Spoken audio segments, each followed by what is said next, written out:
Sunday. That's right, it's time for the Sunday edition of the Ultimate Endgamers League. Season number 9, the race for $1 million continues today. And I've got one question for you, and one question only. Say it with me. Are you ready?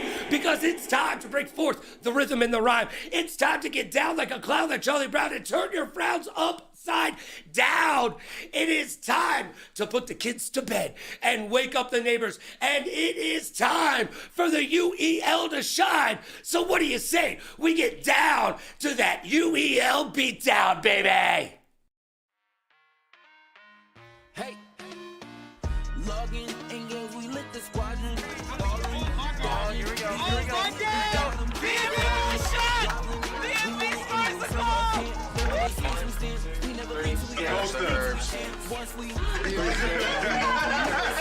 There's so many games out this period that a lot of people never really experience, so they get stuck in their college view. But another person that's defined as a person that pushes past just beating the game and instead completes the game. As you guys know. Did you miss it? All right. So they went ahead and did a timeout. I got lockdown on my team, man. What do you want me to do, bro? I need help. Mike needed Scotty. Carolina Reapers go back to back on the strength of Shekel. Traded, journeyman, expect. As like pros. I'd probably say 10K. Yo, boys, no rush. Ultimate Endgamers League, so tough. Go capture that trophy. You can't win enough. This is UEL, UEL, UEL, UEL, UEL, UEL, UEL, UEL, UEL, UEL, UEL. This is the Ultimate Endgamers League. VA Grand Rapids and out overseas. You don't got a clue, come and get up to speed. All right, I'm sitting here right now with Mad Genius. I'm curious, man. I know a lot about the rest of your team. Today, of course, guys, we have a matchup between the Paladins and Ghosts here at Week 10. I know a good bit about the rest of your team. I've even casted with Strix here at UEL, right? Yeah. But I don't know much about you. So could you tell me something, Mad Genius, about yourself that sort of not necessarily separates you from the rest of the pack, but that makes you unique as a player? Well, primarily when it comes to the Paladins, I'm looked at as like, the sports guy, the main guy that they rely on in the sports game. Understood. But I also have a lot of games in every category. I can play a little bit of everything. I work at a little bit of everything. Okay. Over the course of the season, you guys have seen me go crazy in games like StarCraft, being able to take down a lot of fighters. Yeah. I can race too. So okay. So we may see you shift from that tier 5 to tier 3 or tier 2 something. I mean, you're gonna have to funny. see. Very cool, very cool. Well, you guys seem to have like a really well-rounded team, and you guys give off positive energy, I would say. I think that's something a lot of you guys at home are going to pick up on. Heck, even on Friday, we saw so much drama here on the floor in the arena. But you guys seem super level-headed, very, very kind individuals. But that being said, who do you think on your team sort of stands out from the rest as potentially the leader of the Paladins? Or is it more or less like a well-rounded unit? I would say it's like very, very situational because Okay. everyone is such a key piece here on the Paladins that depending on where we're at and what's going on, anybody is willing to step up Yeah. and be like, let's come together, let's get it together, and let's fix this. So it's like, it depends on when and where you see us at, but any one of the 5 people you see playing today Right. can take that position. That makes sense. Now, my last question for you is you guys currently have 1 win. Your opponents, the Ghosts, have 2 wins, right? Both of you are sort of trying to, I guess, bully your way into the center of the pack, if you will, right? Sort of shift into the center of the pack of these 2 different conferences between the North and the South, both North and the South making up of 6 different teams. And my question for you would be, what's going to be the determining factor that you think not only is going to win today's game, but then also sort of carry you guys forward to potentially, shift towards one of those teams that people have on their radar as, opponents that they really got to look out for the similar way that the bots and the Reapers do, per se? One thing you're going to have to understand is that we are constantly getting better. Yeah. Every match has been whether a win or a loss, every match has been a step forward. Absolutely. Constantly So developing. you're gonna see us constantly get better, all around, not just gameplay, but you're gonna see the chemistry tighten up. You're gonna see a little bit of our strategies change. So what you're gonna have to understand is the Paladins are always getting better, Right. and this is week 10.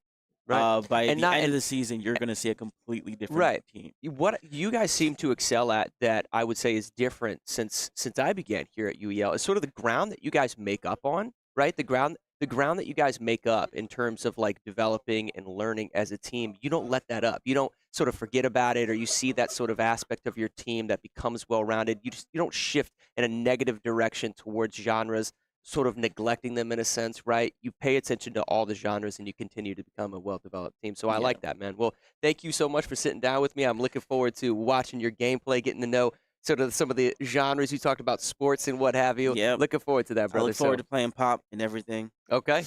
Well, back to you guys. If he loses this now, I don't even know. All right, calm down, TOG. You just lost to him. Calm down. Stay focused, bro. Stay focused. Going great on his trail. Right now, hunting down that kill from the Bandits. Oh, and there 10, and that one goes in there, taking this one away. 5-2. The first half is really starting to go their way. Yes, it is. Definitely. This could be around 100%. Hello, it is I am Herb. I am back at UEL. I am joined with the wonderful Wanku here. Today, this is going to be the Ghost, the Ghost Tier 1. How are you doing today, Wanku? Doing really good, feeling really good, feeling wide awake. Awesome. Yeah, so today is going to be a really strong game between the Ghost and the Paladins. I know I always say Paladins, you know, you guys are trying to rip me up, but right now it is a strong showing between a team that is 1-4 and a team that is 2-3. How do you feel about going into today's game? I'm feeling really good. I mean, I got to work with the Ghost roster that we have here quite a bit. You know, obviously 2 of those players being my teammates from the Ravens. I feel like we already have kind of a solid chem between each other. So I think we're going to be able to hold it down to a certain extent today. And I'm looking to steal this game from the Paladins. You know, they're thinking it's going to be easy. Yeah, right. Come on now. 100%. So what game do you guys think you have a pretty good chance of taking today? So obviously I'm gonna say CTR. Yeah, for I sure, know for sure. TOG is smarter than that. He already telling him like, no, we're not playing that. Right. Valorant, I'm gonna do better than last time. Okay, I'm gonna make okay. sure I get 10 kills and it matters. Yeah. And overall, I mean, I'm feeling good about the racers in general. I'd say feeling pretty solid in all those. So Okay, that's pretty good. What would you say your team is worried about today in this matchup versus the Paladins? I mean, obviously the Paladins have like a strong chemistry. They've been a team for the whole season. Us 5 kind of just getting, used to each other. It's going to be a little bit of imbalance there with chemistry, but I think overall they're feeling pretty confident as well as me. And, that's the most important thing. You can't defeat yourself before you even play the game. So 100%. we're feeling pretty 100%. good. So who over there are you mentally trying to get in their head over there? Who on that Paladin squad are you trying to mess with the most? Honestly, all of them. But I know LA's not going to let me do that. Strix ain't going to let me do that. Yeah. Mad Genius is going to laugh at me. So we'll see. We'll see. But I'm going to be trying my Sam's only hardest. victim. Yeah, Sam and TOG, I'm coming for you. Oh, okay. That's Guys better be level-headed up here. All right. Well, 100%. Well, thank you so much for coming on today. Any last words for the people back at home? GG, easy. That's it. That's all I got to say. It's too easy. Oh, man. All right. Easy. All right. Well, thank you so much for coming on today. Right back to you guys.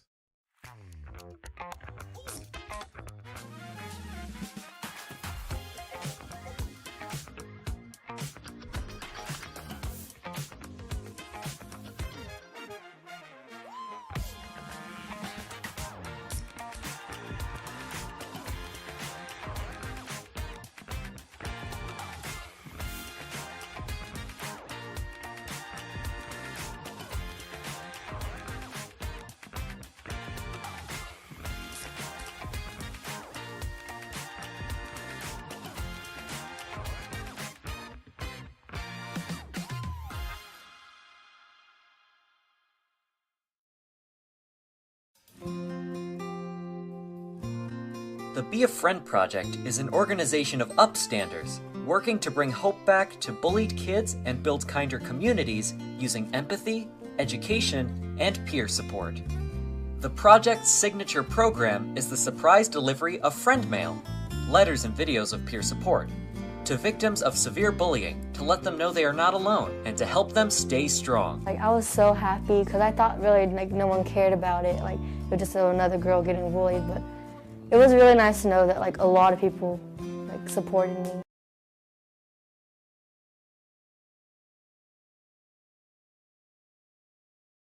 Spin the wheel, spin the wheel, spin the wheel, spin the wheel. The players will battle against each other only when the wheel decides. Wettergreen LLC built the wheel and can support your technology needs too. Visit wettergreen.com for more information. What's up, everyone? I am Mobster Matt, sitting here with my man. I am Herb. And I appreciate you guys hanging out with us today. This is our Week 10 matchup between the Paladins and the Ghosts. Now, this is probably going to be my first time casting over the Ghosts. I'm really, really excited to. I know a good bit about the Paladins. You guys heard me talking about that a little bit in my interview with Mad Genius. But I wanted to ask you, Herb, what can you tell me about the Ghosts that I am looking forward to? Oh here, man, that I should look forward to. The Ghosts are a really, really good squad. So this is a squad that kind of came together for the greater good of UEL, right? And it comprises of Wonku, Paku, Punisher, and Pokestar. So a lot of P's there, a lot going on. So this group, a bunch of people, they're very, very well versed in a lot of the games that are on the wheel already. Awesome. So not necessarily really good in one genre like fighting games or racing games, but they're definitely very well rounded. And you're gonna see a lot of surprise games. A lot of takeaways. Awesome. And today is a bit of a unique broadcast here in the arena because today we are excited to announce that the Michigan Paladins are going to be hosting a gaming event, if you will, a fundraiser for a project that they call the Be a Friend Project, which encourages acts of kindness, if you will, in an effort to end bullying. So you're going to hear us talking about that throughout the evening. They have an event coming up on December 3rd where they're actually going to be raising money for the Be a Friend Project. Something awesome to just look into. So just stay on the lookout, I should say, throughout the evening as we mention that, and definitely show up on December 3rd for some fun times. Definitely. A really big fundraiser for anti-bullying project. And you don't see a lot of that nowadays. It's a really big problem here in America. That's true. And you know something that's really unique within the UEL? Not only do we have 33 different games that cover 5 different genres, but we also have a bit of diversity in terms of the age groupings that you see here on the teams. We have kids in the league as young as, I think, 10. We have 10, we have 14, 15, we have people in their 30s and so on, 40s and so on. And it's awesome to see the fact that we can all come together to sort of talk about bullying because it is a problem. Yes, 100%. Now, what we're getting ready to get into is a bit of a rock, paper, scissors, if you will. Now, what this does is whoever wins this initial rock, paper, scissors between Ghosts. Oh, and it looks like Paladins take it. They basically get first set up. Now, what that means is think of a game like Dead by Daylight, right? In Dead by Daylight, if you feel very talented as the killer as opposed to the survivors, you can choose to be the killer or you could choose to be the survivors. Yes. However, your opponent, after you make that initial decision, then potentially gets to choose the map. So that's why rock, paper, scissors is so important. So Dragon Ball FighterZ is the first game. I don't think the Paladins are going to take a respin here. I think they're going to say, we're definitely playing this because they are really strong. You got TOG, you got Strix, and you got LA. Three Dragon Ball FighterZ players that absolutely love the game and are just absolutely ready to go. Well, not only do they love the game, but Dragon Ball as a franchise has so much hype behind it now because of Sparking Zero just recently coming out. We may see that in a future season here at UEL. Nonetheless, these players have been playing and probably watching a lot of Dragon Ball lately. That's 100%, for sure. 100%. So they are ready, their game. Who do you think stands out the most with the Paladins? Who do you think on Ghost side of things, who do you think stands out the most on their team? On the Paladins, I would definitely have to say TOG. He's been playing this game for a long time. Big Dragon Ball Z fan, for sure. On the Ghost side, I'm going to have to say Paku. Paku is definitely their prime fighting game player for sure. And I know he's a Dragon Ball fan. It's really a testament to see, and a real test to see who is going to come out on top here because I know Paku's got it in him, but this game can be a little funny at times when you're playing online due to lag, due to things of that nature. So it's going to be really interesting to see how this kind of plays out. Okay, cool. Cool. I like that. Now, one of the things that's unique about Dragon Ball Fighters is how fast-paced things are on the screen, because this is an assist fighter, right? Yeah. And I believe it's 3v3, correct? Yes. Right. So some of our games here at the UEL, like Street Fighter, for instance, you'll see a 5v5 matchup. This is a 3v3. Now, why do I mention that? Well, one of the things that's unique to our league is what we like to describe as a baseball lineup, if you will. These 5 players from each team that you see below us here on your screen. When I say baseball lineup, think of it as these teams selecting 3 of their players that have to go in now to play Dragon Ball Fighters. What that means is the next game that gets pulled, when we go into the next one, they only have 2 of their players that are allowed to, that they can pick to go into the next game until they've used all of their players, and then the roster resets, essentially. Right. So we have games that are 1v1, we have games 2v2, 3v3, but the interesting thing is because we're running this 5v5 setup, anytime a game is played with a 5v5 setup, it resets those roster brackets, and it allows us to go into the next game with a fresh lineup. 100%. It's just like a dugout, if you will. A dugout. Yeah, there we go. Perfect. The same people who go in cannot be the same people that play. As you guys can see, everyone's grayed out here. On the Paladin side, LA, TOG Strix, just like I thought. And on the Ghost side, we have Paku, Punisher, and Pokestar. A pretty good lineup. And I think in most cases, this would be a game that the Ghost would actually forfeit. But Okay. because it's the very first game, and right now it's 0-0, they're like, well, if we have a shot, let's go for it. We, let's see what happens. Anything could happen here. So actually a pretty good strategy going into the first game and saying, hey, I mean, we don't know what's going to happen next. We might as well take the chance. Right. I think they're probably, you had mentioned that they're relatively comfortable within fighters. Right. I think they're comfortable on this game. It's just a matter of that they're going up against the Paladins. Yeah, that they're right. like, well, maybe not, but they've also been practicing. What other better time than when you're actually on the court is there to, fully practice? So I think they want to test themselves a little bit for sure. And nonetheless, both of these teams, we're talking 2 and 3 versus 1 and 4. Right. Both of them looking to get that additional dub to get into sort of the middle of the pack as they push towards playoffs and what have you. I think both of them have something to prove right now. Yeah, I think both of them have something to prove, and a lot of them have a lot to offer, right? A lot of these games that the Paladins have played this season, they've been pretty tough games. Yeah.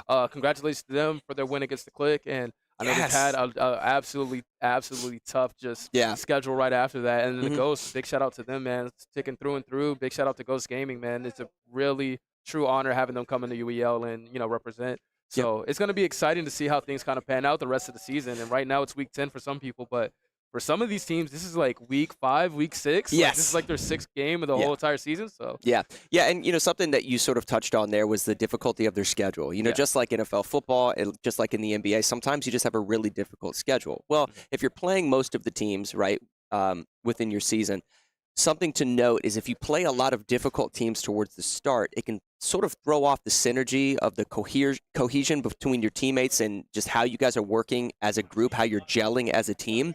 And then by mid-season, sometimes if you've picked up more losses than maybe you would have if you had an easier schedule, you guys just aren't working together as effectively as you maybe could be. And we've seen a lot of that. Some of our teams that don't even have a win, it's hard to sort of judge them for not necessarily having a win because their first 3 games they're going against some savages, Reapers, bots, bots, right? Some of the best teams in both of the conferences, if you will.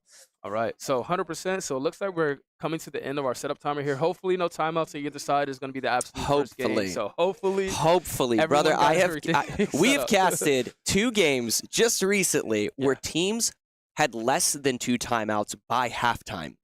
And we've talked about that a few times, but the reason that is so important, guys, is if you haven't set up the game by the time that clock hits 0, you will be forced to use a timeout, but if you have no timeouts left, you're forced to forfeit the actual match and give a point to your opponent. So maintaining your timeouts, getting these setups done in an effective time management manner is absolutely essential as we move on throughout the night. We're talking 4 in-game hours, which typically speaking takes part over a period of probably about 6 hours in real time. All right, exactly. So here we go. LA getting right into it. Is going to be playing as Amasu right here. Oh, and a good startup right here. That's going to be, it looks like Paku Desu on Android 18. So nice. All right. Really good moments right there. Not just going to hesitate. Going to go right into a super. It's good stuff. Paku's still alive, but is he trying to look for something here on the defensive end? Ooh, good catch right there. Oh, wow. So it'd be really smart. Oh, what's happening here? What's happening here? Strix looking a little frustrated right now. Now, Ghost is player 2, correct? And then this is Strix on player 1? Yeah, so Okay. Just like I was talking about, this game could be a little funny sometimes. Yeah, Playing yeah, online, yeah. There's a little bit of delay there. Shout out to Bandai Namco for making this game, but there's a few things they could work on. Probably the netcode. Yeah, that's frustrating. That's definitely frustrating. You can see sort of Strix a little frustrated with that. I believe he had the health advantage going into that disconnect. Nonetheless, both of these players are, pretty well educated with regards to how Dragon Ball FighterZ operates as a fighter. It's a game that, your basic combo strings are a little bit more simplistic, but as you want to advance your damage output, it becomes complicated with directionals, abilities, and what have you. But that's also one of the things that makes it very user-friendly from a foundational level, but also makes it super complex from a high ceiling of skill. Right. Easy to get into, hard to master, but here we go, right back into it. So we have Strix on the Zamasu side, excuse me for that. Getting right into it, and wow. Gonna be Pokey right there. Okay, Pokey shaking his head, trying to get something going. Good defense. Ooh. Wow, that was good. Wait a minute. Oh my gosh, it's a very tight spot right here.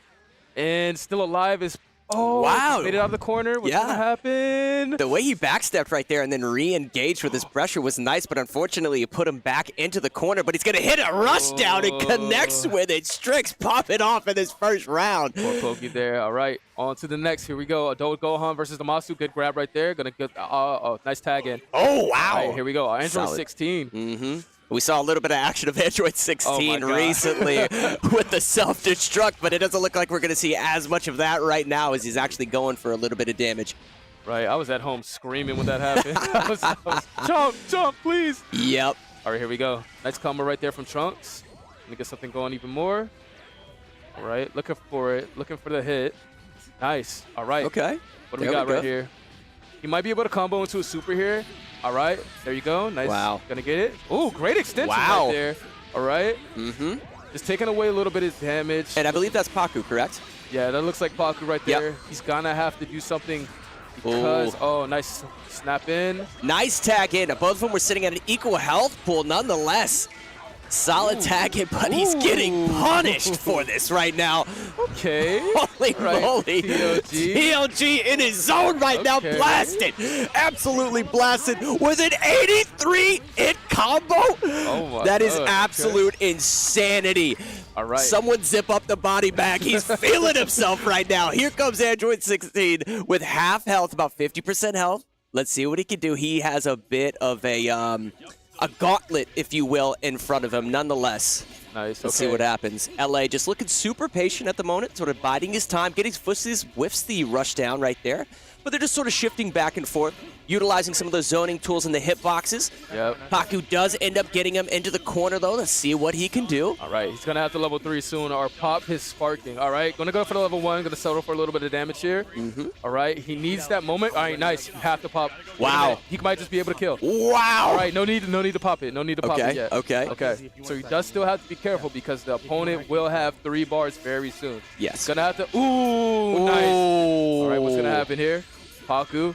The entirety of the game rests on Paku's shoulders right here. Gonna pop spark right back to get it. Okay, looking for something. No! The timing overhead made him jump over it and didn't get hit by the command grab. Oh wow. Oh yeah, he's got to finish him here with the level. Oh no! If anybody has a chance right now to win this game, level of disrespect. It's Paku. All right, he has a great chance here. Zamasu only has level 2 sparking. His sparking is a little bit higher. Oh wait a minute. If Paku can pull off a 3v1, this would be one of the greatest comebacks I've seen on Android 16 nonetheless. Wait a minute. Both of them sort of playing footsies back and forth. He's got to block that. Yeah, he's got to block it, but that was really interesting. The fact that both of them were feeling each other out. Lands the rush down and a punish afterwards. And the low level 3! Is it going to happen? Paku feeling himself! Taking it! Paku feeling himself in the bottom right corner. Screen, a 3v1 comeback. I have never seen that. That is absolutely insane. Thank you, Paku. We have seen, we've seen a 1v5. We've seen a 1v5 in Street Fighter, right? Yes, we saw Chris yes. G do that. I have never seen the 3v1 on Dragon Ball FighterZ. That was insanity, especially with Android 16. That was really, really impressive. Oh man, textbook gameplay, amazing awareness, good options. good use of his offense to use the overhead at the perfect time to not get hit by Trunks' level 3. It was just a thing of beauty, man. Yeah, I mean, what's so unique about that is the fact that he was able sort of to manage the footsies, and the distancing perfectly, because Android 16 doesn't necessarily have the biggest hitboxes, especially when compared to Trunks. Right. But he was able to sort of get in there, find his window of opportunity, sort of, initiate those combo strings, connect, and then finish with huge combos. Yes, absolutely. That was wild. Oh, man, that guy, his awareness, he does not get nervous. You could tell Paku was not nervous in that situation. No. So, okay, I've been here before. I kind of know what's going on. I know I have an actual chance to win. I know what's actually going on. Let me just play patient. You look for those opportunities. Man, he took them, man. What an excellent first game right there. We have such an exciting night ahead of us. The fact that Irv was telling me prior to the stream how comfortable and how much he loves fighting games, and then we get a fighting game right off the rip, and it goes down like that. Oh, man, my gosh. So hold on to your seats, because tonight's going to be wild. Paladins 1-4, Ghost 2-3.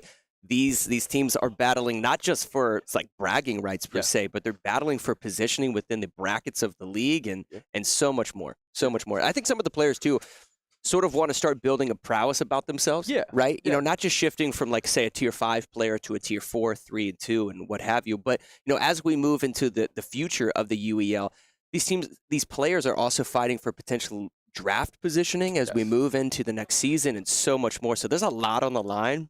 And we're going to see some of that unfold throughout the evening. It's all about that personal brand, right? Because everyone knows that good phrase. They're a piece of the puzzle, and they want to be able to say, hey, I have value. I 1v3 in these games. Yeah. I took my one play. I took myself, and I beat an entire fighting game squad in a game. That has value. But going into the next game, Midnight Ghost Hunt, the Ghosts have pick here. So the first game was the Paladins pick, so they were able to say, all right, we're going to play this or not. This next game is the Ghost setup, so they can pick whether they're Ghosts or Hunters.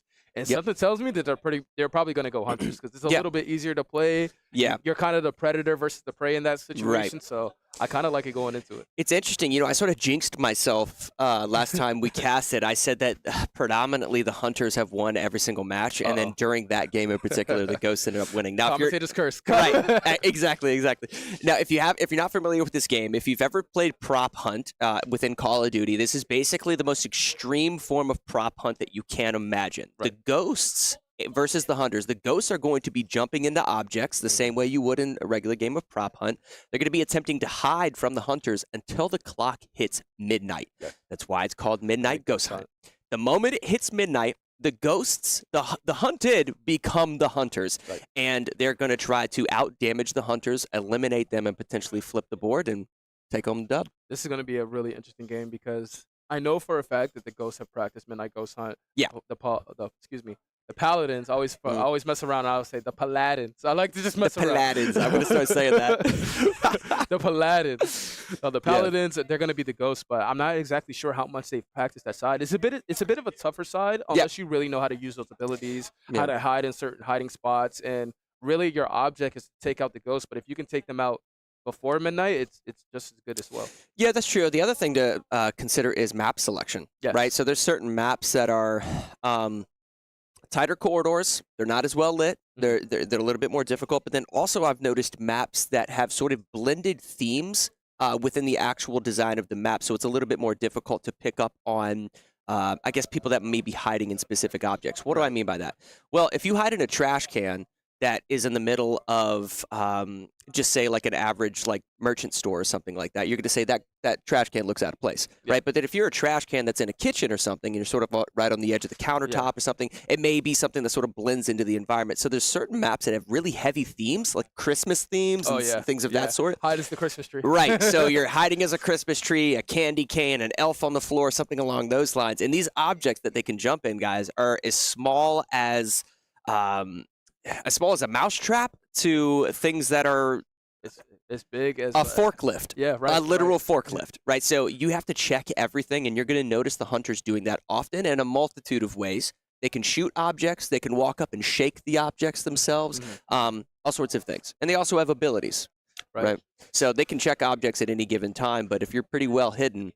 it'll be hard to get to you, man. Right. It's just hard. It'll be hard to get to you.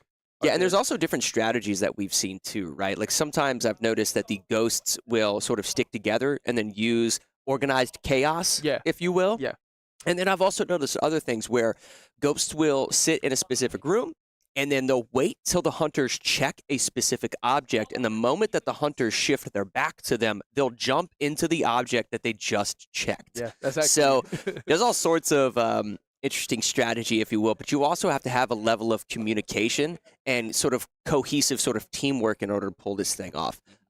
It's going to be interesting to see if they're able to sort of communicate and do that. This game is all about teamwork, man. Whether Yeah. you're on the hunter side or the ghost side, because what happens a lot is like if somebody dies on the hunter side, what you'll have is a lot of the time people freak out and they're like, "Oh my god! Like I don't know where the ghost is. I don't know if they're gonna attack me again." Right. There's a lot of different things you can do at that moment. You can have the excuse me, the clear that thing the thing that reses. Defibrillator. There we go, the Yep. defibrillator. Mhm. That will really help you out a lot. There's also Okay. med kits that you can come into the game with, but on the ghost side as well, there's a lot of different health potions that you can leave around for your teammates as well if they Yeah. ever get into a battle and they kind of like escape away. But it Yeah. looks like we're just about done on the time out here, so getting into the game. Because we are getting to the game. Let's take a look at what we're going to be watching next. Wreckfest is coming up next. Now, that is a game that's within our racing category, but it's such a unique sort of racing game that most of the time, even when you see teams that aren't necessarily as well like sort of adept for racers will actually play it. Just because of sort of the derby aspect of being able to potentially eliminate your opponent through damage, as opposed to necessarily having to get to the finish line. So Right. we'll get into that once we can. Now, can you explain to me what we're watching here on the screen? Right here is the mini game for the hunters. You know, it's just their little Ghostbusters mini game. They're Ah. playing on a little mini Game Boy, the Ghostmaster. It's just something that you kind of do to get ready for the game. And what is a big shocker to me right now is the Ghost actually going on the Ghost side with it being. I mean, you have to, their right? setup, right? Yeah. Come on, that's a good GG's. point. Ghost got to go on Ghost. Nonetheless, you got Paladins here sitting on the Hunters. Now, the clock at the top of your screen, right below our official UEL scoreboard, is what you're going to see as the countdown until midnight. Now, it does sound like we are coming back to us. Maybe a potential setup issue, attack issue of some sort. Yeah. So as soon as we get more information on that, guys, we will be telling you. Wow. So, it looks so like somebody keeps getting. Yeah, so it sounds like somebody keeps getting kicked out. You saw some connectivity issues and Dragon Ball Fighters. Sometimes that sort of thing happens. We have games within our library that are actually in the public forum. They're in public matchmaking lobbies, yeah. right? What was it? Maelstrom. Maelstrom is a game that we play within public lobbies. Such So a good if you game. ever wanted to jump in and play against a professional gamer, Yeah, if it's free, yeah. when you Maelstrom. see Maelstrom selected, go ahead and hop on. And that's the thing I love about the UEL, man. It's really all about community building here. It's Yeah. all about community building. So 100%. we are not shy when it comes to just playing with random people, Mhm. playing with people who are experts at the game. There's so many people, there's so many developers who have come to us and Yes. said, hey, this is how you play the game. This is how you speed run this level. This is how Right. you actually want to do your power ups and your level Yeah. ups. It's a really beautiful thing to see this community kind of grow and just reach out and just find Yeah. more people who are just very, very passionate about gaming, man. Yeah, and you mentioned developers coming into us. Luminar Rush is a perfect example of that. Right. Luminar Rush is a sort of an indie platform speedrunner game, if you will. That the developer came to us. He's even created a game mode specifically for us. But nonetheless, while we get when we take a look at sort of the tech issues that we're having right now, Yeah. enjoy this ad, and we'll be right back.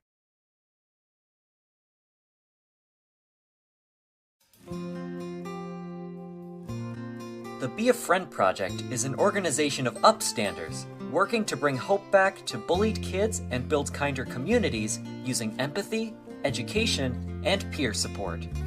The project's signature program is the surprise delivery of friend mail, letters and videos of peer support, to victims of severe bullying to let them know they are not alone and to help them stay strong. Like I was so happy because I thought really like no one cared about it. Like it was just another girl getting bullied, but it was really nice to know that like a lot of people like supported me. Welcome back, everyone, and that is the Be a Friend project that encourages acts of kindness, in an effort to sort of end bullying. You're going to see that pretty often throughout the night. It's you had touched on sort of the community aspect of the UEL. That's something that I noticed. I've been here for almost a month now, and the first day that I walked into the arena, I had a feeling of just sort of the camaraderie the joy, the positivity, and just sort of that family unit that acts or that is sort of exhibited throughout the entire building here. And that being said, I think that's one of the reasons why, I just praise the Paladins for putting together something like this. On December 3rd, guys, they're actually going to be raising money for the Be a Friend project, so be sure to stop by for that. But I feel like this is a perfect platform for it. Oh, 100%. I mean, like we always said, like it's a big problem here in America. I've seen too many times, even back when I was in high school, where people would be bullied, and it's a really sad thing to see because, some people just can't, whether it's they can't afford certain clothes or they just don't fit in. Everybody has a place and everybody needs a friend. So this is a very, very positive thing. So looks like we're going to be skipping the game this time. So no Midnight Ghost Hunt this time around and getting right into Wreckfest, which is it's a pretty big shame. I wanted to see a lot of that gameplay. Like, I'm a big fan of that game and just watching people play it. It's fun. I actually never played Prop Hunt. Prop Hunt Oh, really? thing in Call of Duty. Yeah, I actually never played it. That was when people were talking about it. I was like, wow, what is that? And then I watched some of the gameplay. I was like, oh, wow. So this whole thing is just a big spinoff of that. Yeah, it's interesting how big like game types can get that are just like niche game types, and then they become a game like in and of themselves. SWAT on Halo, for instance. SWAT is sort of a niche game mode within Halo, but then you look at it now within Halo Infinite, it's relatively popular. Gradually just grew in popularity over the years. I wouldn't be surprised if we end up seeing a Halo game in the future that centers around SWAT as a game type. Right? That'd be really, really interesting, man. Yep. So as far as games, what would you say your favorite game in this wheel would be? Ooh, favorite game in the wheel. I do like, I tend to be a fan of the shooters, but I sort of make a joke every time I come in here. I hope that we see it. I just mentioned Halo. Yeah. Halo's my favorite franchise within gaming, just period. So I want to see Halo. It just seems like every time I'm casting a match, it's just like Halo's right here and it's about to get picked and then it just barely goes over. I've seen one Halo match throughout the entire month, but, nonetheless, I would say that is probably my favorite game to watch. Sure. That's a good just one. because I think it's, I love like true arena shooters. Yeah. But I think one thing that the UEL has done for me specifically as a caster, but then also as a gamer, is it's sort of made me want to branch out into other genres as well. I've started getting back into sports games. I've started getting back into fighters and so much more, and specifically strategy games, right? Like there are games within our wheel, StarCraft 2 and more, that we have a really unique way of playing them, and you'll notice that really often throughout a lot of our games. We're not playing with like super strict game setup rules and what have you. We basically are allowing these players to play the games the way that they were probably intended. Just to be, have fun, but then also play at a competitive level. And speaking of shooters, we have Overwatch 2 coming up next year after Wreckfest. But Wreckfest, is a great example of like a really, really fun racing game that we sort of let these players loosen up a little bit. For sure. It lets them race while at the same time be as much as reckless as they want to be. Yes. Because it's like, okay, if I'm not a good racer. You said reckless? No pun intended. And they know they're not the best racer in the world. They know they don't really have the chops to, kind of see the mini-map, kind of predict the turns, have a good enter-exit. This allows them to just say, hey, I don't need any of that. I'm not a good racer. I'm not a good strategist. I'm just going to hit the guy. I'm just going to take him out. I'm just going to do my job as far as being a good teammate and being a forcer as much as I can. Yeah, and you see that really often. I mean, we've seen strategies in the past where you might not be necessarily in the lead, but especially if your teammates have, that are in the lead, sometimes you'll see teammates turning around with the intention not to win the race, but to wreck their opponents, hit them off the track, damage their car as much as possible. It's interesting, the like, typical mechanics that you see within a racing game. Yeah. Slowing down prior to getting to a sharp turn, right? You don't necessarily see that all the time in Wreckfest because you might go into a turn as fast as humanly possible in order to crash into your opponent and damage them off the track to the point that they're just in first gear racing as hard as they can. It takes a lot of the small things. It takes a lot of the concern. It takes a lot of those small little things that could normally lose you a race in, let's say, F1 or even MotoGP. It takes that out of the equation. So ooh, good reference. MotoGP, I haven't heard that in a while. Oh, yeah, man. Oh, I love it. I love it. So this is interesting. Strix sort of trying to get a little bit of pressure already. Now, this map is a really popular one here within the UEL because of a giant loop-de-loop that you'll see within the middle, and it also has these big turns. Now, Strix has to be careful as he takes this turn, not to slow down too much because he will get crashed into from behind. This is that loop-de-loop wheel we talked about. Now, as they go up this loop and come down it, there's the potential that they'll actually hit another car. So it does sort of promote damaging your opponent, as well as sort of trying to be as evasive as possible. Right. Oh, and getting into it, man, it looks like, Paku. Oh, Strix got to be careful. Right, but good control of the car. Paku taking first place right there, and a bit of a lead you here. You see 23-19, so pretty good stuff. I think the Ghosts they're trying to do their best to make their way to make this game a win for them. Right. So they're also, they are trying to race. You'll see the laps in the top right-hand corner of your screen. So they're 2 laps out of the 7. So they are trying to race, but at the same time, they're trying to damage their opponent, rack up points, and be the top points leader by the end of the race. Right. So Strix is going to be trying to do that as he gets into this turn here with Paku in front of him. Oh, but Strix gets nailed and gets hit off the track. He's left with just 30 health left. Goodness gracious. He's going to struggle to get back on the. He's resetting. That's smart. That's smart. Sometimes that's the safer option. Yeah. Has to reset here. Going to take the left route here. And this still is going to be the correct route. It does say hold X to reset, but this still does count as soon as he gets out of here. And oh no, I don't think he can get out of first gear. Oh yeah. I don't think he can get out of first gear. Oh, okay, never mind. There it is. Yeah, he is struggling, and for those of you watching, that is because his car is so damaged, right? So if his car wasn't that damaged, he'd be able to pick up momentum and get, shift down the track a little faster. Something you may see from Strix later on within this match is he may potentially just try to damage his opponent as opposed to necessarily finishing the race. Yeah. So we'll see if that happens. Nonetheless, we're sitting here with TLG coming into this turn. Let's see if he can sort of start catching up to his opponent. Right. What a game. What a game. Pretty close game, and it looks like Pop is out of here. One of the cars you guys see that is DNF'd on the side here, that looks like one of those cars is actually Pop Smoke. So just getting into it, taking the turn here a little wide there, but turn nonetheless. So still the Ghost in the lead, 75-63. I wonder who's going to take this one. Oh wow, so is this Paku potentially still in first? He is. So he sort of took the lead earlier on in the race, and he's been up there. LA almost coming in hot. Nonetheless, Paku is currently in first. All right. I like what I see from both sides here, but it's still a very close game. A 3-point differential here. And Paku getting snuck up on. Let's see. He's only sitting with about 35 health or so Paku does have to be careful. Both sides really have to play careful here. I mean, I'm loving what I'm seeing right now. I think the communication aspect is going to be really huge as far as to say, hey, this guy's still alive. Okay, no, this guy has like only 10 health left. I'm going to need you to take him out. Yep. This is going to be a big... Yeah, LA's trying to catch up. He does have a bit of distance. Yes, this is exactly what LA's trying to do. LA crashes straight into the front of that player. We'll have to get a confirmation as to who that was, but that was definitely a strategic decision by LA. Didn't necessarily have to go for that collision, but chose to in an effort to... Oh, so that was Wonku. Yeah, they were doing that because Wonku and Paku were sitting sort of in that first and second position. Right. So doing that as I think essentially allowed TLG to jump into second place now. I think is what we're seeing on the scoreboard on the top left-hand side. So very, very solid play from TLG. Nonetheless, we see Paku here trying to catch up to TLG. This is now TLG. Oh, yeah, TLG in first place right here. Coming into this turn. All right, he's got to take this a little bit tighter if he wants to stay in first. And this is interesting. Wonku, what's going to happen on the loop? They're coming up on the wheel. Oh, my gosh. And bumper to bumper. 1 point ahead is the Paladins, man. They're going to take... Ooh, a nice Wonku's got to be careful. He's going to take a sharp turn and hit right into the side. Doesn't take too much health. He would have liked to come in with a little bit more heat on that turn, but he was so damaged, I don't think he could pick up enough speed. Right.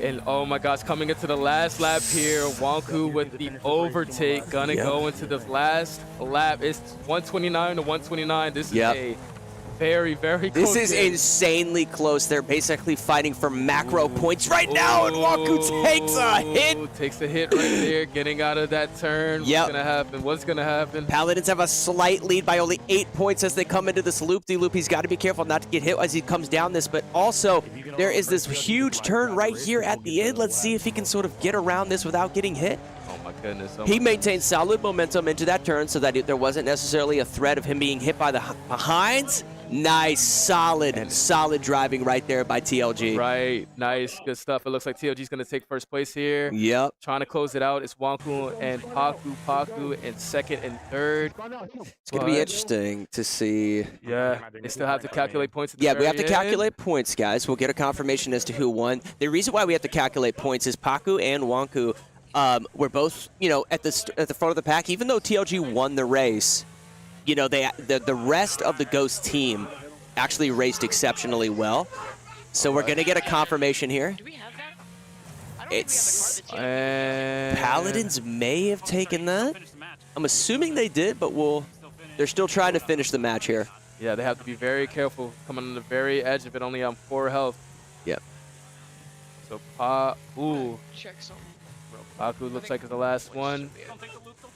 Oh, no! He couldn't get the loop! Oh, wrecked. And it looks like the Paladins are going to take that one. Yep. Congratulations to the Paladins putting themselves up on the board. And did we expect anything less? We knew that this game, I'm thinking that this game is going to be tight throughout the entire evening, man. 100%. At least I'm hoping so. 100%. Yeah, because you look at both the teams' records, right? What separates them is only 1 win. Yeah. But if you also were to look at their previous performances against similar teams, they performed in a similar fashion as well. So both these teams are tightly contested. For sure. I mean, on the macro, just like you said, their difference between the records is very small. Yeah. On the micro, the difference between gameplay is very small as well. Yeah. All of these games, I mean, at least so far, right, between Dragon Ball and Wreckfest, they have been very close games. I mean, it could go either way on a coin flip, really. Yeah. So I'm super excited to see how the rest of it's going to come out. Overwatch, a very, very prominent game, not just between people who play FPS, but just in gaming in general, a very big game. Yep. The Ghosts have a nice squad. Pokestar is definitely going to go in as healer. Wanku, I can see, is going in as tank. And Paku, I know, plays a lot, as well as Punisher. Pop, not so much, but then you also have the Paladin side where, you know, I know Magnus M, this is a game that he loves a lot, but you don't really see too much gameplay from somebody like TOG and Mad Genius a little bit, but not as much. So I'm super, super interested to see how this is going to play out.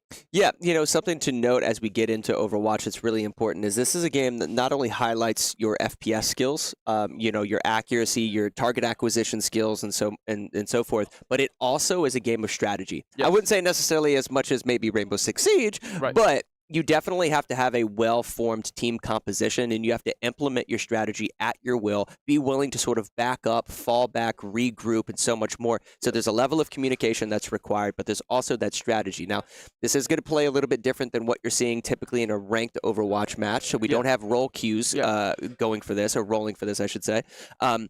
Typically what we've seen is 3 tanks and 2 healers, but there has been, you know, quite often that you will see that DPS come out. As you know, trying to initiate that role as top fragger. Will be interesting to see if we see a little bit of that, or are you predicting more of the 3 tank run?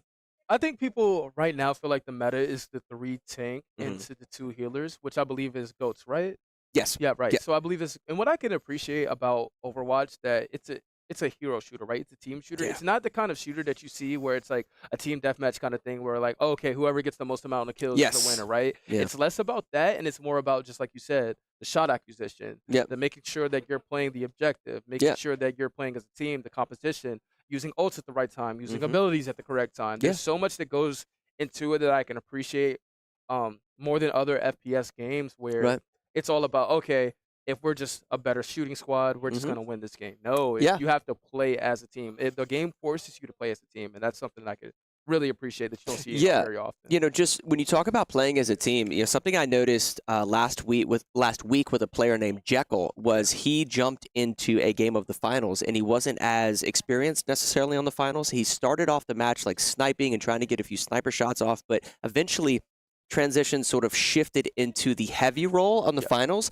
because he wasn't picking up a lot of kills. So his team sort of communicated, and he communicated with them. Let me just sit on the objective, help, you know, capture objective points, try to get kills where I can. But you guys, the rest of you, focus on getting those frags, getting those kills off, and I'll try to, I guess, complement you as well as possible. And you see a lot of that within Overwatch, specifically on those tank roles.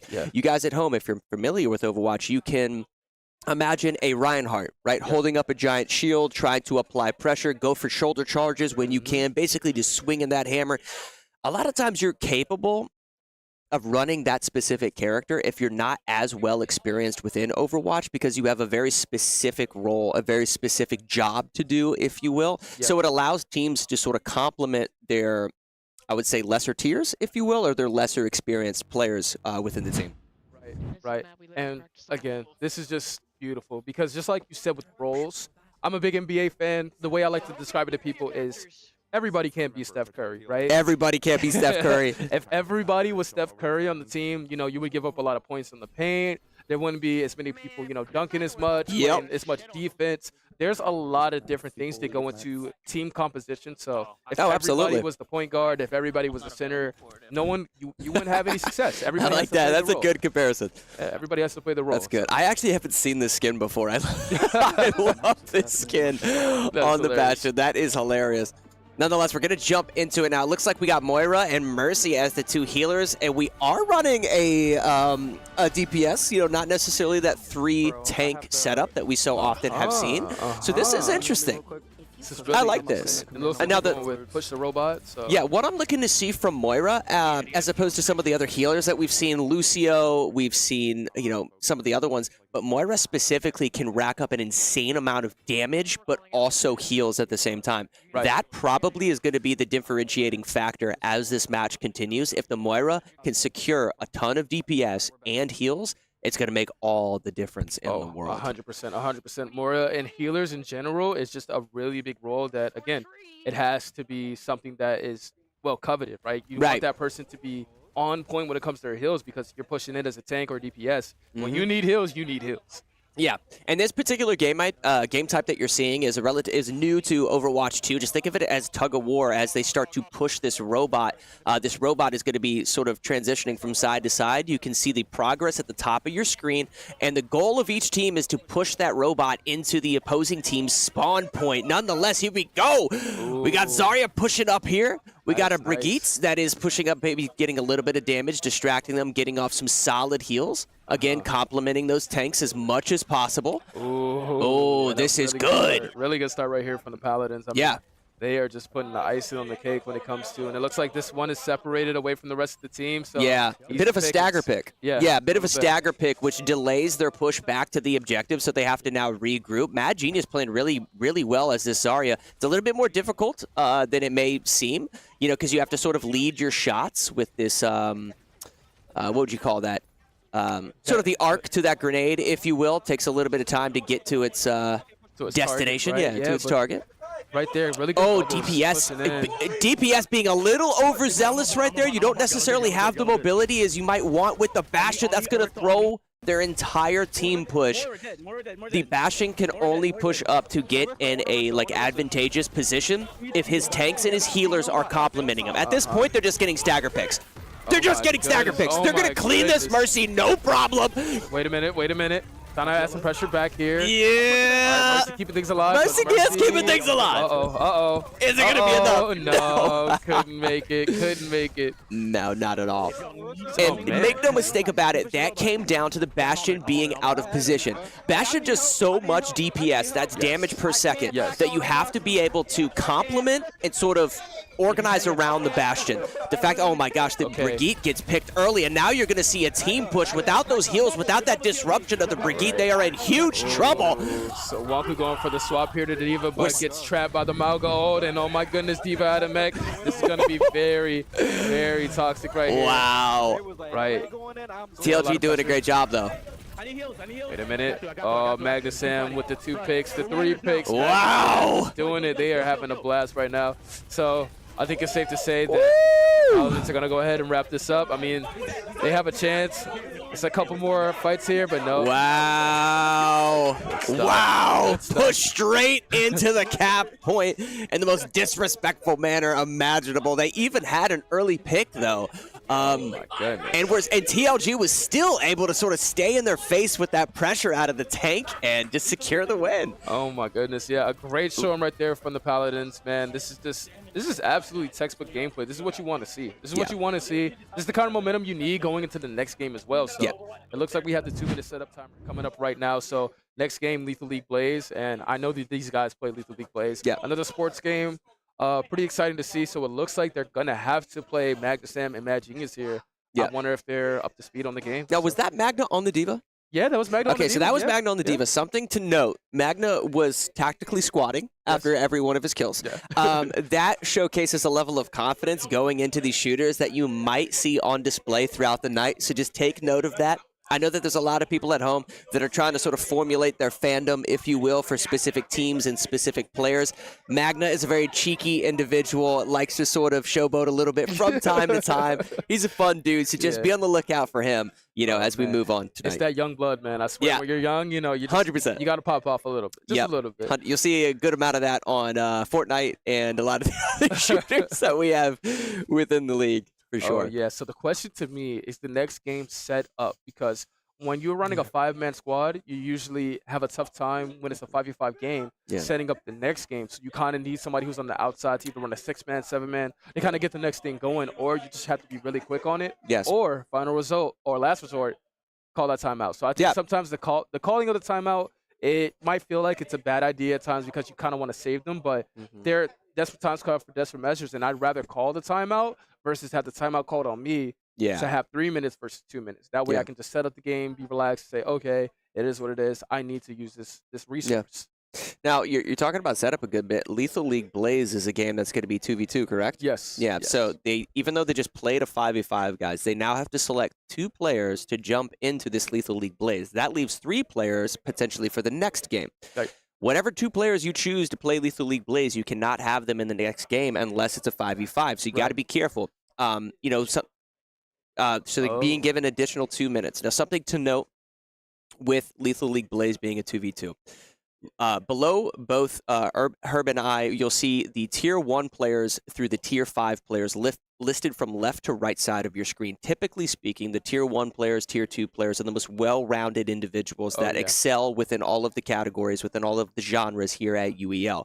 If you choose one of those players to jump into Lethal League Blaze, that takes them off the roster for the next game. So you have to sort of strategize who you want going in, who you think could maybe do the most damage or secure the win without utilizing too much of the utility of your team. Right. Exactly. So just something to note, something to think about when we actually spin the wheel and we get that next game for you. If it is a 5v5, it sort of resets the dugout, if you will, like you had mentioned earlier. But Lethal League Blaze, technically a sports game. Technically a sports game, although this is very much a platform fighter in the truest sense. What you guys are going to notice, similar to Smash Brothers, Multiverses, and what have you, you're going to see the character models at the top of your screen, and they'll have what are called stocks below them, which are basically lives. I believe each of them have 3.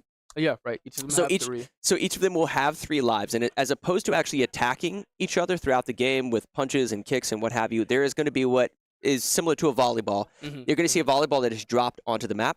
Both of the teams are trying to hit that volleyball. The more they hit the volleyball, it's going to pick up speed and it's going to pick up momentum. It's going to do more damage. If your opponent hits it, in order to prevent taking damage, you then have to hit the volleyball back across the stage. Wow, that's really interesting to describe it as volleyball. I've never heard anybody say volleyball. I like to look at this game as like a ping pong dodgeball. Okay, ping pong dodgeball. Yeah, that's a good take though. That's a good take because it does start in the middle just like volleyball. Somebody has to tee it off, and then really what you have is just a really big back and forth. But as that back and forth goes along, obviously it gets way more chaotic. Oh my gosh, the speed picks up, and it's so exciting to watch. This game, if you guys haven't seen Lethal League Blaze before, this game is going to finish faster than it started. We're jumping right into it, but this ball ends up traveling as fast as humanly possible, as you can see right here with a lightning speed. The ability of these players to predict the trajectory of this ball is so impressive. Right now, it's sort of at that lateral sort of back and forth. Oh man, it's beautiful, man. I love seeing how fast this ball can really go, man. And it looks like Paladins are on yellow. Yeah. Paladins on yellow. Ghosts are on red. All right. What makes it so much more? Okay, so right now it's in lateral movement. What you can do with that is predict the position of it and then knock it back to yourself in order to pick up speed. But once it gets so fast, it's very difficult to do. The more dangerous thing that actually will leave you and your teammates vulnerable is when it starts to fly diagonally, like you saw there for a split second. Here we go. Now this is getting chaotic. A lot of speed here. Oh, gonna slow it down a little bit. Okay. Nice. There we go. There we go. All right, here we go. Let's pick it up the speed, baby. Let's pick up the speed. Oh, bunted the ball. Oh my gosh! Uh-oh. Oh! No way! Oh my goodness! Wow. Ghost end up taking that, just like I said, over before it began. Oh my God, I love that character design. That is a electric Wolverine right there. The guy with the plugs for claws. That is such a good design. That was right really there. good. So now here we are again, tied up. It's 2-2. It's 2-2 right here. And just like we said, on the macro scale, these teams are very close. On the micro scale, these teams are very close. Yeah. You have a lot of different games that I think both sides have played. What I've seen is like a team has played the game. They should have the advantage. They go in, they lose. The same thing that happened that you just saw. The team that was not necessarily the better team in that game, Pop just popped off. He said, "That's my first time playing the game, man. This is my first time playing." Oh, man, this is going to be exciting. This is going to be a really exciting game. And the next game today, StarCraft. Now, StarCraft definitely wants to be played by the Paladins. Oh, yeah. Oh, yeah, 100%. Because I know 100%. Strix loves some StarCraft. Strix doesn't like playing against Billy the Goat on StarCraft. No. But nonetheless, he likes StarCraft. Right. This is definitely going to be played. And they have setup. Yes. So, yeah, they're definitely not going to forfeit this game. They're going to want to go into this. It's going to be interesting though to see if Ghost actually wants to smoke on now, this. I'm going to go out on a limb here. I'm going to say something. Maybe you guys are thinking at home, maybe you're not. But I don't think the Ghosts are going to play this game. I don't think Ghosts are going to play this game. I think they're going to FF this one. And we haven't talked about that yet tonight. So underneath both of these team names that you see right here beneath us, you'll notice timeouts, an economy of timeouts, and an economy, a limit of forfeited games. That's what FF stands for, the forfeit.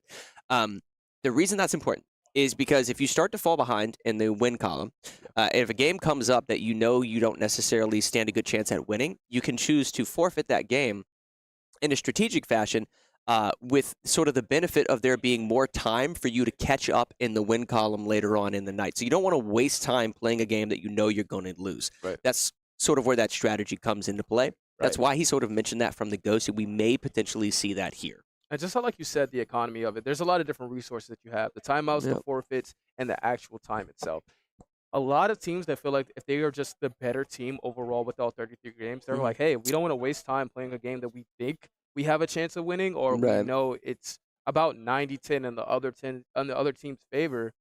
That's kind of a pointless thing, right? You want to be able to just say, hey, forget it. We know we were going to lose anyway. We might as well save as much time as possible. 100%. Move on to the next thing, try to win that, and play to our strengths, because I really don't see the Ghost winning this one, man. Yeah, well, it's also one of those things you can't go into something like this thinking, oh my gosh, we have to forfeit, right? You just got to win in Lethal League Blaze. What that gives you the opportunity to do now. So sounds like we may be skipping StarCraft and maybe not even be having a forfeit. What? So technical issue. Wow. Okay, so technical issues with Battle.net that didn't allow them to actually play. So a bit of a lucky break there for Ghost. But the reason I say that, forfeiting doesn't always mean something negative. If they would have gotten a win right there in Lethal League Blaze, that puts them in a position to only be behind by one. Like they just tied it up. Okay, we get StarCraft, no problem. Maybe they forfeit, right? But then we can just tie it up in the next game. Right. Because you have to stay positive. If you start to get negative, you sort of, I don't know, I think that sort of snowballs. Yeah. Throughout the evening. It's all about, it's just like in sports too. Momentum is a real thing. Oh, 100%. When a football team is, maybe they're down by like 2 scores in the fourth quarter, they're like, oh, what we got to do is just score right here and then get a stop. We get a stop, we get an upset, or whatever. And instead of getting a stop, they get an interception or they get a fumble, and they're like, oh my God, like, we're down by 1 score. All it takes is a sack sometimes. Right. They're like, we can feel our chances just increasing of making this comeback happen. And I think there's a lot of things that people forget about. The team that's on the opposite end of that team that might be up by a score, because now all of a sudden they were on offense. Now they have to play defense. It could be a little bit scary on the defensive side because like the other team has like angels in the outfield, and that's something that could just it could be a mental thing. It can get in your head. 100%. I love to see this, man. What I'm glad to see right now is the fact that our next game is going to be Blaze Blue. Oh yeah. This is an anime fighter that has massive hitboxes, cross screen, split second hitboxes. I think both of these teams are pretty well equipped for fighters in general.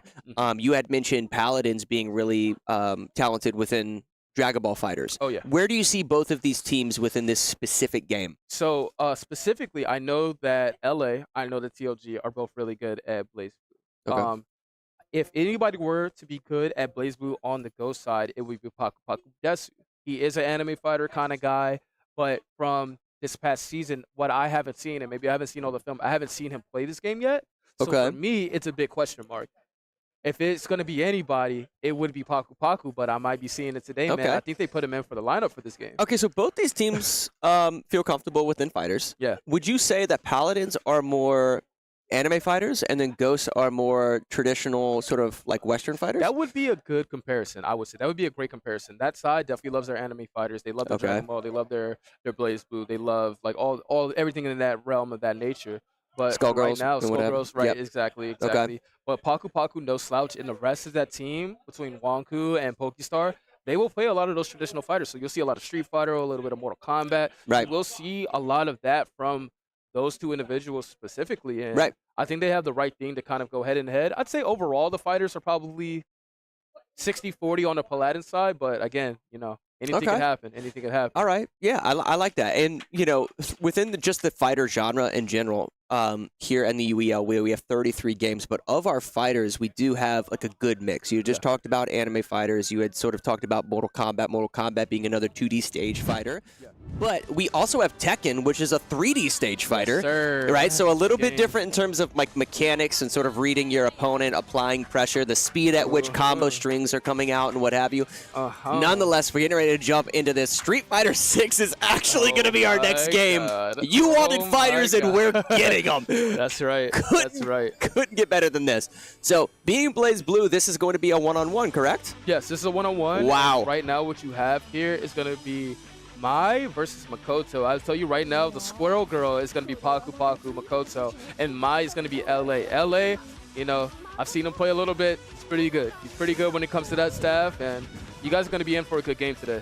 Okay, so LA of the Paladins is player 2 on the right side of your screen, and then Paku is going to be player 1 on the left side of your screen. So here we go. Right, and as you can see, the range right there is pretty good with Mai. That stab does a lot of work, but right here, good stuff. Good burst right there from LA. Just playing patient right now. Yep. All right, good burst right back. All right, what's it going to be? Ooh. Oh, wow. All right, here's the setup. Good pressure right there. All right, answering back is LA.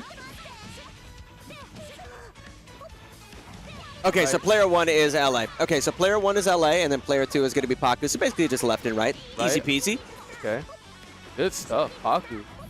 Yeah, Paku at a bit of a health disadvantage, but he does have the corner sort of working in his favor, but unfortunately ate a few combos. Got to be careful. Hits the overhead. Yeah, that overhead Unfortunately, comes out really Paku was fast. down blocking right there, guys, and LA swung the overhead at the end of that combo string, with caught him and ended the round. Now, I believe this is the best of 3, right? So they do have to win 2 games, 2 rounds within each game, guys. A full set right now, so they're going to have to go a full set. Good pressure right there from LA, getting the guard break. Oh, nice grab. Just going to her. Do the tick throw. Trying to follow up on the grab. Yeah, LA, he has been playing this game, man.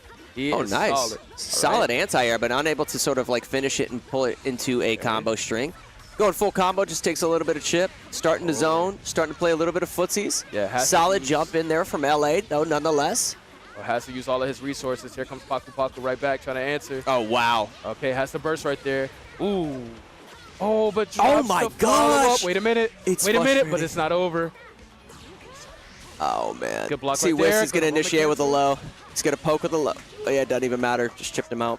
Oh, man. So something I noticed right there from LA that Paku can sort of capitalize off of. Most of the combo strings that were breaking Paku's guard, he broke his guard with a low strike. Yes. The interesting thing about that is when LA actually ended the first round with an overhead, it was an attack that was at the end of a combo string. So what Paku could potentially do is predominantly low block, right? And then, but if you recognize that combo string coming out that has that overhead, then cancel that low block in order to make sure that you don't get hit with the overhead. But when they're playing footsies back and forth, he's got to be really, really careful of him initiating with that low strike. That's how he's catching him and doing the vast majority of his damage.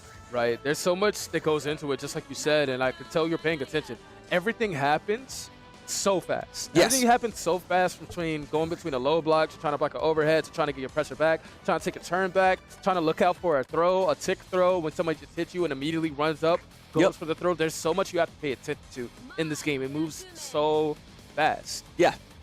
But it's unforgiving. You have to get with it, man. You have to get with it. And Yep. I think if anybody can do it again, it's Paku, but he's going to have to really show some adaptation into the second game. A great word for it. It's adaptation, because every fighter, regardless of what the fighter is, one of your main goals is to recognize a pattern of behavior from your opponent, and LA definitely has a pattern of behavior. Yes. Paku then has to read that and then counter it, sort of at his own will.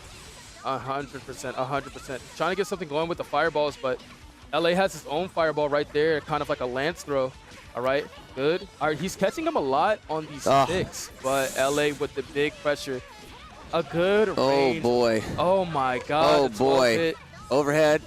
Okay, good block there. All right, good burst right back from LA.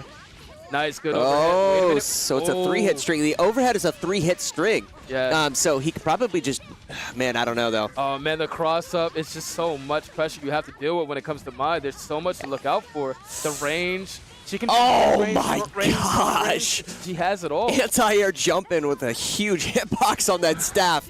I mean, it's hard. I feel like it probably comes down to sort of the character matchup. I know that obviously any character can beat any character, but he's really struggling to sort of gauge the distance here with the sort of range, if you will, that he has with this staff, the size of that hitbox, sort of poking with it as he's able to maintain this pressure. Something else you'll notice, every time that Paku blocks a hit, TLG is sort of pushed back a little bit, so he's able to sort of gauge the distance. He's maintaining this pressure, though, and now Paku's only sitting with about maybe 8% health. It's pretty much a few shots hit away. Solid zoning twos here with TLG's character, so I think he's probably going to do that to just chip him out. That's good stuff from LA, right sorry. There. Meant to say LA. My apologies, good guys. Stuff. Yep. Amazing gameplay, amazing pressure, amazing all around. Yep. Did not lose a single round there. Good job by LA taking LA, exceptional job from LA. Pretty much had control the entirety of that match. And just to confirm, that was LA and not TLG. That was a mistake by me. That was good. You know what? They play the same characters. TLG's over there like, yeah, man, I'm popping off. They play the same characters, so I don't think that's a really bad look right there. TLG, he would have been right on it too. But, man, a really, really good showing right there. So the score 3-2. Again, about 50 minutes into this game. Score is still very close. It's wild. 50 minutes has already gone by. Yeah. Wow. I know. This is really going to be exciting going into the next game. 3-2. Street Fighter 5. Everybody knows how to play Street Fighter. Everybody has something solid here. So I'm really excited to see what's going to happen. I wonder who's going to lead the pack here in terms of who's going in first, in terms of who's going to play what. I'm super excited because it's team battle, right? So it's only one round. You get one round. You get a little bit of extra life if you end up winning the round. A little bit. You get a little bit of you're able to keep your meter. So there's a lot of things that go into play. Yep. And what I always try to tell people is that the way fighting games are normally played is like it's not that you need a download round, but you understand there's offense defense aspect. Good phrase.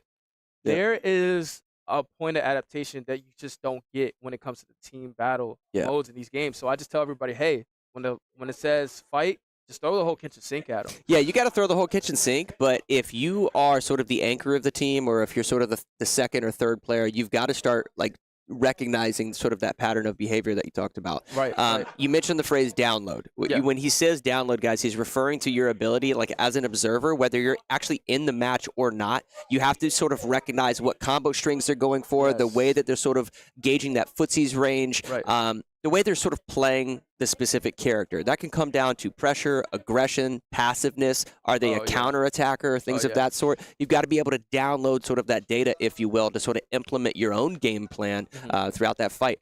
Street Fighter, you had mentioned also that in between each round, the players do receive an additional little bit of health. You don't get a full health regen, but you do get a little bit in between each of those rounds. So that's something to just take note of. Sometimes that's just the differentiating factor, if you will, that determines whether or not one of our players is able to stay in. Sometimes they survive with just 5 or 10% health. Yeah, definitely. There's a lot that goes into it, man. I mean, as far as these two teams, I need to see somebody take the lead. I need to see somebody take the lead, somebody going strong, and not worry about it. But also the other thing I'm looking at right now is how many fighting games have rolled so far. It's true. So, but this isn't, you talked about anime fighters sort of maybe lending themselves to Paladins, Street Fighter. Maybe we get into Mortal Kombat or Tekken or something like that. Maybe Ghost start taking it. If Ghost actually takes this game, I think that'll definitely sort of be what separates them. Anime fighters, traditional fighters. But just in general too, like again, we were talking about how the fighters in general kind of seem to go in the Paladin's favor more often than not. Yeah. They're being spun first within the first quarter of this game. So we've already gotten Dragon Ball Fighters, we've already gotten Blaze Blue, and right now we're getting into Street Fighter. So if the Ghosts play this right, they can also say, hey, I mean, it's okay if we steal 1 or 2 or even spin them all in the beginning because we know we're going to just get our games at the end. And people always say the team that, you know, kind of just takes it in the second half is the team that always wins. Yeah, well, Paladins, you know, just going into the backstory of some of these players, I mean, Paladins have people on their team, like, entrenched within FGC culture that started on fighters. I believe TLG actually, I read up on his bio on the website. He initially sort of found his love for fighters on Super Smash Brothers, I believe. I mean, so you're talking about that way back. Oh, he got that from his brother. Okay. Yeah, but nonetheless, they definitely love sort of this genre within gaming. So it's more than just being competitive and wanting to play them. They genuinely have a passion for fighters, and that's what you're seeing here throughout these games. Right. So getting into it now, we have Ken on the Ghost side, kind of jumping around, trying to make something happen. And then we have the Paladin side with JP. Trying to play the range here. Good job. Yep. All right. Pop has to find a way in here because there's a whole lot of... Okay, there you go. Nice jump in. You got to just close the distance on JP because... Oh, right. There we go. All right, good anti-air right there. Solid control, though. I think Magna just feels comfortable. I think he's sort of feeling out his opponent, utilizing some of those zones, but he gets caught lacking. But he's not in the corner. He can sort of back up and re-engage just like that. There it is. Oh, but he doesn't sort of finish out on any sort of damage, but he does land that. This is going to be it. Gets a little bit more health. That was smart. That was smart. So right there was, I would say, Pop doing his job, right? Yeah, did good his point. job. He knows what he has to do. He needs to just take a little bit of damage. That's it. Yeah. Everybody else pretty much has to clean up, do what they have to do to make this an actual win. But all he has to do is just do his job. You know, take a little bit of damage, kind of keep it pushing. Yeah, and you know, if you're not like necessarily as experienced in a game like this, they do have controller schemes, right? Modern controller schemes versus classic controller schemes that makes your actual inputs for your combos a little bit easier. And you'll notice that near the health bars, there'll be an M or there'll be a C next to their health bar, which is an indication as to what controller scheme they're playing on. If you're not as experienced, as long as you can get a little bit of damage out there, that can be, you know, what makes the difference in your team losing in this 5v5 or winning. That's right. Magna just able to implement his game plan at will here, utilizing those zoning tools. A little bit of anti-air nonetheless. He's still able to get some extra combos off here as, who is this? This is Punisher trying to sort of close in on him. Gauging the distance, playing that footsie's backing up. Has to get something going here. Oh, with a simple grab-off jump. Oh! And it looks like he didn't lose any health there. Magna! Sam taking it on a 2-player streak right here. Good stuff from Magna Sam. Nice showing. Nice showing. Typically speaking, we see zoning tools getting sort of implemented at full screen. Magna's throwing some of this stuff out at mid-range, just sort of whenever he wants to. There's a bit of confidence coming out of him right now. For sure, for sure. And it looks like we're going to go into Ken right here. We got Wonku on the sticks. What's going to happen? So, oh my gosh, man. I wonder who's going to take this one. Magna doing a pretty good showing right here. Oh, man. So, I mean, hopefully she can make something happen, but... I mean, but he's just chipping away at this point, no? Non-biased. Oh, my gosh. Non-biasly, I know Wonku is good. This is the full screen zoning. This is just really tough, man. These fireballs are just instant, so no matter where you are on the screen, you have to deal with this. Yeah, and they act as mids too, right? So they're not even high, so you can't necessarily duck below some of these. Some of them are anti-airs as well. Nice. Okay, gets a little bit of damage. Let's see if she can maintain the pressure here. Wonku trying to push Magna into the corner and start implementing that blender, those mix-ups, those grabs, those lows, those overheads. Okay, here we go. Nice. Here we go. Text the grab potentially. All right. Simple jump in. Just playing super confident still, though. Here we go. Nice, good pressure. Solid 3-hit string, goes for a neutral jump, but Magna reads it. Okay. She's got to be careful. All right, the distance happening again. There we go. Understood the fact that she could jump over top of that, but she has to find her window of opportunity. Wonku trying to get in here, whips the jump in. Oh, I would have liked to have seen a grab right there. Look at the way Magna's playing patiently, chip damaging his way to the victory. Wow, great showing right there for Magna. Yo, Magna with the 3. He's on a 3-player streak right now. He's doing really good. I mean, this is what you kind of want to have happen. Could we see Magna?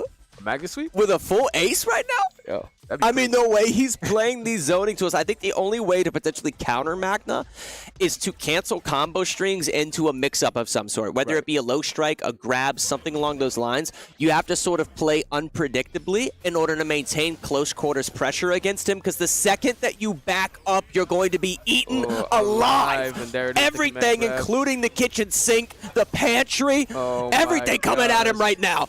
Oh my gosh. Oh my goodness Magna. gracious. Okay, here we go. Oh, wait, I don't think it's going to connect. Oh, it doesn't, and then he counters with the frame disadvantage. That's going to do it. Magna out here taking out with a 4-piece. Oh my gosh. I think. Oh my gosh. He's got a breast, he's got a wing, he's got a drumstick.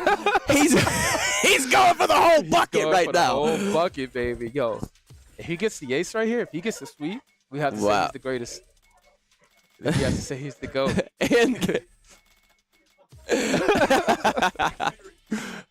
All right. This is hilarious. I want to let this happen to me. Oh my goodness. I want to let this happen to me. Okay, man. Paku trying to anchor.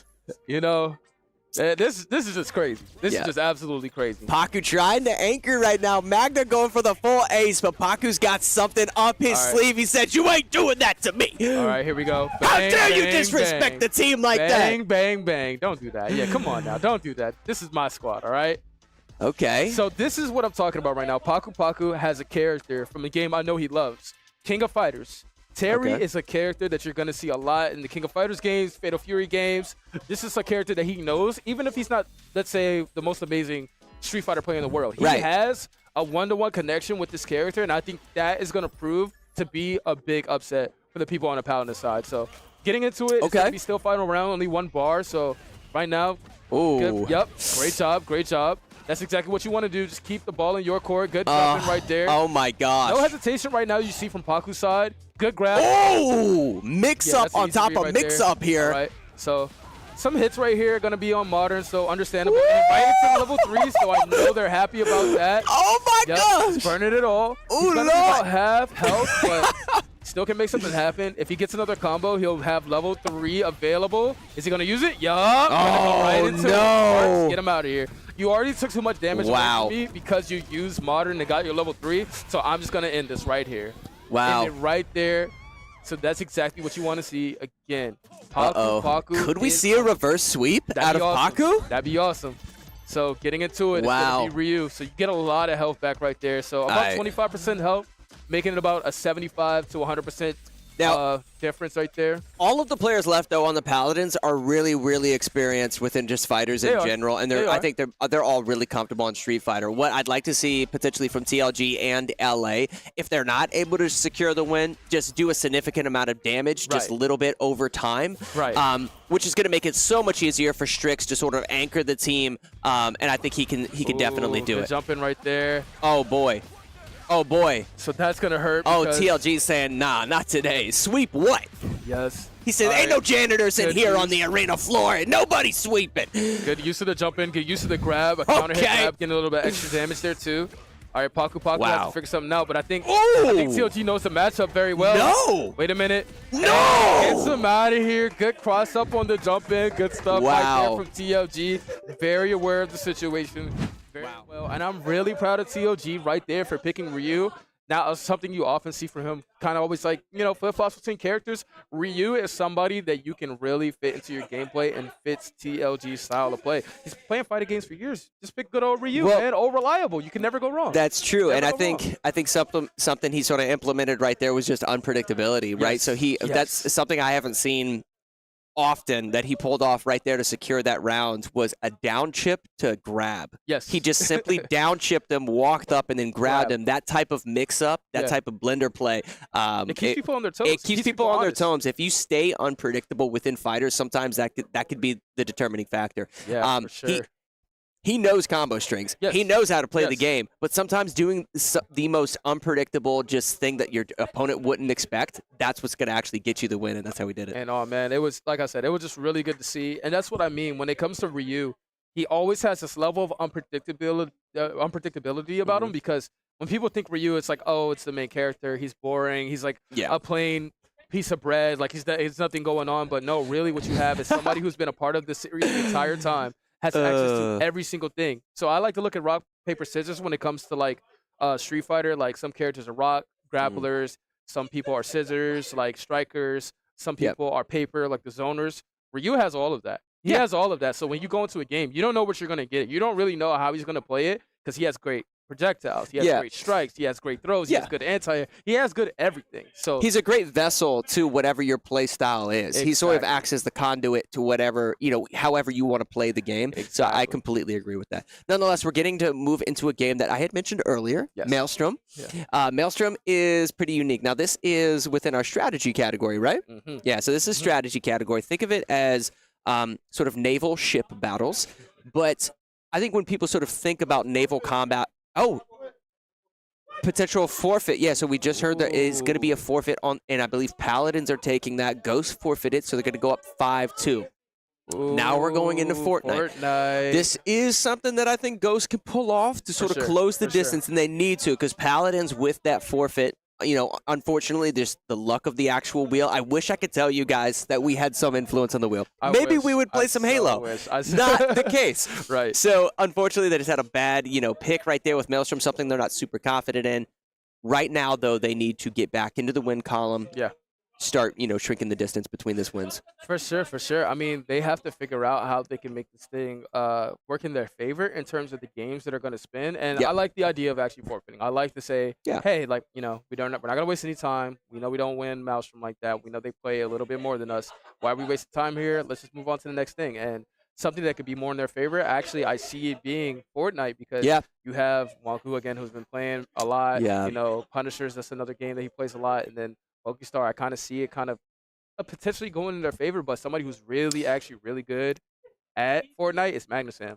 He's got that he's got that 17-year-old buff, you know what I mean? Like he grew up with Fortnite back in the day, so I can definitely see him building. Is it just a coincidence that the youngest players in the league are all really good at Fortnite? Yeah, I think it's a coincidence. I don't see any correlation. I don't think there's the older players in the league are really good at Halo. Yeah, right. Oh Things like gosh. that. Yeah. Oh my god. That's funny. We forget sometimes how long some of these games have been around. You think of Rainbow Six Siege. Yeah. That's like a very modern game, but it's been around for like 8-9 years now. It's crazy. It's getting wild. It's actually insane to see how long that game has stood the test of time. And even a series like a franchise like Street Fighter, man, is just a staple in the gaming community. When you say fighting game, people think, oh, Street Fighter. Yeah, I know that. I've heard of that game. Or you say, oh, Mortal Kombat. Oh, yeah, I've heard of that. Oh, finish them. There's just certain things that people know. And I think Fortnite and Rainbow Six Siege are actually starting to touch that because as far as Fortnite goes, everyone's heard the meme, oh, we love Fortnite. We love Fortnite. Anybody with kids, they know they spent like a bunch of money just giving their credit card to their child just so they can get some V-Bucks, just so they can get some stupid skins. So it's a really big thing what gaming has done so far. Yeah, definitely. Well, moving into this though, there are a few players on Paladins that I personally know aren't very comfortable within shooters, and weirdly enough, fellow caster Strix isn't super comfortable within the shooter genre. Yeah. As that tier 3 player, you can imagine, maybe Magna and Genius potentially starting to pick up some of the slack, if you will, with becoming more well-rounded players as they move up their tier listings, hopefully in the future and what have you. Yeah. We may see some of that here, and that's one of the things that makes the UEL so unique. The fact that we play 5 different categories, 33 different games. Sometimes the best players on those teams aren't necessarily excelling in certain categories, and shooters is definitely one of them. We see players like Billy the Goat, for instance, being exceptionally talented within strategy, right? But then, sometimes the tier 5, when we were having 7v7s, right? The tier 7, the tier 6s sometimes being really, really good at a sports game. Right. So sports games come out, and then, listen, if you're doing your job, your team feels confident within you, you're staying on that roster and starting to, develop yourself. It's all about that team play again. It's all about that brand. It's all about knowing how do we mesh well together. What are our skills? What are we good at? What are we not good at? Let's play to our strengths instead of trying to play to our weaknesses. Yeah. And I think that's a big thing. And just like I said, man, I like to look at it as same with like the basketball thing. Sometimes you'll have an athletic freak of nature, but a lot of these teams, I'd say one of the more successful teams in the NBA is the Golden State Warriors. And like I said, everybody can't be Steph Curry, and everybody on the team can't be Steph Curry. If that was the case, they would give up a lot of points on defense. That's just how it goes. So, you really have to know your role. You have to know what you're good at and play to that strength the best you can, and you'll see that success. Yeah. What I will say, though, is Fortnite is very difficult to play to the strengths of your team. It's very much, when we say 5v5 moving into Fortnite, listen, this is 5v5. Yeah. The only thing you can sort of do to sort of make up for inexperience within the game is sort of applying pressure in terms of just your gunshots and what have you, trying to get a little bit of chip damage and what have you. What you will see that the players that play Fortnite well, it's almost like a snowball effect. There's a huge discrepancy between high ceiling of skill players within Fortnite and low ceiling of skill. The game mode that we're going to be playing throughout this game is going to enable building, so it's not going to be no building mode and what have you. So you are going to see players showcasing their talents, if you will, with their capabilities within building, trying to get high ground advantage. Almost sort of get the advantage of head peaks and what have you, right? Almost like head glitching over top of the structures that they use. Nonetheless, it's going to be difficult if you're not super experienced within Fortnite to sort of, pull your own weight. It's really hard. This is a game where aim does matter, but I think what matters more often, just like you said, is the building aspect. If you don't know how to build, the second you get into a gunfight, you can't build upstairs. Oh, it's obvious. Yeah. Oh, it's Yeah, obvious. yeah. Listen, So, if you're doing solid rotations, whether you're mouse and keyboard or your controller, if your build rotations are solid, basically think of like a circular rotation with your aiming, whether it's mouse and keyboard or, like I said, a joystick on a controller.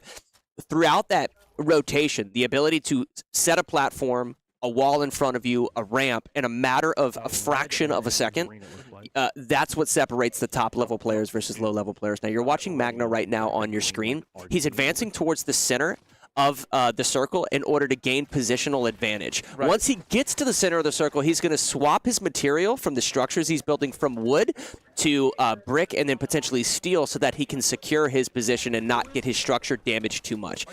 Now, he's peeking with high ground. As you can see here, he's starting to lose out on a lot of his wood, but he's not too far. He's sort of closing the distance over here to yellow base. Okay. But his team needs to give him a little bit of support. Clearly, he feels comfortable and confident within this game. And whether it's through team shots, whether it's communication, what have you, he's very experienced on this team. They need to start complimenting him just through sending shots down range. 100%.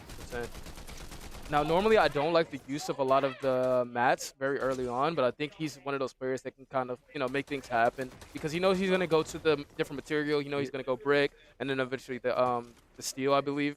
Yeah. So a lot of it is just, good understanding of the game, and I think that's pretty much going to help them make this a better win for them. But yeah. Well, now he has sort of the wall, if you will. Just like you see in the Battle Royale mode, there is a circle that closes in on these players. Magna, though, just feeling free to sort of push towards the center. Punisher trying to get a few shots off, just simply doing a little bit of slide jumping, if you will. Whoa, I didn't know you could do that in this game. Wow. Yeah, I mean, it's not super effective. It's a little bit more flashy than it necessarily has to be. Not super experienced at editing either, so that's, showcases a little bit of that inexperience. Nonetheless, target acquisition on points because he was able to get some chip. And that's what he's got to do. Yeah, that's what he's got to do. I would like to see him start to build more structure and gain high ground. The player that's above Punisher is about to scope him out immediately. He can't stay on the ground like this. No, he's got to get some high ground here. Yeah, got to get high ground. You've got to get elevation, start utilizing the head glitches within this game. Oh, it looks like Magna Santa's right on top of Punisher right now. He's got to make something happen. Trying to find a way to get out of there so he can go to his team. Nice slide cancels. Yeah, slide canceling there is a little bit more flashy than it needs to be. I think he's doing that probably. He's probably more experienced at Warzone than he is on Fortnite. He's not doing a whole lot with that slide cancel. Nonetheless, looks like trying to figure out who we're looking at here. So it looks like that's going to be Wonku taking out the Edward Scissors hands. Oh, wow, this is Magna. Yeah, this is Magna, actually. Nice, doing something big here. Got you. So that was Pop spectating Magna. Understand. Now this is LA. LA's trying to clean up sort of the edge, if you will, before pushing in. Right. Hits jump pad. Round one, I think. Is that going to be okay? So I believe that's going to be round one to the Paladins. Yeah, they got the right Paladins. You are absolutely clowning. I love saying. Oh wow! All right. Okay, Paku said that Magna's time is ticking. Oh, Wonku said that Magna's time is ticking. That's interesting. He said he's driving now, so the second that you get your driver's license and you play Fortnite, you just have a decrease in skill for some reason. I think you get a little bit more responsibility. You have to go outside, touch grass a little bit. I don't know. There might be a slight correlation there, but I'm not exactly sure. But Yeah. we're gonna see how Well, this is gonna go. I mean, it boils down to like simple advantages sometimes, though. Magna was able. Okay, so it looks like they're restarting before we get into this next round. Something super simple that Magna was doing though that gave him such an advantage throughout that match was the fact that he kept high ground. So if they're able to build up and gain a little bit of high ground, they may be able to sort of compete against him. Nonetheless, though, guys, one of the brands, the sponsors, if you will, that helps us so much here within the arena is the computers that we're playing on are made by SurfThings. Check them out because we're utilizing them to the fullest. Yep, gotta get this. If he loses this now, I don't even know. All right, calm down, TOG. You just lost to him. Calm down. Stay focused, bro. Stay focused. Going great on his trail.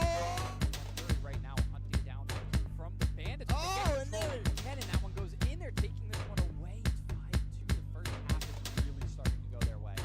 Yes, it is. Definitely. Yes, this could be a runaway, like you're saying. Welcome back, guys, to our Week 10 matchup between Paladins and Ghosts. We're going to get right back into our Fortnite action when we can. We have a little bit of a tech timeout while we get things figured out. Nonetheless, Paladins took that first round, if you will. I think the reason being, I'd mentioned this before the commercial break, they took advantage there because of Magna's ability to just gain elevation and just head glitch throughout the entirety of that match. Yeah. Now, he is solid shots, right? Don't get me wrong.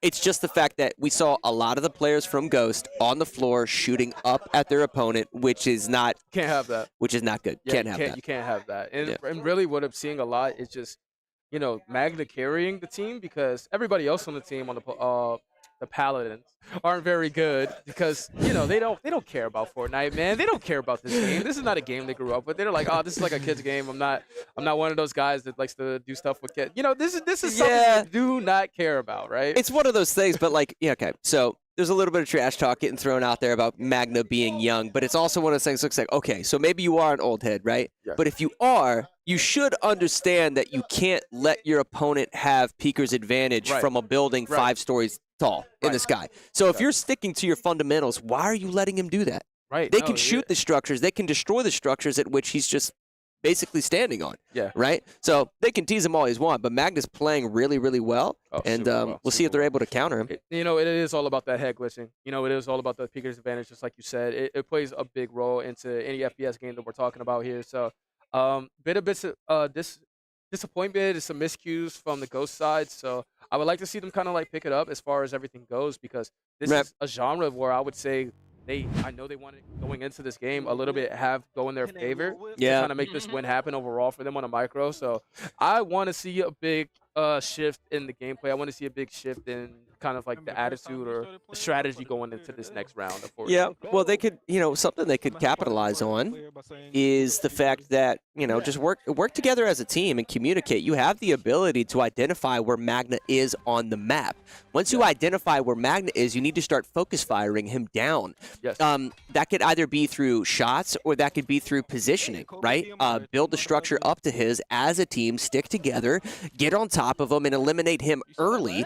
We've seen that happen. I saw, I believe it was Flying Kittens, which is another young player. I saw him get taken out within the first few seconds because he was forced to make a mistake because they made him feel uncomfortable. They have to make Yeah, right. Yeah, we have to make Magna feel uncomfortable. They need to start communicating and working as a team. If they don't do that, they're basically selling the stuff. Right, and a couple shots right here actually they were able to take a little bit off of Magnus right there. They're able to get the shields down. So I think they just need to focus on pressuring him, just like we're saying. And they can make a dub happen, but they have to take up the strongest link. I think Magna's walking up on their spawn right now.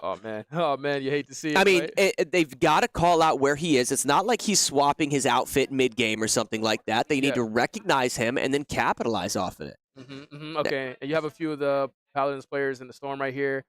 Just still kind of playing on the outskirts of it. Yeah, this is Strix, correct. Giving too much support to Magnusam. I mean, look at this. So Strix not as, as experienced on Fortnite, but at least he's dropping structure. As that player that has the elevation in front of Strix, he can shoot underneath him on this wooden structure and force him to start building. Strix drops down, potentially going to get a kill here, utilizing some hip fire. He needs to swap to his next weapon. Unfortunately, didn't have it reloaded. Every shot. There we go. Every shot. Oh my God. Solid effort by Strix, basically to push up on him. He has to be careful. Gets 2 knocks. Strix, not necessarily as experienced, but getting 2 picks on the field right now. Something to note. Strix isn't reloading his weapons prior to assisting his teammates, just like right there. He needs to start reloading his weapons before his swap. If he doesn't, as the circle closes in, he's going to be in deep trouble. Yeah, right. I don't know if he's going to save TLG here. He can try. He's trying to save TLG. Let's see if he can do it. Okay, trying to get the res off. 3 seconds. Uh-oh, making it happen. Boom, and TLG is up. Okay, here we go. This is an opportunity for him to reload his entire kit. As we get into the panic mode of a small circle, if his weapons aren't reloaded, he's going to lose. Yeah. Now we're taking a look at LA over here with the sniper rifle, looking to get some pop shots off. With absolutely no... If he has a sniper rifle, why is he not gaining elevation right now? Took his time and... There it is. Oh my gosh. There it is. All right, and I think that's going to be it. So GG Paladins are going to take that. They took it, man. That was a nice showing. Oh my gosh, I'm so sorry about that. That was a nice showing right there. I love what I see. Sorry, guys. I'm so sorry about that. You know, I just have to stretch the legs a little bit, but I think it's a little bit more centered now, actually. Oh, wait, no. No worries. We're going to get the camera situated here. But during that last match, what you just saw was, I think, both teams probably being a little inexperienced. Now, Magna definitely knows how to play Fortnite. Oh, yeah. Right? Oh, yeah. That guy's a killer. But there are things that Paladins could do to improve their gameplay even more to start competing against some of the other teams in the league. Listen, you can't walk out of that feeling good just because you got to win. Yeah. Okay, you got to win because Ghost played terribly. Yeah. That's the only way around that. Right. They're going to have to improve still moving forward because there's a lot of teams that are going to play a bit more up to par when it comes to like Fortnite. Ghost really just couldn't get it together. You know, there's a few people on that squad who just really don't touch the game at all. It's kind of like a moot point for them. So just like you said, man, they've got to keep improving because it's a better team. I don't think Magnus Sam could just carry it all by himself. That's true, but that mode is very, very easy to practice. It's a specific game mode within the menu option of Fortnite that you can jump right into and begin practicing. There's certain things that I saw from both sides, including what we saw right there with LA, you know, with that sniper rifle that we saw him on. I don't know if it was just because they knew the round was coming to a close, but the fact that you're using, I mean, basic fundamentals of gaming, right? The fact that you're using long-range weaponry and you're not, you know, at a sniper perch or some type of elevation shooting down at your opponent is interesting. So Paladins, don't walk away from that feeling comfortable within Fortnite because you've got a lot of work to do. Go jump into that menu on Fortnite, select that game mode, and start practicing.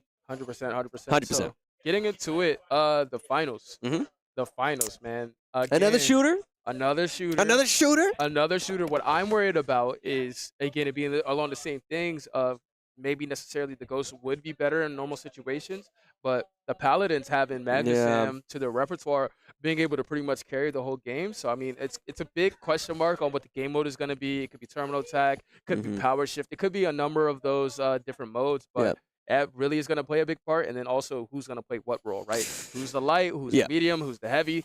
That is a big part of the team comp, and we're going to have to see a big shift right now because Ghost at a deficit, 4 games behind. They got to make something happen. They're 4 games behind. I think this one's a little bit more user-friendly to understand. There is a level of complexity to this game because although it wants to be an arena shooter, it's very much a sandbox shooter, similar to how Battlefield operates. Right. But it's recognizable enough in terms of the mobility and the speed. You know, it's a very fast-paced game. There's some times where this game is actually acting at a faster pace than even like Apex Legends and what have you.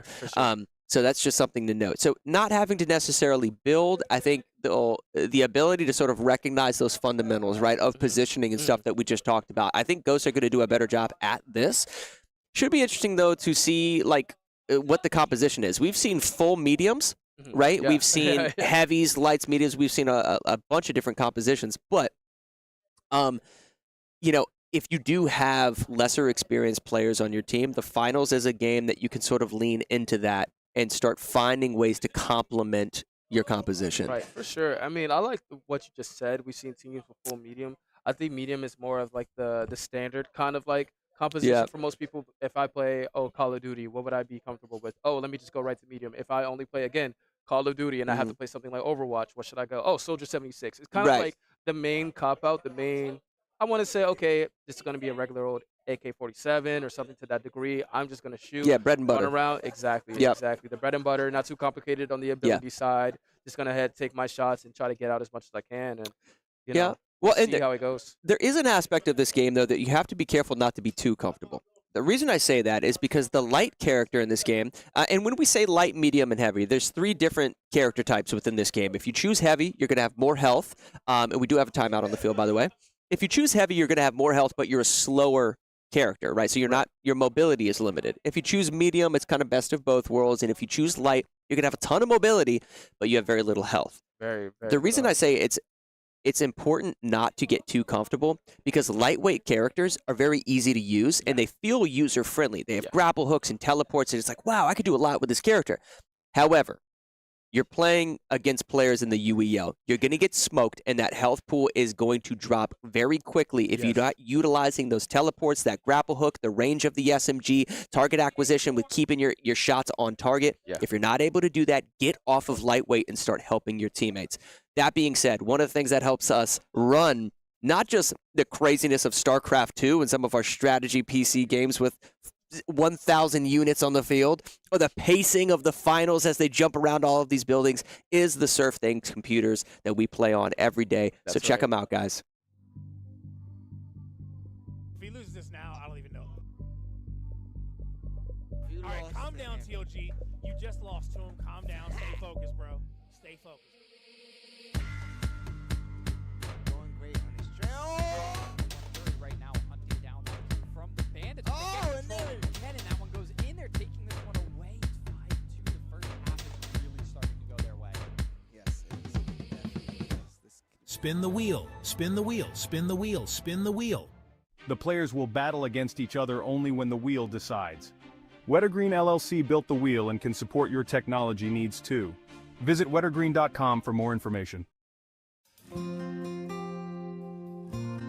The Be a Friend Project is an organization of upstanders working to bring hope back to bullied kids and build kinder communities using empathy, education, and peer support. The project's signature program is the surprise delivery of friend mail, letters and videos of peer support, to victims of severe bullying to let them know they are not alone and to help them stay strong. Like, I was so happy because I thought really like no one cared about it. Like, it was just another girl getting bullied, but it was really nice to know that like a lot of people like supported me.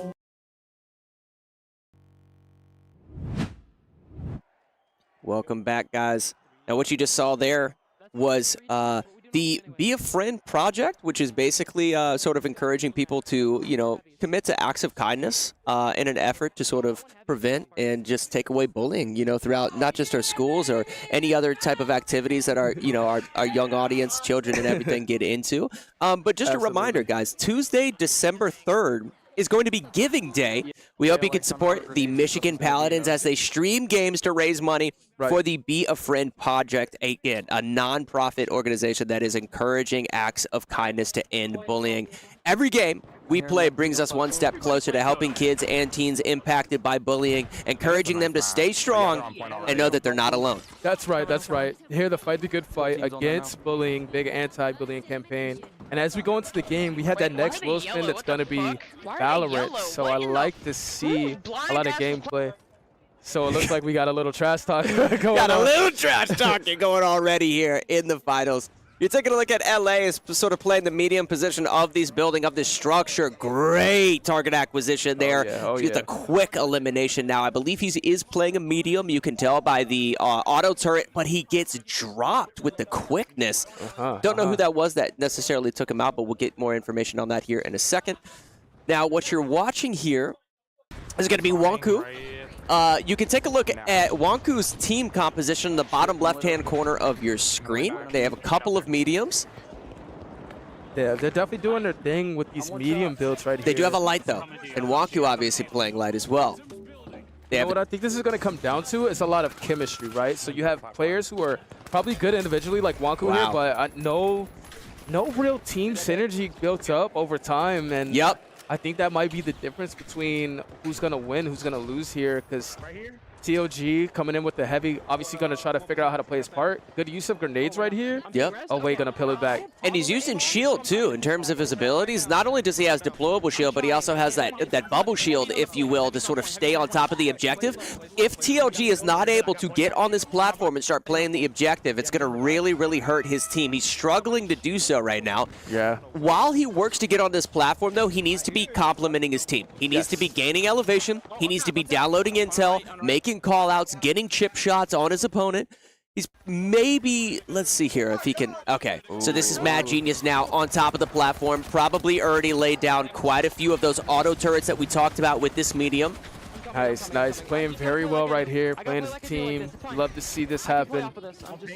Right. Now, he does have a hill to his left. What he can do is lay down a turret right now on this platform and then use his jump pad. Oh, he could have used his jump pad to basically gain elevation on that left hill that was next to the objective and then started shooting down at his opponents. Nonetheless, we're sitting here on Paku.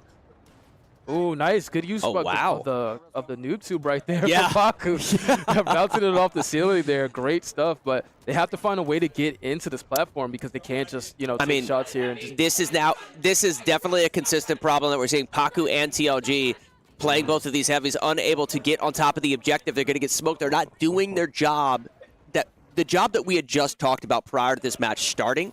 Yeah. They're not doing it effectively. Now, here we go. Okay, Magna playing out of his mind right now. Yeah. Let's see what he can do. I love what I see. You got to appreciate the aim, man. That's a young man aim right there. All right. Oh, Magna with a solid assist, even taking out some equipment as well.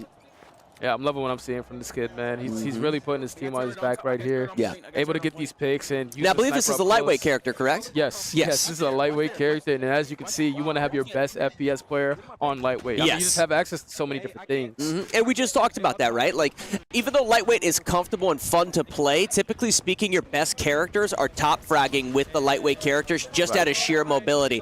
Now he is going on the hunt here. ADS is down. Oh, excuse me. Magna's actually on a medium character. Okay, so this is actually going to be on medium nonetheless. Nonetheless, Magna is playing out of his mind. Dropping below here. Gets a revive, though, on TLG. Staying on top of platform, getting these semi-auto shots off with this rifle, applying pressure onto this. Building jumps up, essentially almost gets a mid-air clap, but he can't quite finish it out. Re-jumping up there. I think he did get the assist, so they did finish the kill. Now I think his goal is really to just get that intel, right? Stay in that top positioning, let everybody know where they're at. Paku rut the rush down, but it's just not enough. And here you can see another strong showing a one-sided fight right now from the Paladins. Yeah, this is going to be a Paladins victory. Just pretty much gonna take it, close it out. The way Magna's going, man. Yeah, that's beautiful. That was a quick match of the finals. Yeah. And that probably came down to some of those, topics of conversation we had prior to that match starting. If you're not super experienced in the final, you've got to at least pick a job and then do it. Do it to the best of your ability. Heavies are one of them that I would say is probably the easiest to sort of allocate yourself to if you are inexperienced, and we were seeing some of that with Paku not necessarily able to kind of do his job. Yeah, I mean, I think the one who probably had the strongest showing might have been Paku in terms of like being able to contribute to the team. Yeah, but he was. Overall, it was the bad showing from the rest of those guys, man. Yeah.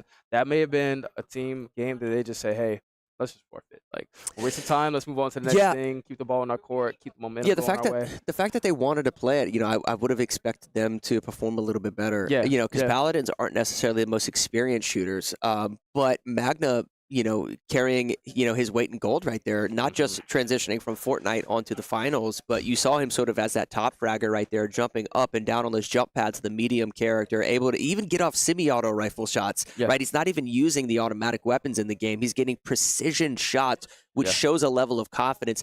And you guys might not have been hearing it necessarily from home, but Magna continuing to trash talk on the arena floor here. So he's definitely feeling himself right now as they separate themselves in that win column, 6 wins to 2.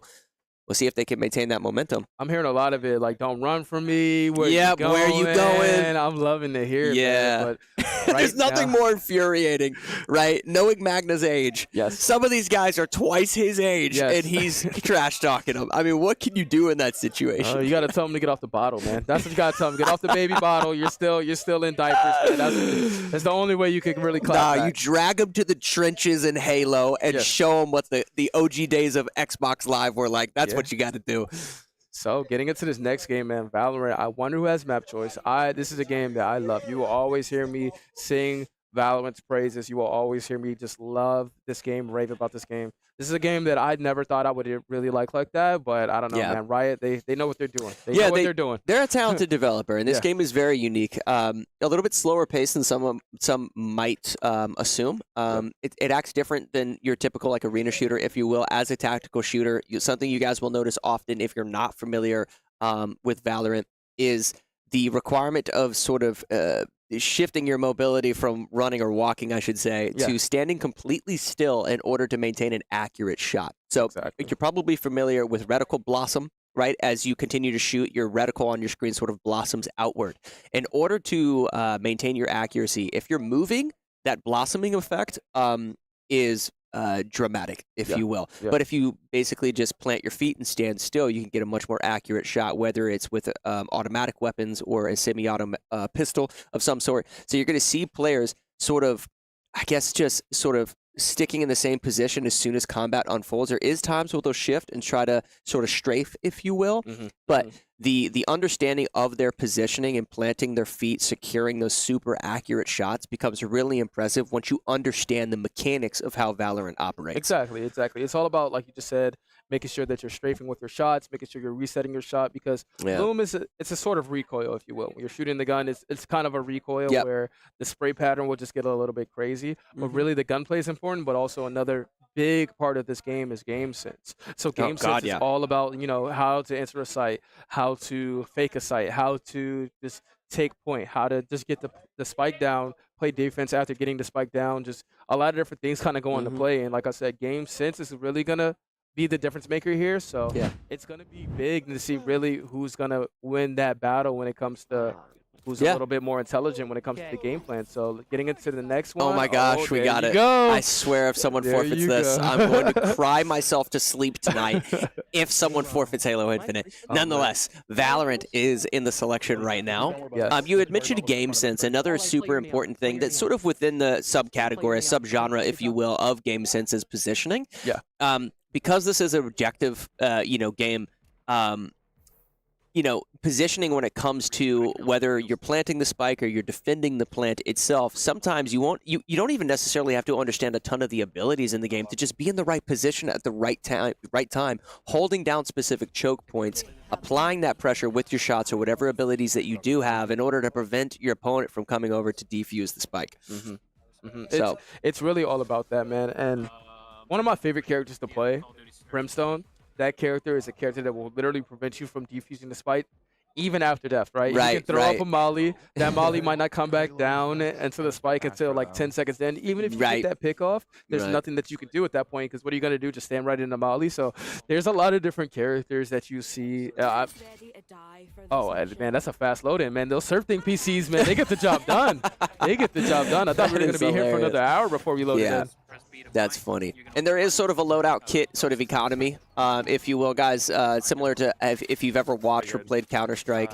As the match continues and unfolds, depending on how you perform, there'll be a set amount of currency that's sort of allocated to your game for you, which will allow you to purchase things like shield. It'll actually allow you to purchase abilities, or at least multiple abilities, if you will, armor, and all sorts of things. So just something to note as we get this thing started here. All right, so here we go. And this is going to be Ghost on the attack. Let's see where they decide to push. All right, trying to come up B long here. Or are they on defense? They may be on defense. Right, I think that, a little bit of mistake right there on that Silver Dart, but it looks like coming into it, good shots. Looks like Ghosts are on defense. This is Wonku right now trying to just basically protect this corridor, using the shielding effect of this purple smoke to just maybe peek. Hopefully Wonku doesn't. There we go. This is what I'm saying. This is all about positioning. If you don't have to push, knowing that you're defending this objective. Now, there's a lot of them. There's a lot of them right now on this objective. They may need to shift depending on what the callouts are. So it looks like they're going to opt out to rotate and try to figure something out on the next play. Trying to check him to spawn. All right, got to check up here.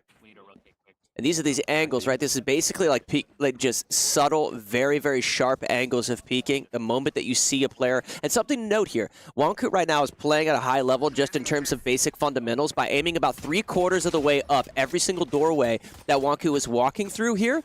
Typically speaking, the reason you want to do that is that's going to be head level of your opponent. So the fraction of a second you have to react to seeing your opponent, if you're already aiming at head level, you can land that headshot, finish them quick, and then move on.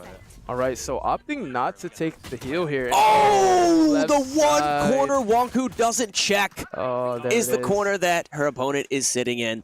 All right, but they got to do it. They got to get the spike down, and there it is. All right. Oh, wow. All right, taking out Yoru Strix there. It's a 3v3. Coming back into it. All right, Magnus Sam getting another pick. Pokestar getting another pick. Wow. It's going to happen 2v2. I like what I'm seeing. Wrapping around right now. Okay, trying to check around. Needs to bring up the headshot level just a little bit. Oh, TLG! Getting the pick right there. Awesome. Perfectly strafing around that smoke right there in order to get off the headshot. Oh, gosh, Pokestar in a tight situation. Got it. Yep.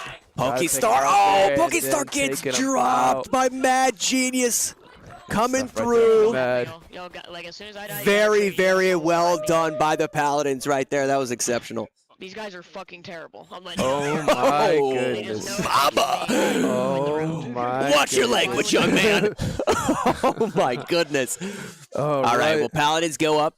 Now, how many rounds are we playing to here, brother? So this is going to be a 5-round quick match game. This is going to be swift play, so immediately able to buy up on the second round because the economy is going to be a little bit different. It's going to be a big booster, so since there's only going to be 5 rounds, you got to make something happen on attack. But I'd say attack a bit harder to kind of take on that first couple of rounds, especially the first round because it's all pistols. So there it is. You heard the call. Okay. Got to be all I like it. Aim, no brain. So and here the Paladins are on defense now, guys. LA sort of slightly picking up, wanting to gain some sense of intel as to where his opponents are and then make that call out to their team so that they can sort of collapse around the objective and prevent Ghosts from getting that plant off. That's right. That's right. And pushing out of showers, trying to wrap around, going for the flank, not checking behind you. Oh, beautiful angles. Oh, no. Not wow. There it is. That was really impressive right there from LA, picking up a double kill as he protects the objective. Now, I don't know who it was that he secured the elimination on first, but the reaction time right there was quite delayed. Oh, yeah. 100%. Yeah, maybe a little bit too much melatonin. Nonetheless. And shout out to the Slide. They have a little bit of melatonin in those energy drinks. That's right? Yep, shout out to Sly, the energy drink provider of the UEL. You're going to see me having a little bit of that boost drink after halftime. That's always the pick-me-up that I need. Exactly. So, LA not buying all of his utils, still missing that concuss I see at the bottom right there, I believe. So a bit interesting. That's interesting. Yeah, that's a good point. Probably wasn't paying attention, but doesn't matter. Just trying to get ready for. Ooh, yeah, he's feeling a little messed up, and you know that they're gonna push out of showers. Yeah. So what's gonna happen? Just trying to hold this angle, just holding it a little close. Oh, there's the flash. That is nice. I like the way that he's just micro peeking here, just again aiming at head level as he continues to sort of poke around this corner. He can't be overzealous though. He's got to be patient. Right, okay, Wonky taking out that first shot. Oh, wow, LA gets a drop, and I don't know who that was that he took down, but we have a couple of members that have already gone down. Wonku getting another shot there. Yep. Magna gets Wonku gets a pick on Magna. And then Paku takes out TLG. Yep, Paku takes out TLG. All right, so what I'm noticing right now, both sides have ults. So the Neon has the ult on both sides. LA still has it. Took out Paku Desu there. Unfortunately, though, they do have the plant off, and now LA has to collapse back on top of the objective and get this defuse. Only 30 health. He has to figure something out here. Clove definitely has her ult, so could pop it if it ever comes down to a very tight situation. And not checking the corner right there. Gonna pop the ult. Good stuff. Oh, wow. Right there we go. Really good. So a 3K right there. And got to get this kill. And Pokestar does it. Yep. Pokestar clutching it out right there for the team. That was good. Putting themselves up on the board. Yeah, that was really good. One of the things that I thought was really surprising, though, there is as LA pushed into the objective, he was able to secure 1 kill, but the moment that he got that first kill, his opponent should have been making the call out as to where he was coming from. So maybe a little bit of lack of communication there, but nonetheless, great showing there by Ghost in order to get on the board.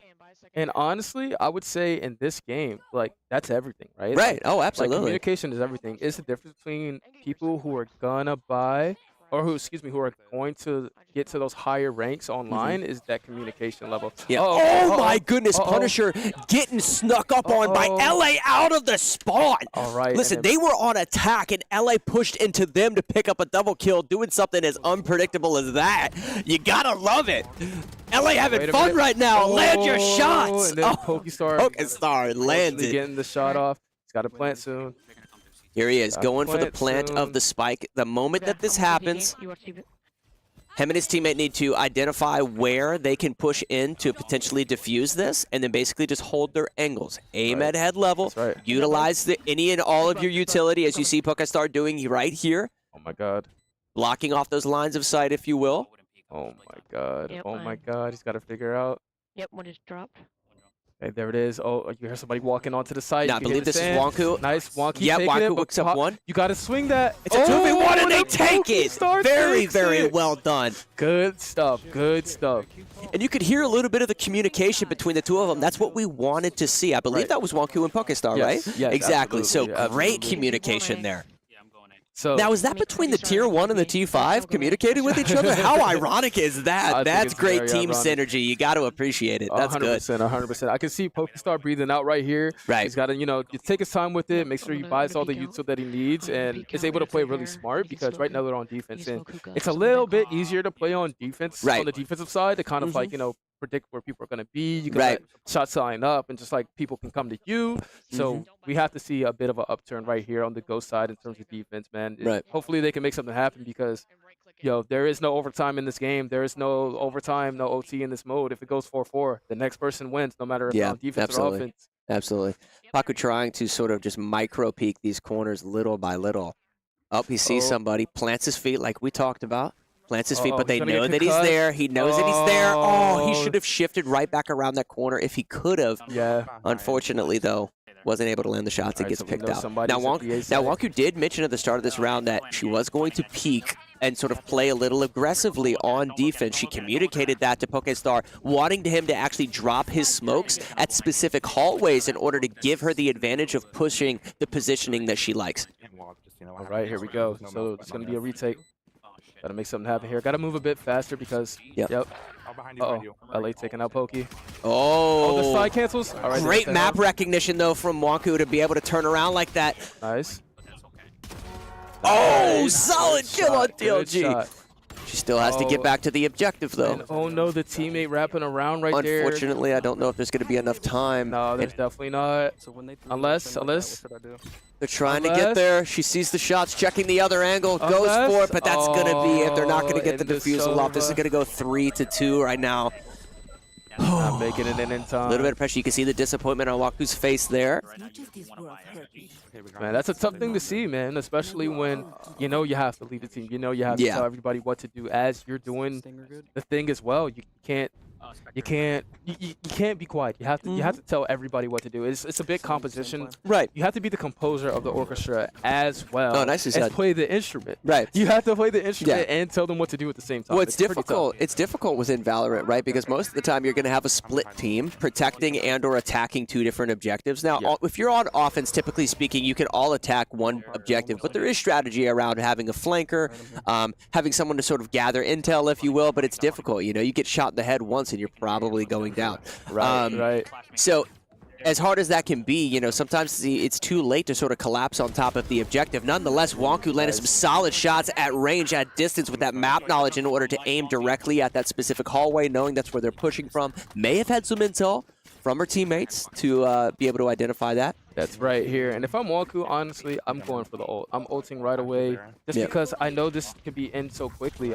I'm going to use everything to my advantage and just push right in. Oh, great shot. Yeah, Great she's shot. absolutely popping off right now. All right, able to make it back. Oh, last Oh, person, but she just Luka. get picked by Last person, Magna? Luka. Oh, They that's have two to play picks safe. by They have to Magna. play safe. Oh, no, they're feeding. They're feeding. Now Magna's got 2 picks. Oh, no. Oh, 3 picks by Magna with the clutch. Are you kidding me? 4K. See, in that moment right there, Wow. you have to play small. You have to play smaller. You can't just even if you know where the last person is, just protect the spike at that point. Yeah. Protect the spike, play safe. You talked about that with positioning and game sense and everything else, you know? Right. Sometimes there's fights you just 100%. don't take. Sometimes there's fights you just don't take. You don't Yep. you don't swing out with your util. If you're gonna use your util, you just play behind something, Yep. smoke it off, and just leave it at that. It's really tough, Yep. man. It comes down to game sense right now, and I think Magna just has just enough to take this team over the top.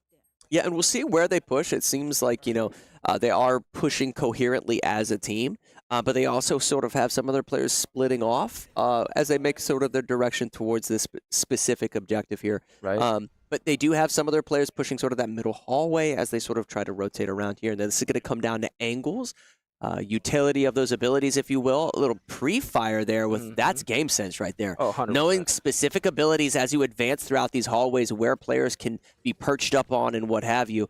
Right, Pre-firing good to say. through the smoke. It's pretty impressive. 100%. This is game knowledge. This is Oh, this is difficult. LA does get a pick, though, and I think that's going to be a huge difference. LA with a double kill as they push into the objective. It's so interesting to see something like that happen. Oh, man. Wow, LA with a triple? Uh-oh. Is he going to get the Is he going to get the full ace? He's gunning for it. the ace? He's gunning for it. Like, Let's see if he can do this. Very fast mobility on this character. Where are they? Yeah. Yeah, absolutely. That's probably going to be it. You can see the level of disappointment there on Wk10. It's very frustrating. Difficult. Magna with the fourth kill, looking for the fifth, pushes in, gets the double. Easy peasy for Paladins. That game right there, they get the fifth win, and that's going to do it for Valorant. Wow. It's got to be frustrating for them because listen, when you're playing on defense, that Halo Infinite, yeah, 100%.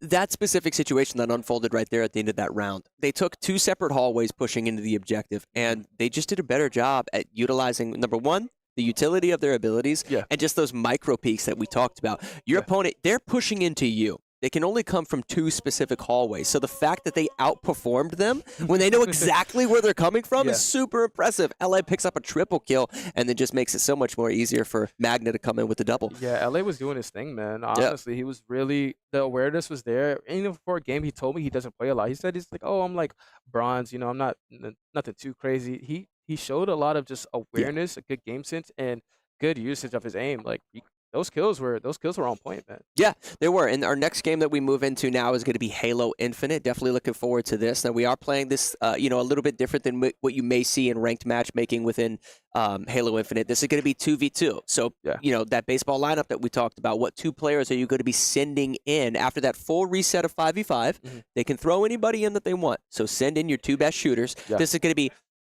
2v2, and it's going to be assault rifle and pistol spawns, right? So you're spawning in with the assault rifle and the pistol. Now there are battle rifles, Bandit Evo rifles, and so forth that are on the map. It's we'll get a good idea of whether or not there's a ton of map knowledge from these players if right at the rip, if they're not rushing specific power weapons, but maybe more advantageous is rushing those marksman rifles, if you will, the battle rifle and the Bandit Evo rifle. If you're able to secure those, you're probably going to outplay the assault rifle users and the pistol users throughout the entirety of the map. So if you have solid map knowledge, that's probably going to make the difference throughout this one. Right. I mean, I'm a big fan of the battle rifle. I love the burst shots. I think they're absolutely amazing. Please bring back BR for ranked matchmaking. I don't know what 343 is thinking. Yeah, because the Bandit is okay, but really it's that BR, man. That BR. The battle rifle is Halo. Yes. Let's stop arguing about that. It just does it for me, man. It's so good. Get that headshot with that thing. It feels so rewarding, man. They do have a new weapon that's actually getting ready to add added to the game in an upcoming update. It's a new SMG. Oh yeah? Yeah. Oh, I forget the specific name for it, but something to look forward to for the Halo fans out there. There's all sorts of interesting things happening within the Halo universe. They had a reveal trailer that Halo as a franchise is shifting to the Unreal Engine 5.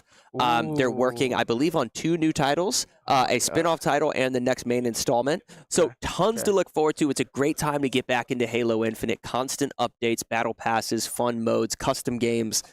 So much going on. It's just such a good time, man. Yeah, Again, it's Halo, one of those games. I didn't have an Xbox, but all of my boys did. Yeah. That was the game. That was the game where you went over your boy's house. You guys were playing Yeah. all night LAN parties. That was the Yeah. game, man. That was the Absolutely. game. It was a movement, man. It was Yes, definitely an yes. era. Oh my It was God. an era within my gaming, God. and so the fact that we have Halo Infinite on the wheel is something that I love, but I'm sure something that you guys as viewers and fans really appreciate 100%. amongst the incredible diversity of not just the players, but then also the games that we play. 100%. It's going to be a ton of fun as we jump into this. Halo 6? Halo 6?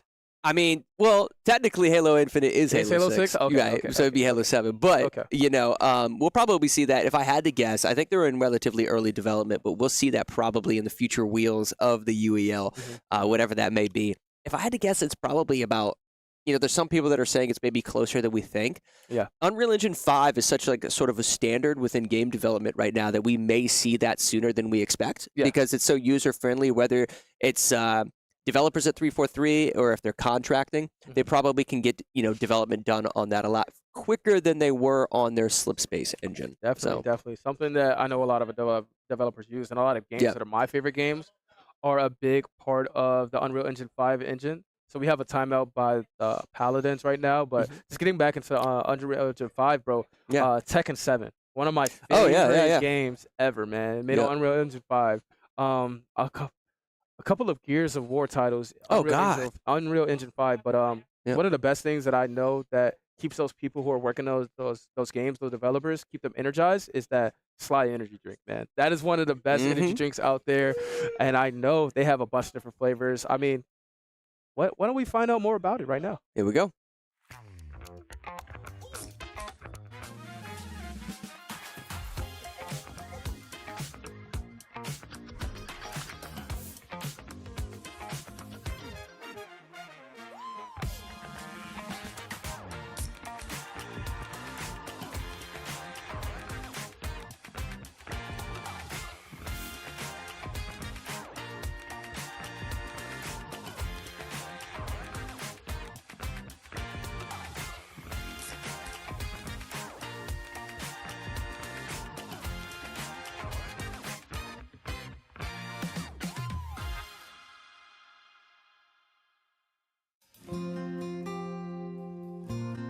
The Be a Friend Project is an organization of upstanders working to bring hope back to bullied kids and build kinder communities using empathy, education, and peer support.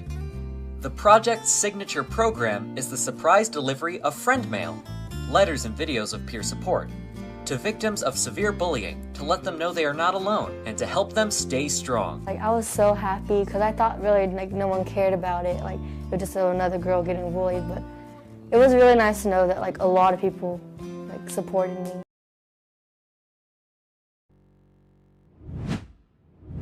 And there you have it, guys. That was the Be a Friend Project, a nonprofit that is encouraging acts of kindness in order to end bullying. You're going to see us not only talking about that today, but then also throughout, you know, some of our UEL matchups, you know, moving on throughout the month of November as we move closer to December 3rd. Tuesday, December 3rd, we're having a fundraising stream for the Be a Friend project that I hope you guys can show up for. I know I'm looking forward to it. So stop by. If you want to contribute towards it, you can. But even if you're just stop by to help raise awareness and be a fun of just an awesome day of gaming, I can't wait for it. It's going to be exciting. Yeah, it's a really big push, and my heart's warm for what the Paladins are doing right now. Yeah. They're picking to be a pal right now. And it's a tough time for a lot of people in school. A month away. It's November 3rd. Mark your calendars. December 3rd. It's going to be an amazing time. For the Be a Friend project. Like I said, I am very excited, but to segue away from that, we are getting back into the more competitive side of things. These two teams right now, there's no room for friendship right now. We got to get into this Halo Infinite, and somebody's got to win. Somebody's got to lose. Somebody's got to win. That was good. Yeah, and Halo's definitely a really good sort of like proving ground, if you will, you know, with regards to just being a well-rounded shooter player. So I think there's a little bit of pride sometimes, especially amongst some of our older competitors within the arena. Halo is great for that, and we're going to see it. You know, it's not as... You know, the fact that we're spawning with assault rifles too, there's a little bit of forgiveness with regards to like accuracy and what have you, but then also just maintaining solid game sense, you know, a little bit of positioning, but also communication can be key because you've got to be able to control the power weapon. If we don't see them controlling the power weapon, whoever does is going to win, and whoever doesn't is going to be pretty embarrassed. Right, right. And those power weapons, like you just said, they're a big part of the gameplay. This is a big part of the winning factor here. Same thing with Gears of War. The power weapons play a big part of everything between the spanker, even the cloak, excuse me, Active camo. Active camo, OS being the overshield, sniper rifle, all sorts of things. But here we go. We're getting ready to jump into it. We'll get a look at what our next game is. It's going to be Roller Champions, one of our sports categories. Now, here we go. Depending on the actual setup, sometimes this particular map, there can be what is it called? Oh my gosh, I forget the name of the power weapon. Nonetheless, it should be a sniper rifle in the center. Yeah, there's the camo here. There's even the shotgun that shows up at the bottom underground. Correct, yeah. Shotgun will be bottom mid, probably the more underutilized or underappreciated weapons on this map because you can basically two-piece with it. Nonetheless, good hill control here coming out of, I believe this is Punisher, actually. Yep, it's going to be Punisher and Wonku on the Ghosts, and it's going to be Magna and Mad Genius on Paladins. Just something to note there, guys. And I believe Ghosts, yeah, here we go.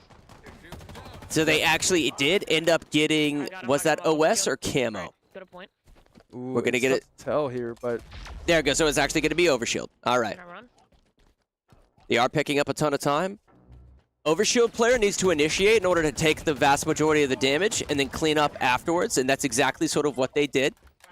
Once they oh wow, just a simple back smack. One of these players needs to play under the columns here in the mud section of this map. So one person stay on point, the other one play underneath the columns that you see in front of the objective because they only need one player on top of the objective at any given time. Now it does look like they're pushing over here from tower. So they need to regain their health, rotate around this. Oh, but this is going to be a 1v2 for Wonku. Let's see if she can pull it off. She does have the repulsor. She gets one kill, but can't capitalize on the other. That's unfortunate. Potentially could have stuck around with Punisher in order to maintain sort of that damage output, if you will. Now, here we have Mad Genius. I'd like to see him swap to his pistol in order to get a little bit more damage output from range. Nonetheless, he's got two players pushing him at the exact same time. He does have repulsor, though, so if he could shift his body to the backside of this, maybe be able to potentially repulse his opponents off of the objective. But Hill is going to swap to mid. Now, it does look like we have the sniper rifle. There we go. Ooh. What is the name of the spear gun? I'm just, for whatever reason, I'm just having a brain fart here. The spear gun. Yeah, it shoots the giant. Oh, my goodness gracious. Somebody help me out in the Twitch chat. Why am I forgetting that? I feel terrible about it. Nonetheless, that's the only other weapon that you may see top middle, but we don't have to worry about it. It's basically just sniper rifle right now. Now, if sniper rifle is in top mid, heat wave should be potentially in bottom if it's not going to be that bulldog shotgun. Now, they do have sniper rifle. Something interesting to note, with sniper rifle, you can basically get a ton of kills off spawn. Oh, just barely. Oh my goodness gracious. Solid gameplay coming out of Magna. Almost picks up the double. Man, and this type of gameplay, you know. I'm back. Yeah, you can hear him. He's Magna popping off. Good use of the Wonku gets dropped from Catwalk. Now, they could start picking up that needler. Do not underestimate how effective that needler is. The fact that no one's picked that up is interesting, actually. There's the melee. There's the melee. And right now, good use of the mini-map right here to make sure they're tracking exactly where the enemies are and just easily able to take some shots right there and just figure out how to get right in. It's hard to cover every little angle, but... Skewer. Oh, yeah, that's right. The skewer is the goodness gracious. Thank God I remembered that. Oh my God. Almost, guys, almost. Oh my God. Nonetheless, we'd love to see a little bit more sniper gameplay as well, because I know sniper rifle was top mid. Magna getting another kill right there. They've got to be careful. If they cap this, it's going to be over. They have to be able to push up on point. Oh, Wonku looking disappointed, and that's going to do it. Oh my goodness, man! I like what I see. Magna feeling super comfortable, feeling that level of confidence right there. Yeah, now, what is something that Ghost could have done more effectively right there? I would say number one, grenade play was terrible. Yeah. You've got grenade placement is everything. If you're able to get a little bit of grenade damage just pushing into the objective, because listen, the objective is in one specific location. Yeah. If it's being actively capped, there's only 1 to 2 places that your opponent can be. You have to lead into that attack by throwing grenades in order to get little bits of chip damage to make your gunplay that much easier. Exactly. We weren't seeing grenade play. We weren't seeing weapon management of the power weapons, as well as just team shots. Listen, it's 2v2. right? Wherever your teammate spawns, you got to be able to just be shoulder to shoulder, right? And start pushing the objective in tandem with that player. You have to make sure that in a mode like that, even whether it's TDM, King of the Hill Slayer, whatever, you have to move as a group. Yeah. You have to move as a group because it's too easily where you can get picked off. And then it's like, oh, okay, I'm going to try to play the hero, try to save my teammate. Oh, the other guy might be low. Right. You don't know where that other enemy is. And those shots kind of come out of nowhere. The same thing ends up happening to you. And like, oh, now you guys are both sad. You have to play as a team. That's true, and Halo is a game of like spawn management as well. I didn't see this from either one of those teams. You saw a little bit of Paladin, after they were able to acquire the sniper rifle in terms of just peaking particular spawn points. But while you're capping a specific objective, you can actually have your player that's playing doubles in tandem with you actually push into one of the spawn points because most of the time you're either spawning in garage or you're spawning in tower on that map. During your capping of the point, if you actually push into the garage, it's going to tell the game itself to spawn the opponents in the opposing spawn, so you know exactly where they're coming from, and that's going to allow you guys to sort of start landing those early shots as they push into the objective. I wasn't seeing that necessarily from either one of the teams, so that's something that both of them could do to probably make themselves a little bit more well-rounded within Halo Infinite. Yeah, it was a tough thing to watch, man. Definitely a tough thing to watch right there. Hey, but we got to watch it. Yeah. We got to commentate over Halo. Yeah. Oh my God! And I'm such a diehard Halo fan. The fact that I forgot the name of the skewer, please forgive me for any of my Halo fans could happen in the chat. But unfortunately, we don't ever get to use it within ranked matchmaking, which is probably why I forgot the name of it. And Nonetheless, like you guys can see right here, the score went from 7-9. There were 2 games that weren't accounted for. One of those games for Halo, and I think the other game was actually Fortnite. I believe it wasn't accounted for. So this is the true score going into it right now. It's 9-2. Looking at it, the Paladins, they're looking really strong right now. They're looking really strong right now. Yeah, Ghosts have to, it's so interesting, right? Like, if you didn't know anything about the UEL, you'd come in tonight seeing Paladins record versus Ghost record, and you'd think that this would be maybe opposite of this, right? I predicted that things were going to be a little bit closer because we were tied up at one point, 2-2, and things were feeling good. What do you think has been sort of the differentiating factor that's allowed them to sort of pull off this way? Synergy. Definitely synergy. Yeah. Even if, everything is more or less weighed into one person in terms of shooters. Like Sam, when it comes to a lot of these shooters, it's more weighed on, okay, he's got to be the one that carries. They understand that, and because they understand that, they know how to play around that. And I think that's the difference maker. That's the real difference maker. Even though they know that on the Ghost side, this team, has been kind of more or less put together within the last week. They know that Wanku's going to be their anchor, but they don't really know how to play around it yet. Yeah. They really don't know how to give her the support that she needs in any moment, whether it's Fortnite, Overwatch, Valorant. They don't really know how to kind of be that support that she's kind of looking for. And I think that's the biggest difference in between where these teams are kind of headed. Yeah, that's true. And we talked about Fortnite, the finals, and Halo. Those are 3 shooters that have been completely dominated by Paladins. Oh, yeah. 100%. Right?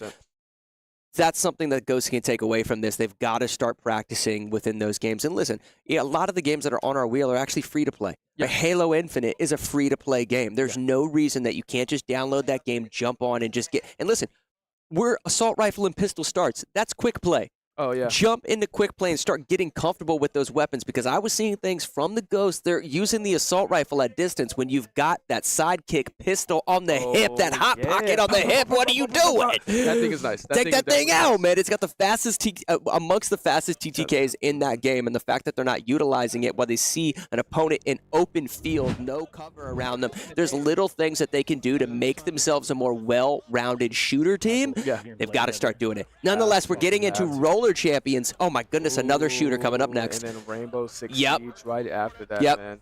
So we're getting into Roller Champions, which is a sports game here within our genre. That skin right there was actually fire. Nonetheless, you're taking a look at Strix. Now, what is Strix doing right here? What was that movement he just did? That was an uppercut maneuver, which is going to allow him to slide down the glass with as much momentum speed as possible. So just in terms of mechanics of this game, you're going to see Strix here sort of passing it to his teammates. They're trying to race around this ring as fast as possible through these sort of lighted gates, if you will. If they're able to go through those gates at completely 360 degrees around this ring, they'll unlock an eligible point that they just scored right there. Right away. But make no mistake about it, you have to get around the ring at least once in order for that point to become eligible to score. Now, if your opponent steals the ball back from you, at any point during that, the point then becomes ineligible and it gets taken away. It gets denied. Right. Okay. Right. So tons of teamwork in order to get around this ring. You can tackle your opponent. Yes. You can steal the ball from them. Be an enforcer. Yeah, be an enforcer. Good phrase for it. That's what I tell people. If you're not too familiar with this game, I mean, everybody has to be familiar with this game. You have to play it if you want to be a part of the UEL. But in this case, if you know you're not the best, if you don't have the best movement, you don't have the best shooting, you don't have the best passing, be an enforcer. Yeah. Be an enforcer, man. Be that person Wow. that's like, hey, I'm going to take my opponent out of play, and oh my God, this usage right now of these speed man, is so good. I would like to see them go for multiple points. Don't even go for the single point. Yeah, Don't right. do it. Oh, Okay. they're so confident. LA confident with his shots. Very, very confident right there, and that is called team play again right there. That's the difference maker. Just using your teammate to get that speed boost is everything, man. Because Yeah. you just zoom right past me. There's Yeah. nothing they could do. With the turnaround fadeaway there to pick up that second point. Now, something to note throughout the entirety of racing around the ring right there to get that eligible point, some Paladins are beyond comfortable on this game. You can already tell because while they were trying to get that point eligible, they performed what I believe was like 4 different slingshot maneuvers. Yes. That's when you grab basically the back of your teammate and then your teammate slingshots you to gain speed around the ring. LA with a steal right there. Oh my goodness. LA just getting disrespectful on the ring right now. Right, man. Here comes the slingshot, grabs onto the back, swings him forward in order to maintain so much speed. It's difficult to sort of catch up. Great movement. Great angle to come back down on.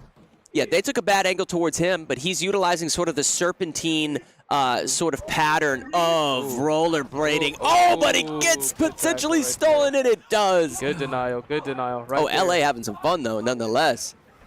All right, and get back into a big scramble right here. Nice couple of shakes right there. Good Oh, pass. solid pass all the way up the court. You got to respect that. Gotta Good respect it. positioning, Gotta though, respect from his teammate. And this is going to be Strix, who was up court. Okay. Goes for a pass, whiffs it, but also may be potentially picked up by LA to advance the ball, and it does. They have a point available, but it gets denied. It gets stolen. Good denial. Good denial. So, again, right there, you're seeing a lot of gameplay happen where he just wants to push the ball. Ooh, good strike. What are we watching? Hockey right now? There's a lot of shoulder checks going on throughout this. You got to love it. Oh, yeah. Super fun game again, guys. Free to download, so give it a download, please. This is out of the developer of Ubisoft. Super, super fun game that anybody can practice at home if you want to become a true in-gamer here at the UEL. Okay, nice. Okay, Paku. Let's see. Let's see if Strix can sort of get. I think Strix is sort of sitting down the lane here, looking to get a pass potentially from his teammates. And look at the way that he's staying in front of LA in order to receive this pass, or at least a slingshot maneuver in order to increase his speed. Oh, takes a sharp turn on that corner, takes another sharp one, dodging through his opponents, goes for the shot and drills it for 3 points. LA looking super comfortable. Excellent right shot. now. Excellent shot right there from LA. Textbook stuff. You love to see it. Picking up right angles to come down and just making an easy shot right there for him. I mean, that's a no-brainer. Listen, he's not going to miss that. He's not gonna make no mistake about it either. Shooting in this game is not easy. Yeah. Like, he's making it look easy, but for those of you at home that have never played it, it's much more difficult than he's making it look. Right. That's his spot. He likes that shot a lot right there. Yep. So getting back into it, man, you can kind of hear a little bit of the communication on the side. Yeah. You don't want too much going on as far as people stopping you. And nice. Okay. Ooh, Trying to Paku. get it on the yellow side. Oh, goodness gracious. Spoke too soon right there. Yeah, absolutely. That's unfortunate. Now TLG has the ball moving down the court in this Day of the Dead outfit. The Cinco de Mayo. This looking cool, man. I like this. Oh, easy goal again. Paladins just sort of feeling it. TLG just taking it slow, just taking his time, taking the right angles, just kind of swerving, making the shot again look easy. Boom. Yeah, easy peasy. Right on point. Right on point. Now, I would say that I'm trying to think of things that Ghost can do better to sort of, maybe start turning this around or get a couple of points of their own. The reality is that Paladins are just really good at the game. They're really good at the game, because, and you can tell that by the way they're utilizing the mechanics, the serpentine powders, the slingshots, the uppercuts at the wall's edge in order to gain speed and momentum, the shoulder checks, the steals, how easy they're making the shots look. I mean, look at that. Yeah. Basically just shoulder checked them, caught the ball, and then continued. Oh my goodness gracious, just playing with his food. Oh my God, just playing with him. The level of disrespect on the court is uncanny right now. Oh my goodness gracious. Throw it into a teammate. He's having fun out there. He man. is, He's he having is. fun. They're coming around. PC7. Absolutely. All right, I think they're gonna take it backwards here just to make a statement, honestly. And say we're gonna score this goal by going the complete opposite direction to move the ball forward. And never mind, there's a tackle. Yep, and they're having fun. They're definitely having fun. But Ghosts, they can't, They got to make something happen. They can't loosen up too much, man. We're all having fun here, but they've got to start finding, a way to improve at some of their less experienced games. And the way that Paladins are able to sort of toy with them right now is just based off the fact that they have a level of experience. The way that they're slingshotting and everything else that we talked about, they feel so comfortable to the point that there's, like I said, they're sort of playing with their food, if you will. 100%, 100%. And this kind of goes back to what I try to tell a lot of different teams is that even if you have somebody really good on the team as a unit needs to play really well. Oh! Sends it through. LA's going to wrap it up, and we... Oh, my gosh, with a simple slam dunk, if you will. Yeah. What a dagger. Dunking it on them to close out the game. Yeah. Man, that was just mean, man. Yeah. That was just mean. Yeah, I think they just had a level of understanding about the way that the game operates. I mean, clearly, listen, it's rollerblading. There's a set physics within the game. Yeah. Whether it just be maintaining speed and momentum and what have you, but it's also difficult to turn and to sort of pivot your character because they're racing on rollerblades. Yeah. And you can see LA right there was super comfortable, not just within shooting, but the fact that he was able to actually jump through the hoop himself. It's not as easy as it looks, I can promise you.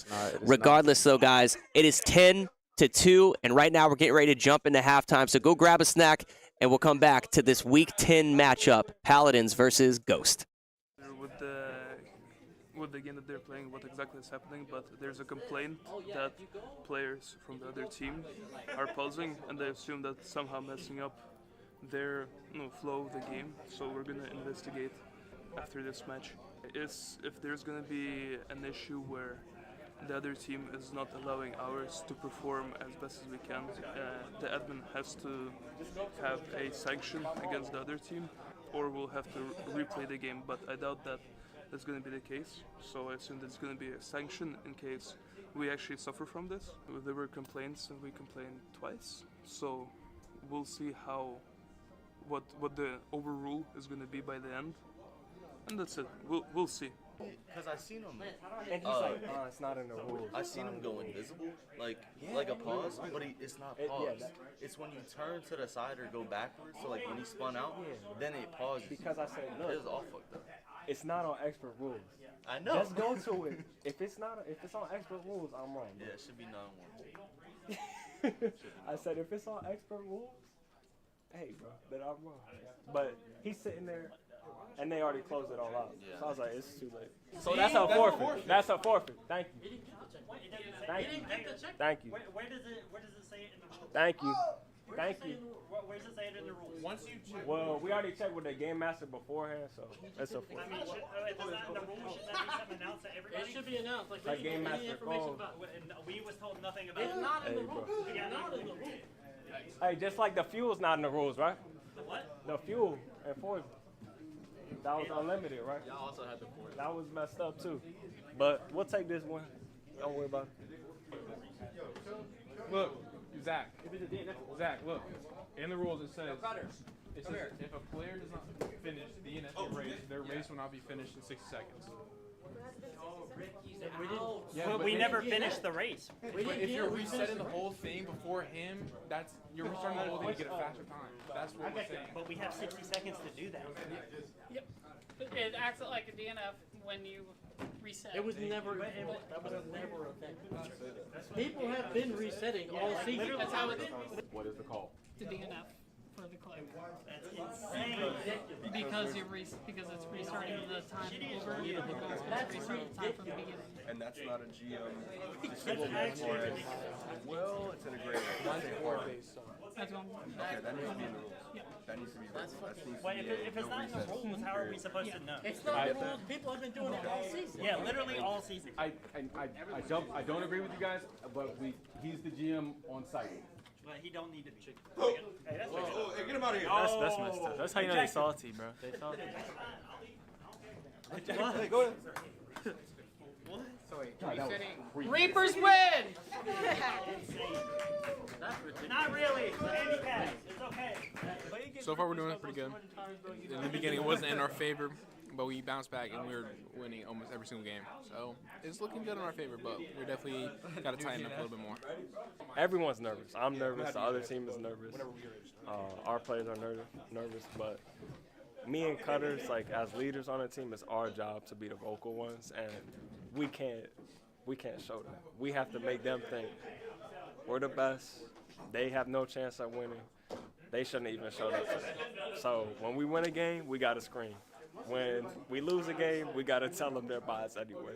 It doesn't matter. We have to talk trash the whole time and keep our confidence up the whole time. And then with our team, too, we have to try and raise their energy up and try and get them to get hyped and things like that.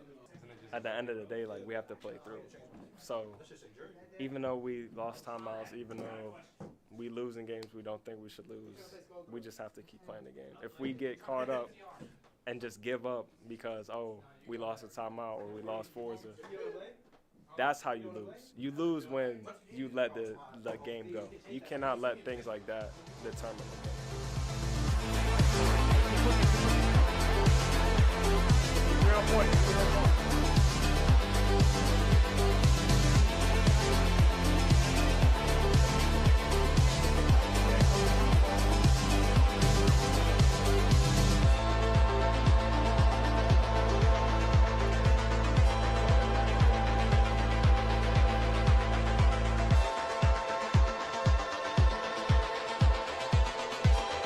Right now it's going to be the final fight, and it's going to be very, very intense.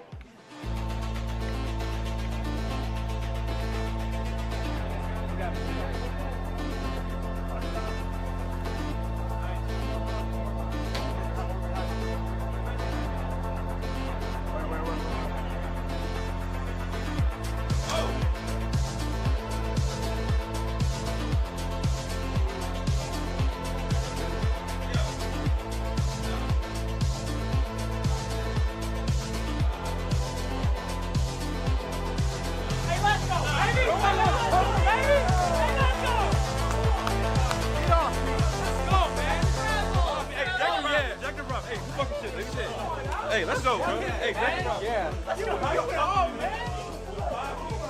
We were. Okay. So, Align, right? We were this close to losing, this close. We came back all the way. These guys, they're cooking. But then the next question is, it was 16-6. Now, once you guys being the 3-time Reapers going into this game, which we thought was going to be a close game, it wasn't. Why did you let the Click win 6 games? What's going on? Because at this point in time, the team you have is already a championship caliber team. Why are you dropping 6 games today? I'll answer your question. Why are we winning all these fighting games with no fighting games on our team? That's all I hear about. That's all I hear about. You only hear about it because you only paid attention to everybody but me. Hey, that's all I hear about. Because I already explained it on why the Reapers are so good on this. But how has it been with you not having an actual dedicated fighter player, you having individual people at each of these fighting games being good? Because not having a traditional fighter is seen as a decline in some of the other teams' eyes. But you guys have you figured it out. You have Ricky, you have Cutters, you have yourself, you have Midnight, you have people across the board, and Rez, who touch each one of these fighting games. So how does it feel like knowing you don't have to pay a dedicated fighter who's weaker across the board, while having a team who's stronger across the entire wheel with one fighting game and specialty? It feels like 4 times. That's how it feels. It feels like 4 times. It feels like 4 times. 4 times. Exactly. It feels like 4 times. Oh my God, bro. That tier 1 matchup between Hollywood and Bo Seed, we already know who's winning that, bro. Bo Seed all day! Hey, yo, and the last thing I'm going to ask y'all, is, what y'all got to say to Third with his coaching tomorrow? Look, you're going against one of the GOATs.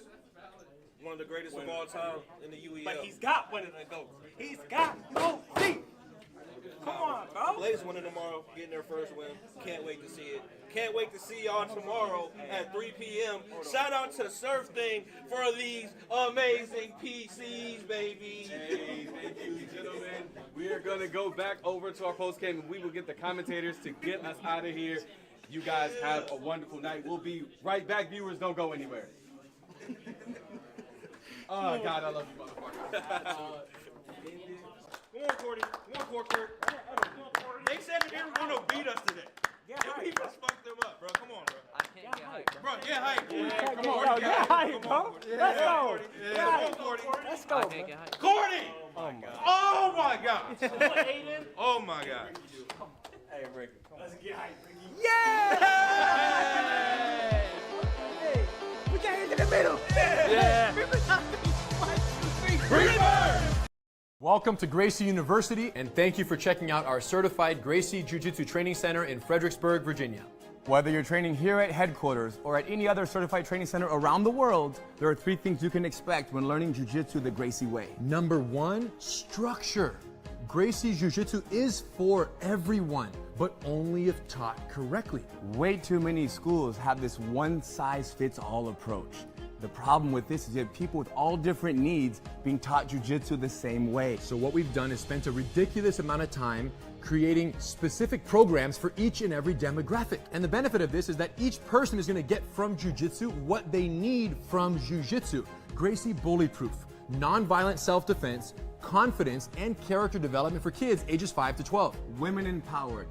20 essential self-defense techniques for ladies of all ages. Gracie Combatives, 36 techniques, no knowledge to street ready in the least amount of time possible. The Master Cycle, from blue belt to black belt and beyond. And in a structured fashion, you guys, to minimize frustration, maximize retention is what it's all about. Now, every single student will get an attendance card. With this card, we will track their progress. Critical. They know what they've learned. They know what they need to learn to move to the next phase. Students love this. Number 2, safety. Number 1 priority. Even though it's number 2, it's the number 1 priority. Why? If you come to class and you get injured and you can't go to work tomorrow, we're not doing our job. Often what happens is somebody who has very little experience is in a class with people who have a lot of experience. You end up becoming somewhat of a grappling dummy. So what have we done? Taken the opposite approach. So the way it works is in our beginner programs, the basics. You're gonna learn fundamentals. You're gonna learn how to protect your body, protect your partner, and protect your face, and defend yourself. Ultimately, beginner programs, entry level, are for the basic techniques, no competitive sparring, because you're not ready to do that without injuring yourself or someone else. And we will get you ready. And once you're ready, then you will transition to the Master Cycle, and the cooperative, work together, help each other environment will also follow you for the rest of your journey. So even in the Master Cycle, when it's sparring amongst,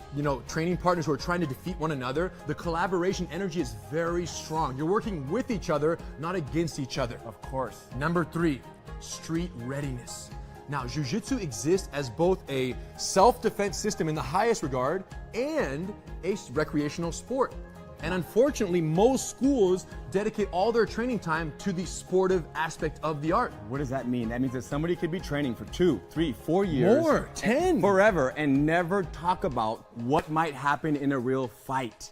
And this is very unfortunate, you guys, because Jiu-Jitsu is an amazing self-defense system. So what we've realized is the first thing you learn is the hardest to forget. So all of our entry-level programs are 100% committed to the techniques you're gonna need out in the parking lot tonight, tomorrow morning. Whatever goes down, you're gonna be ready, but that's because the emphasis is 100% self-defense. And once you own this self-defense mindset and this way of survival, then you can take that mindset with you and apply it to the Master Cycle. Where you might be rolling more sportively, Jiu-Jitsu versus Jiu-Jitsu. but it's still a self-defense mindset being applied in a sportive practice of Jiu-Jitsu. Or to any other area of your life. Too deep, you guys. Now, there are 2 other benefits that only exist at certified training centers. Number 1, online access to your curriculum of study for free with your membership. And number 2, free satellite training privileges at any CTC around the world. Why would you want online training? It's so you can watch a lesson. When you go home, you forgot a detail, you can't fall asleep at night, you can go on, you can watch the lesson and then sleep easy. Or you want to come to class the next day, but you don't know the lesson, you haven't learned it Or yet. you want to prepare, right? You show up already speaking the language because you watched the lesson. And we found that students who watch their online lessons during the week, in addition to coming to class, grow at twice the rate of progress than students who just come to class. It's all about time and energy. There you go. So online access and satellite training privileges, which means you can schedule the rest of your life's vacations or business trips around certified training centers, because nothing worse than going on a vacation and not being able to keep up on your jiu-jitsu. Nothing worse than that. And when you do a class, wherever you're vacationing, when you do a class there, what do? You do class number 7, you remember, you take note, and you bring that back and you put it on your card, your attendance card at your back home. So any classes done remotely count on your attendance card back home because the curriculum is identical for all the beginner programs at CTCs around the world. The bottom line is this. You guys need to go to a CTC, tell them we sent you. They're going to do 10-day free trial. What's the benefit of that? Well, if it's not everything that you've ever wanted when it comes to jiu-jitsu, then you say, you know what? It's not for me. But if it is everything you've ever dreamt of and more, enjoy. We'll see you on the mat.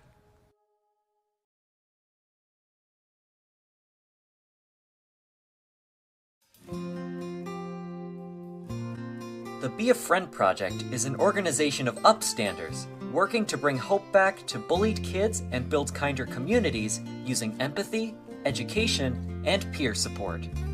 The project's signature program is the surprise delivery of friend mail, letters and videos of peer support, to victims of severe bullying to let them know they are not alone and to help them stay strong. Like, I was so happy because I thought really like no one cared about it. Like, it was just another girl getting bullied, but it was really nice to know that like a lot of people like supported me.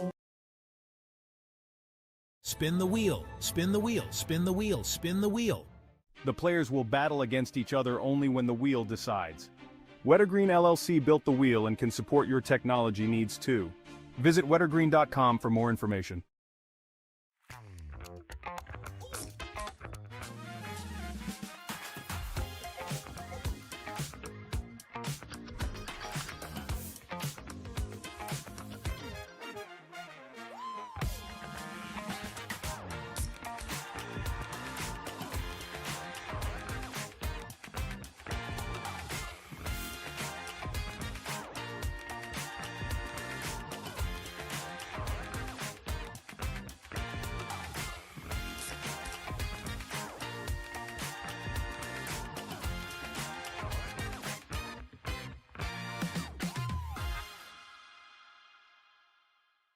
Did you know poor posture while gaming can cause serious neck and shoulder pain?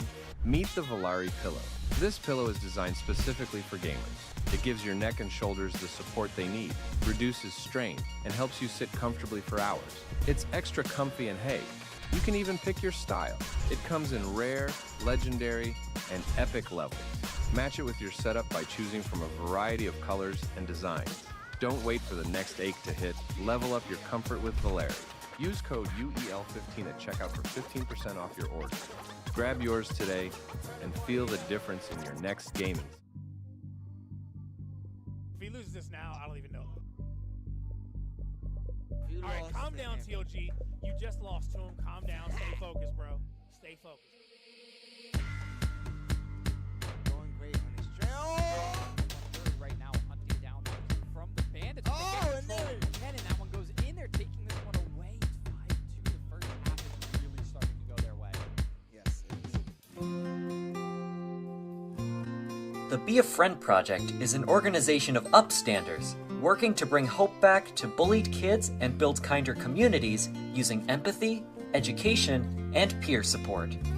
The project's signature program is the surprise delivery of friend mail, letters and videos of peer support, to victims of severe bullying to let them know they are not alone and to help them stay strong. Like, I was so happy because I thought really like no one cared about it. Like, it was just another girl getting bullied, but it was really nice to know that like a lot of people like supported me.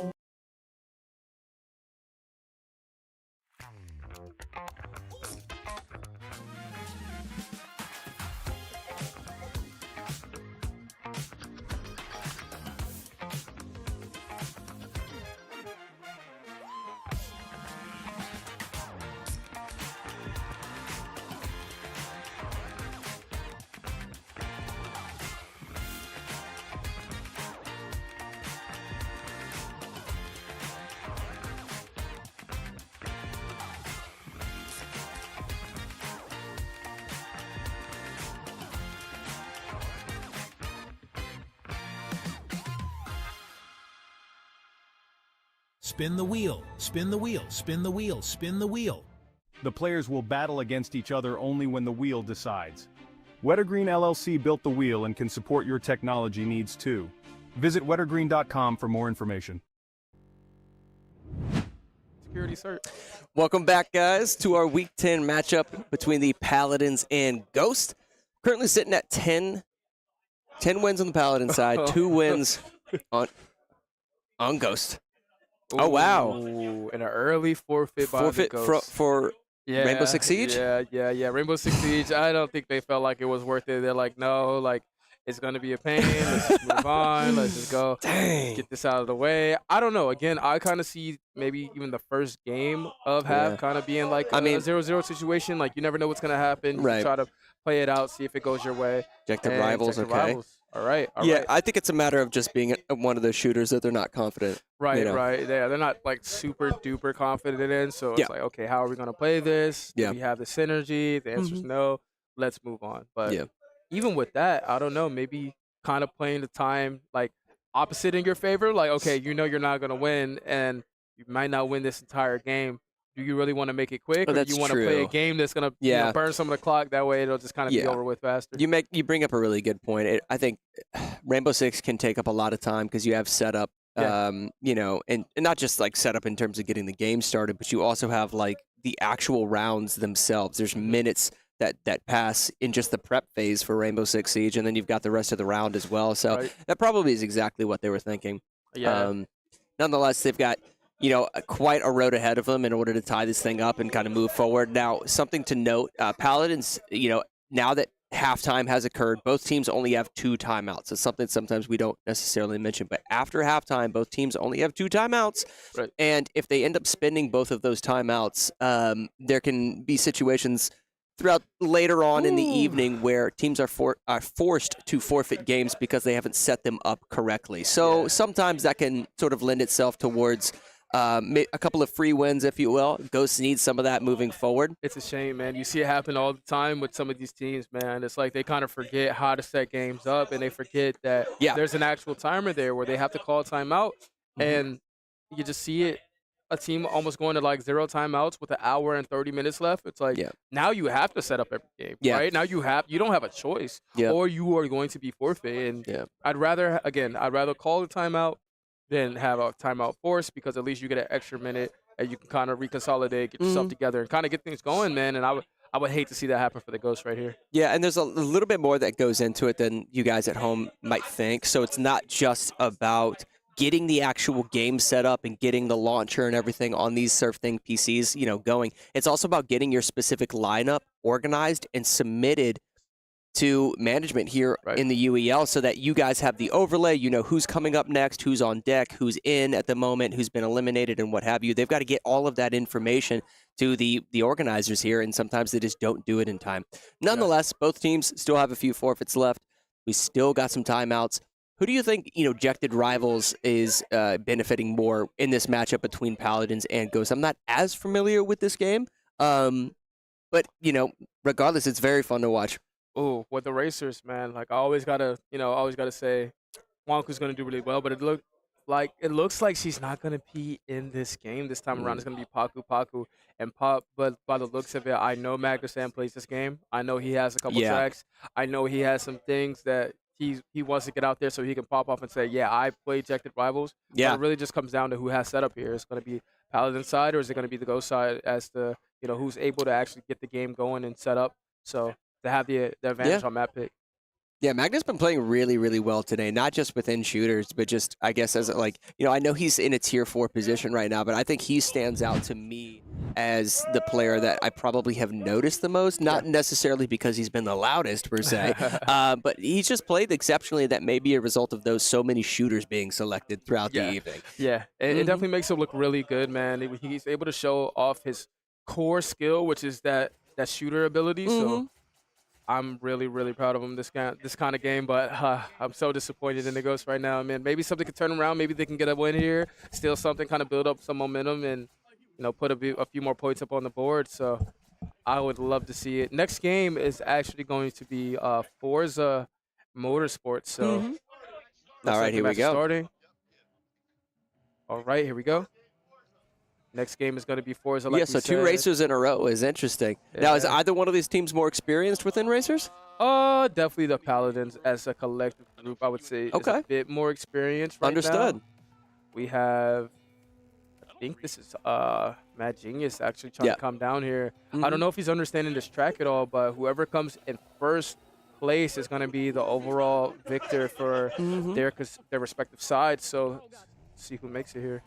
Yeah, and your guys are sitting at home, you're going to notice all sorts of things like that. Like when we say like ejected rivals, right? There's very often where the actual drivers of these vehicles get ejected from them, and then you have to utilize sort of like in-game mechanics in order to maintain your trajectory, get back on track, go through certain rings and what have you before, you know, oh my goodness gracious, right there, Paku sort of getting off track a little bit. But yeah, there's all sorts of little things that you have to do to sort of like maintain your position within these races.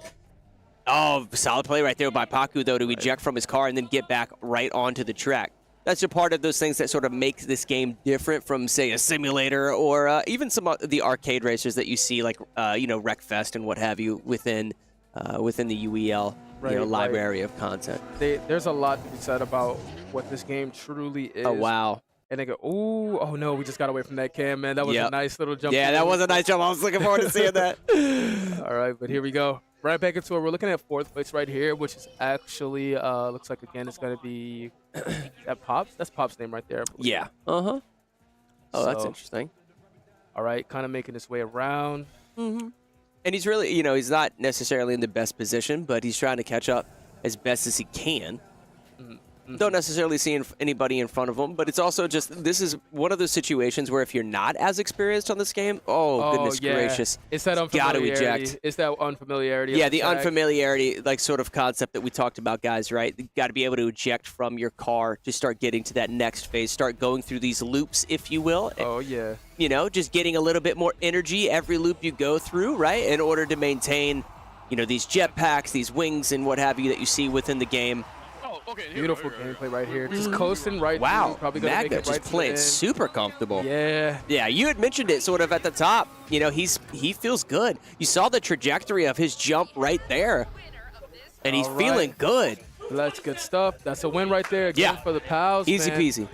Easy peasy, lemon squeezy. Being able to take first right there again. You win it for your respective team. Really good showing right there from Magnus Sam. Yeah, 2 minutes and 28 seconds. Did it in under 2.5 minutes. That's all it takes, man. Yeah. That's all it takes. Yeah, and that's one of those games that can go by fast, right? Lethal League Blaze, that can go by like that. You know, given the map, 2 minutes later, they've got another win in the books. Yeah, man, that was excellent. That was an excellent showing. So again, I am a fan of at this point, right? We're down by so much, right?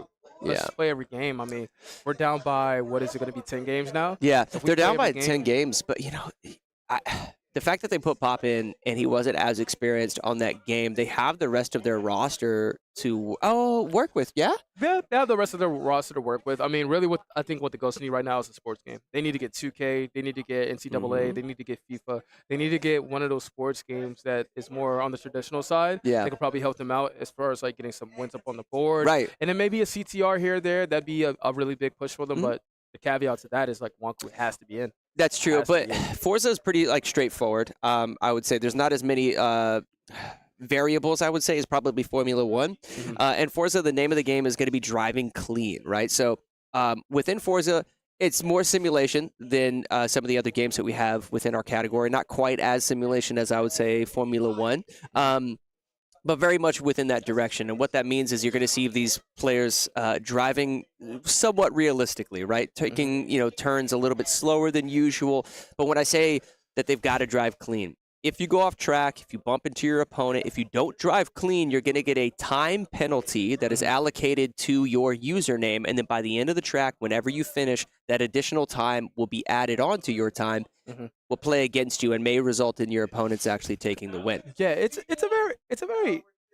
a nice game, right? It's a nice game. It's one of those ones where, as you saw in Ejected Rivals, it doesn't really matter so much team play. Whoever comes in first is the one that wins for their respective team. Yeah.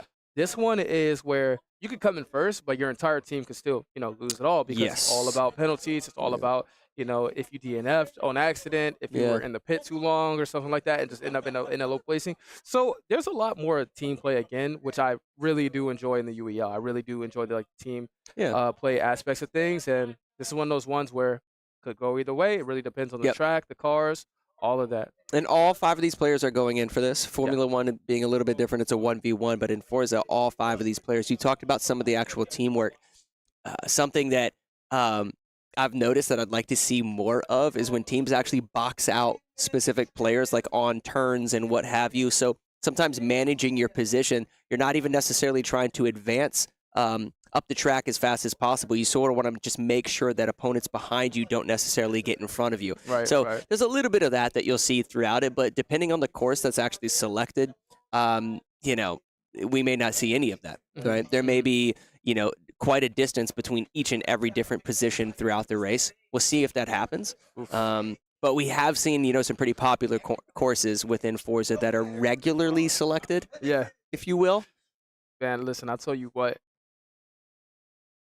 Ghost don't win this game, I'm going to have to officially say it, man. Paladins smoking, man. They smoking these boys right now. They're smoking the Ghost pack. They got to get this next win, man. Got to get this next win. Absolutely. There it is. There it is. Okay, they NHL. got a sports game. Yeah. There it is. So NHL can be a bit of a shift right now in terms of the trajectory. But again, everything else has to still go well. Timeout calls, right? The FF calls. You can't spin a game like Tekken against the Paladins.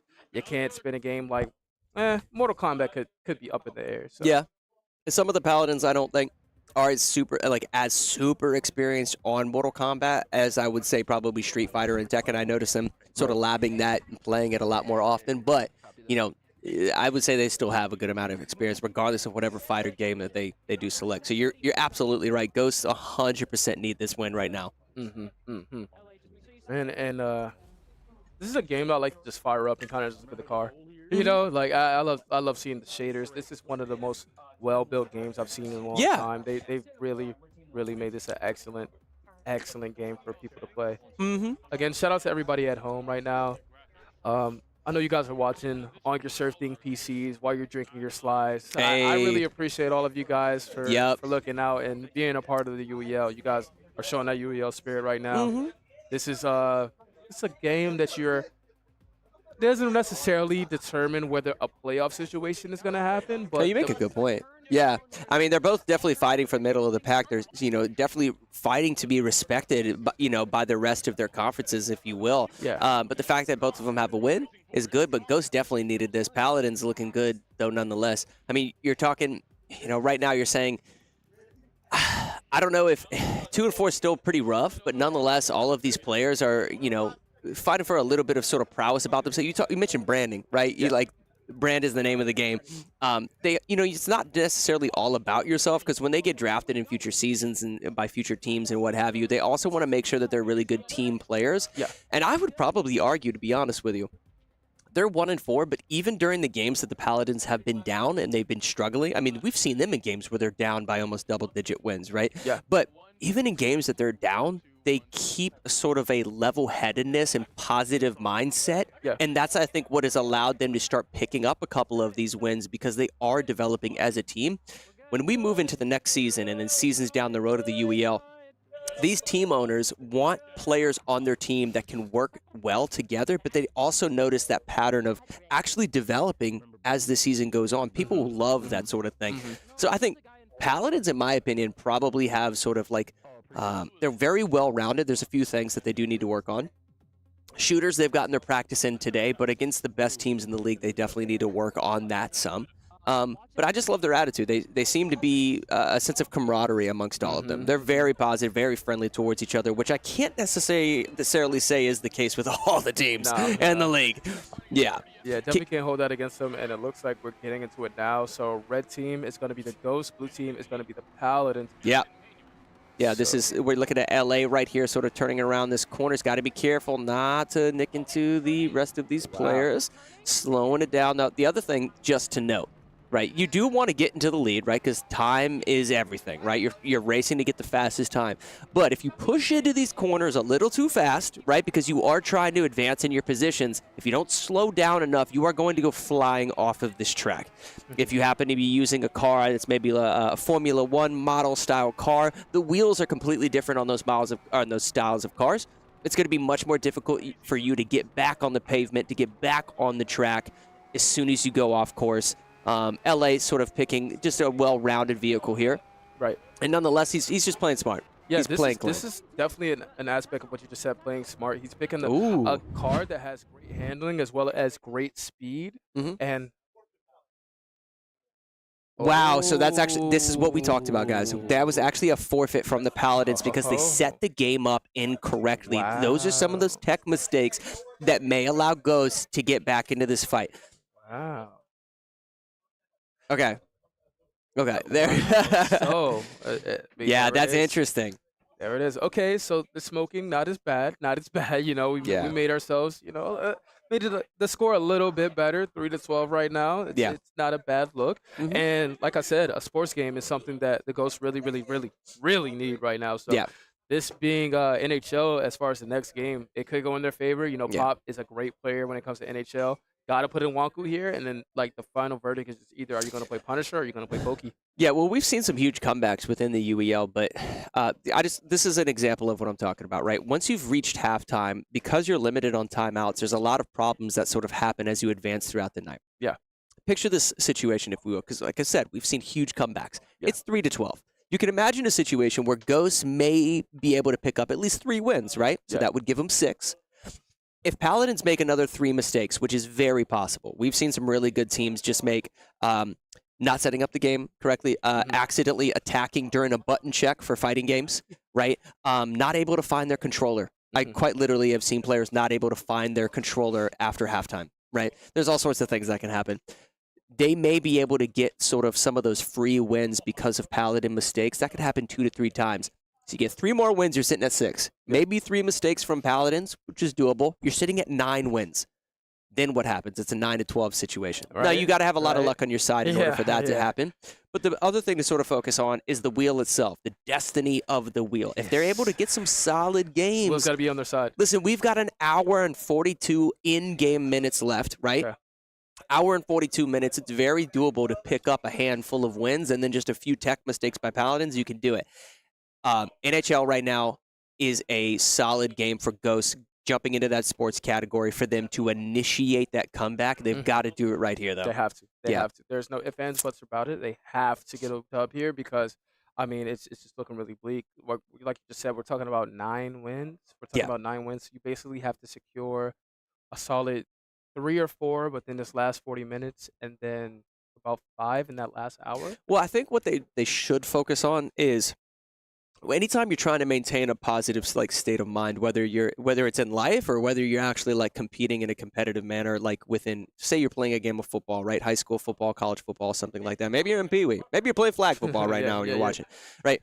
If you're down by a lot, you've got to be realistic and say, all right, listen, we need to shift the momentum. Let's just try to focus on getting a couple scores. If we can do that, then we can talk about actually winning this game. But let's be real. We've got to focus on just doing the fundamental things right. To get a win. That's why I mentioned them get 3 wins, 3 mistakes from Paladins. It's 9-12. That's close. Right? That's close enough to maybe shift this thing into overtime. Now, we have 33 games on this UEL wheel, guys. What's the magic number? The magic number is 17. That's right. If you win 17 games, that's the majority of the wheel. The most your opponent can get is 16 at that point. Paladins have not reached that point. So until the fat lady sings, you've got to keep fighting. Okay? You've got to keep fighting. And I think Ghost has the opportunity at least to get at least a couple of free ones. But now they need to kick up that momentum. We've played a lot of fighters. We've played a lot of shooters. What's left? You got strategy and you got a lot of sports games. I don't know if they necessarily excel in those, but maybe they excel in those more than the Paladins. We have to see. I know some Paladins players that aren't necessarily too comfortable on sports games. Yeah. I mean, we just have to see, man. I don't want to put them on blast. I got to work. I got to work with them next week. TLG is not the one. Strix, you are not the one. I'm sorry. No. Mad Genius, you might think you're the one, but you're not the one. You are not him, man. Listen, I'm sorry, brother. Sports games and them names don't go together. Sports games and them names. I love that. Shout out to Sly, by the way. We're about to crack this thing open. If you are curious a little bit about Sly, this is non-carbonated drink, which I actually love.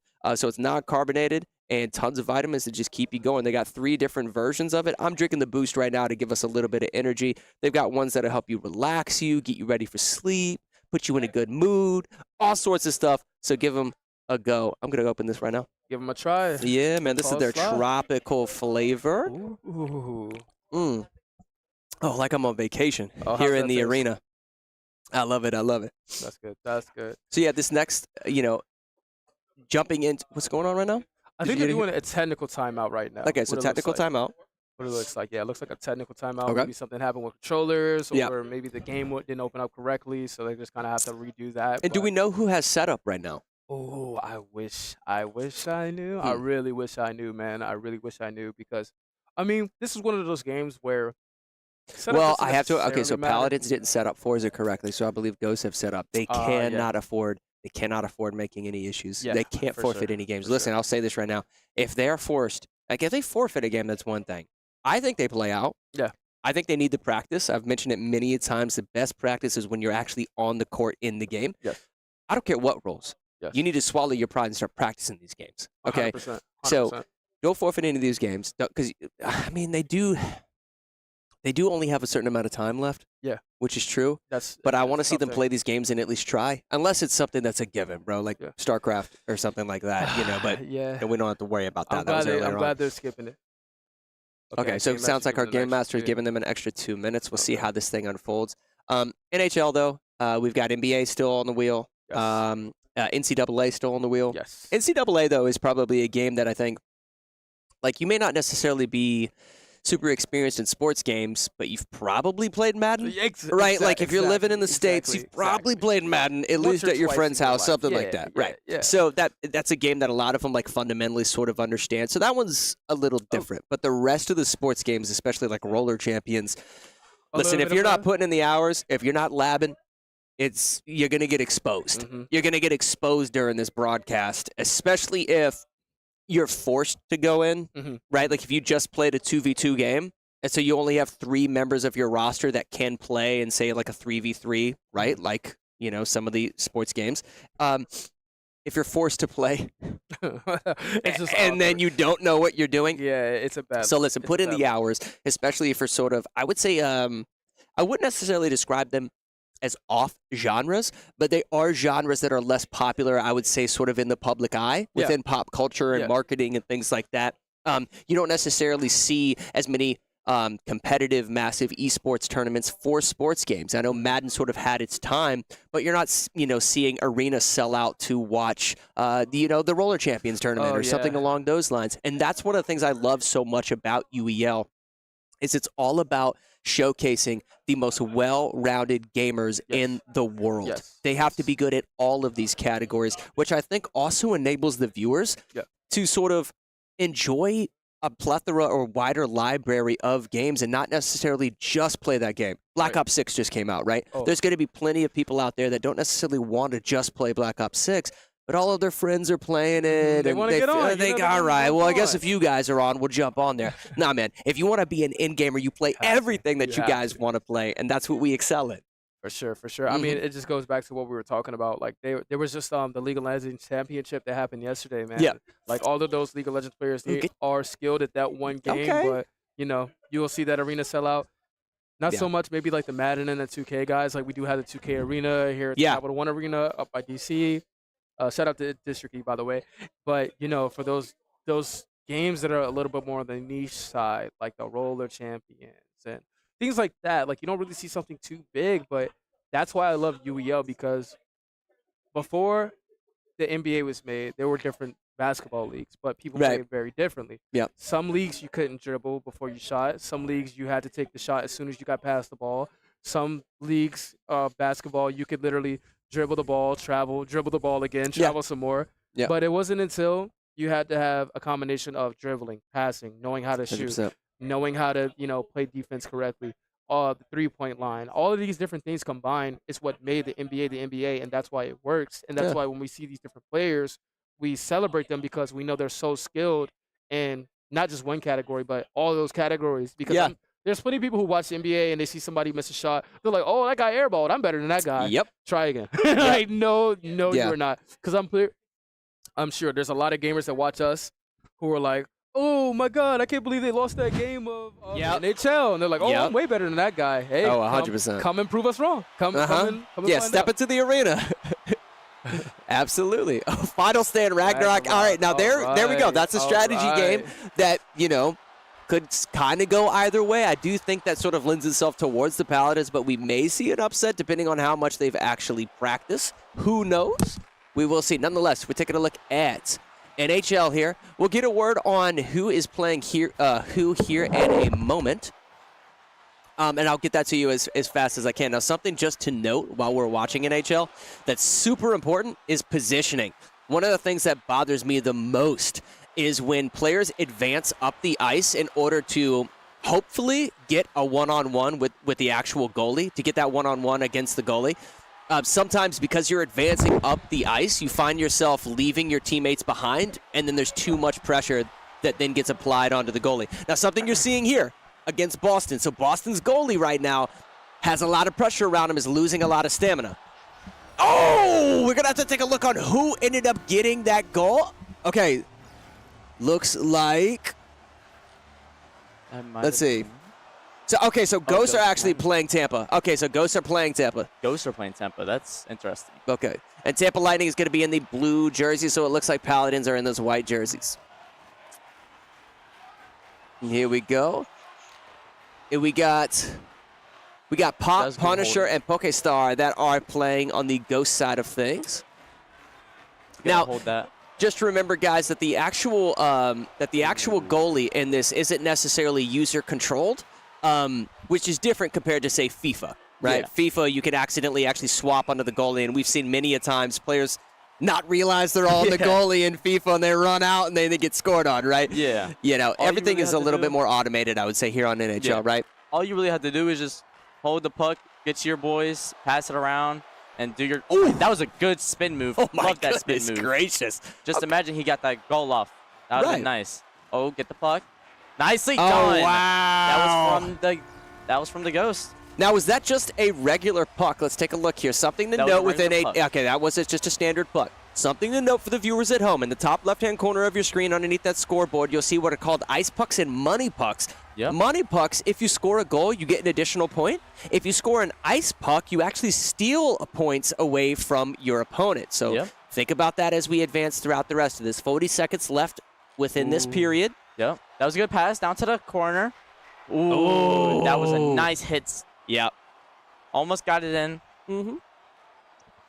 Now, both of these goalies actually seem to have, like, relatively, like, full stamina. Yes. But as the players continue to collapse around the goalies, it puts more pressure on the goalies, and their stamina becomes gradually reduced. The reason that's important is because later on in the game, if they don't have a lot of stamina and they go for some type of block, they don't recover as fast.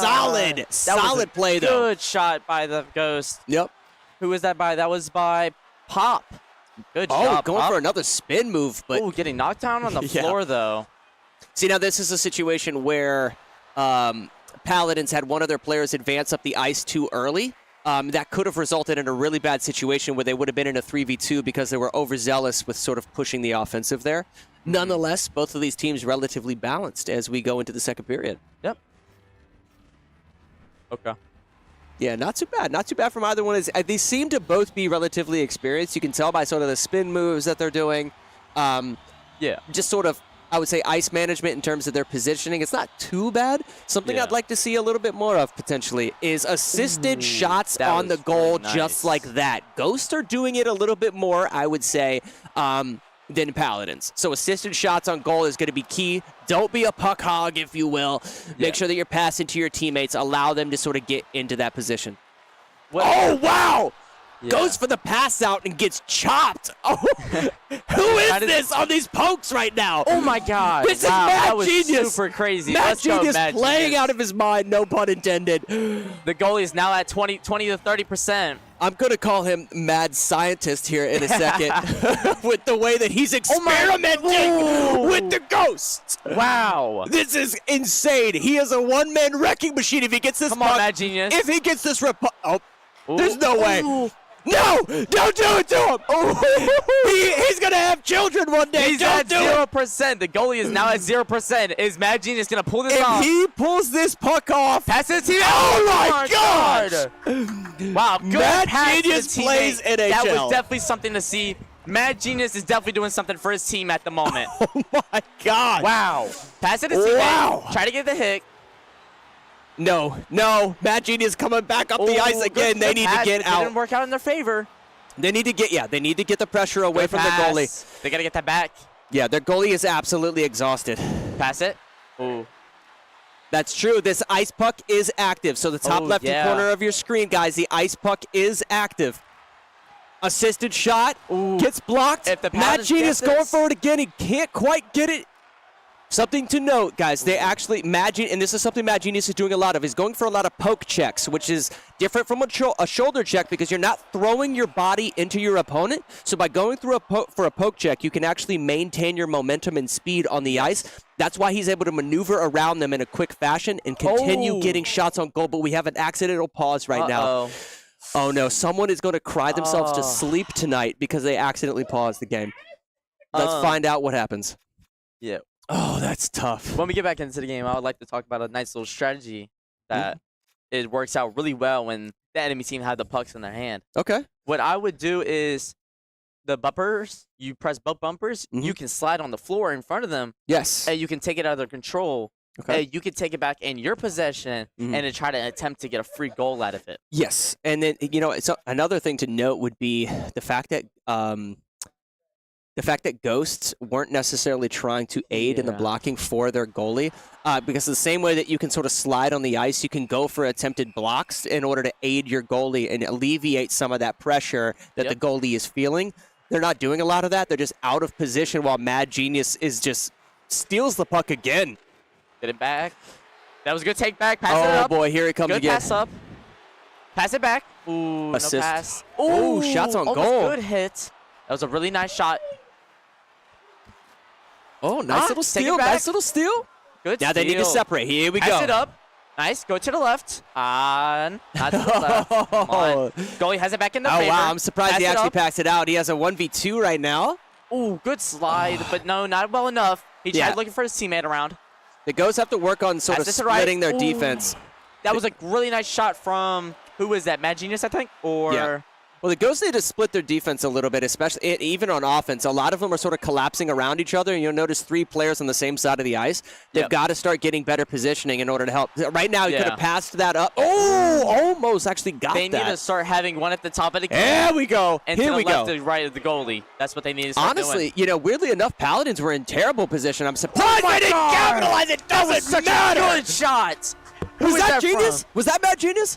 If that was Mad Genius, he might be the GOAT at NHL now. He might be. Oh, the my Mad geez. Doctor, if you will, with how surgical Taking he's the point away getting from the on the Ghost. ice. Passing Here it we up. go. He's got a wall. Why would he shoot it? God. Oh, never mind. He shot it because of the last only seconds. time. But that is going to be a win from the Paladins. Such a good win to shut it down. They are now going up 13-3 at the moment.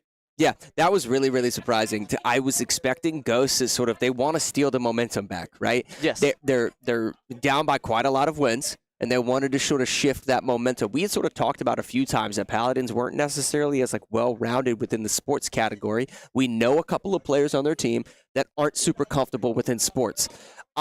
I want to see Mad Genius. I want to see Mad Genius play all of the sports games. Oh, yes, 100%. I want to see all Mad of the Genius sports is games. really good at a lot of sports games. He is really good at 2K, for example, NHL now, which I didn't even know about. But he is really top of the key. He was doing the shots off for his team, which was really well. Yep. He was passing it around, playing really good team sportsmanship. I just want to see more of that in these other sports games that are coming up sooner or later. Yeah, and we're getting ready, it's not necessarily a sports game, but I actually think our next game that we're going into, which is Final Stand Ragnarok, I actually think plays more into Paladins' hands than I would say Ghosts. I know a few players on their team that are really, really experienced within that game that know some of those sort of like cheeky mechanics and cheeky strategies within it. Yes, so they do. And it's going to be really difficult for Ghosts to sort of steal back that momentum. Nonetheless, they're getting super close to that magic number of 17 that we talked about. Yes. Which is, once you get to 17, it's pretty much game over for the rest of the night because the most wins that your opponent can get is 16 at that point. Yeah. So, which sucks for the Ghosts. It's just really not well for them. I mean, the Paladins are a really good team. I know you see they are 1-4, but they are really well at playing their strategies. They're really good at every single game. Like Rainbow Six Siege. Did they play Rainbow Six Siege? No, there's a forfeit. And that was a forfeit from Ghost, I believe. Just I think as a result of the shooters throughout tonight have really played into Paladins' hands. Not because they're like a really well-rounded shooter team, but just they I think just have the great strategy in their hands. Yeah, and it just I think it's just honestly it's just inexperience from the Ghost side with regards to shooters. And that's all it is. I mean, there's certain things within every game that we've watched them play in that visually you can see a level of inexperience. On Fortnite, they're not gaining the high ground. They're not building very well. Yeah. Things along those lines. Within Halo, not swapping to the sidekick pistol or finding any of the battle rifles or anything like that on the actual map in order to maintain sort of that TTK from range. We're not seeing any of that those things with shooters. Ooh, now, okay, Tekken. Wow. Both Tekken of these for the teams. next game. Yeah, both of these teams are really good at fighting games. So this is a little bit of a toss-up, but I think Paladins. I think it would be more in Paladins' favor because they have more fighting game players on the team. 100%. Paku is really nice at Tekken 8 as well. Yep. I think he plays the King. Yep, but I do know, I heard this when I walked into the arena today. TLG has actually been practicing Tekken a lot. Yes, he has. So the fact that, they're already super well-rounded, and now TLG is like, listen, he loves fighting games. I had mentioned at the top of the hour that I read his bio a little bit on the website, and he sort of found First his game was Super Smash Brothers. Exactly. I heard. Yeah. I'm like, okay, if Smash is the way you're getting into it, I'm feeling that. So the fact that that's funny. So yeah, but the fact that he's continuing to sort of broaden his horizons within the fighting game genre is really impressive, and just goes to show how passionate a lot of these players are, just within the UEL. We are now getting into final stage Ragnarok. It is going to be a really good match where, from what we're seeing, they're not knocking down the door with their arrows. Now, this is the maze level, correct? Yes, sir, it is. Yeah, so this game's a little bit different than the rest of the games in our portfolio that you guys maybe have seen throughout the rest of the night. This isn't going to be a PvP experience. This is PvE, okay? Yeah. So there's going to be a lot of waves of NPCs on the field, and an easy comparison that I'd like to throw out, because I heard this, I think it was by Jekyll when I was commentating with him. Correct me if I'm wrong if you're out there. But he compared this to Call of Duty Zombies, right? You're going to spawn in, and you're going to have waves of enemies that are coming at you. That's something relatable to a lot of our viewers that are watching. Your goal is to take out as many of these ads as you can in order to rack up score. Now, obviously, you have different characters within the game that have different toolkits, right? You have ranged characters, close range. They have all sorts of different abilities, flaming swords, and all sorts of stuff. But nonetheless, your goal is to take out as many of these ads while maintaining a kill combo. So, if you're able to get multiple kills within a time period of one another, you're able to stack a combo string together upon your kills, and that racks up bonus score, essentially. Yep, and you get a bigger streak, you get a bigger time.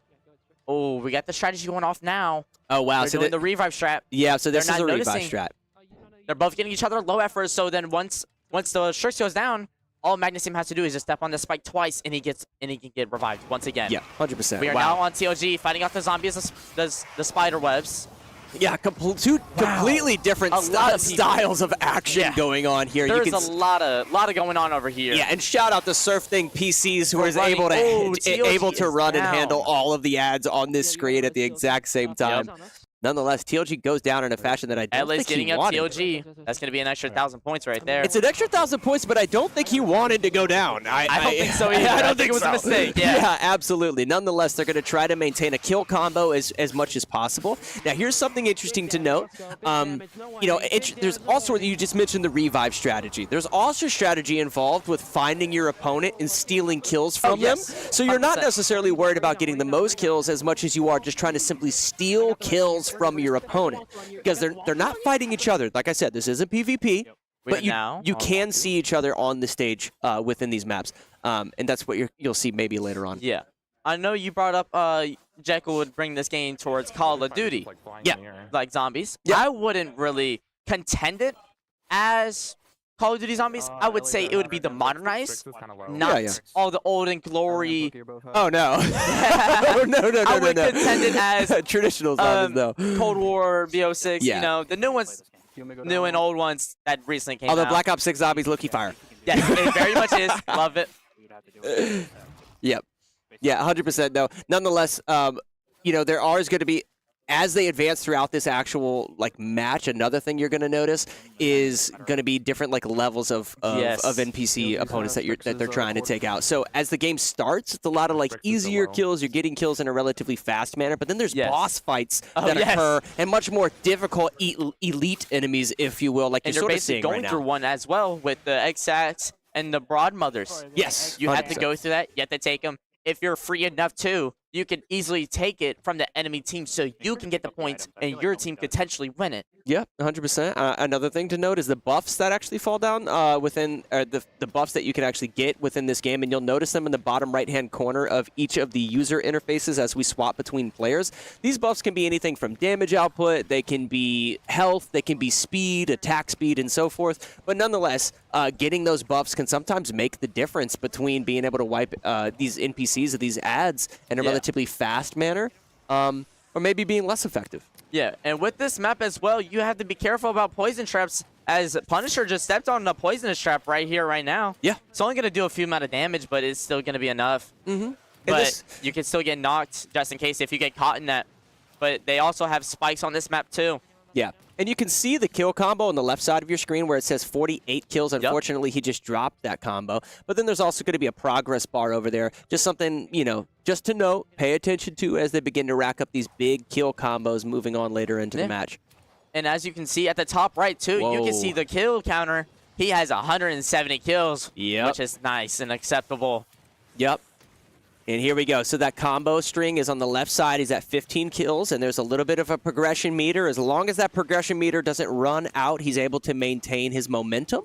There's a couple of these elite sort of enemies, if you will, that they'll gradually sort of melt down.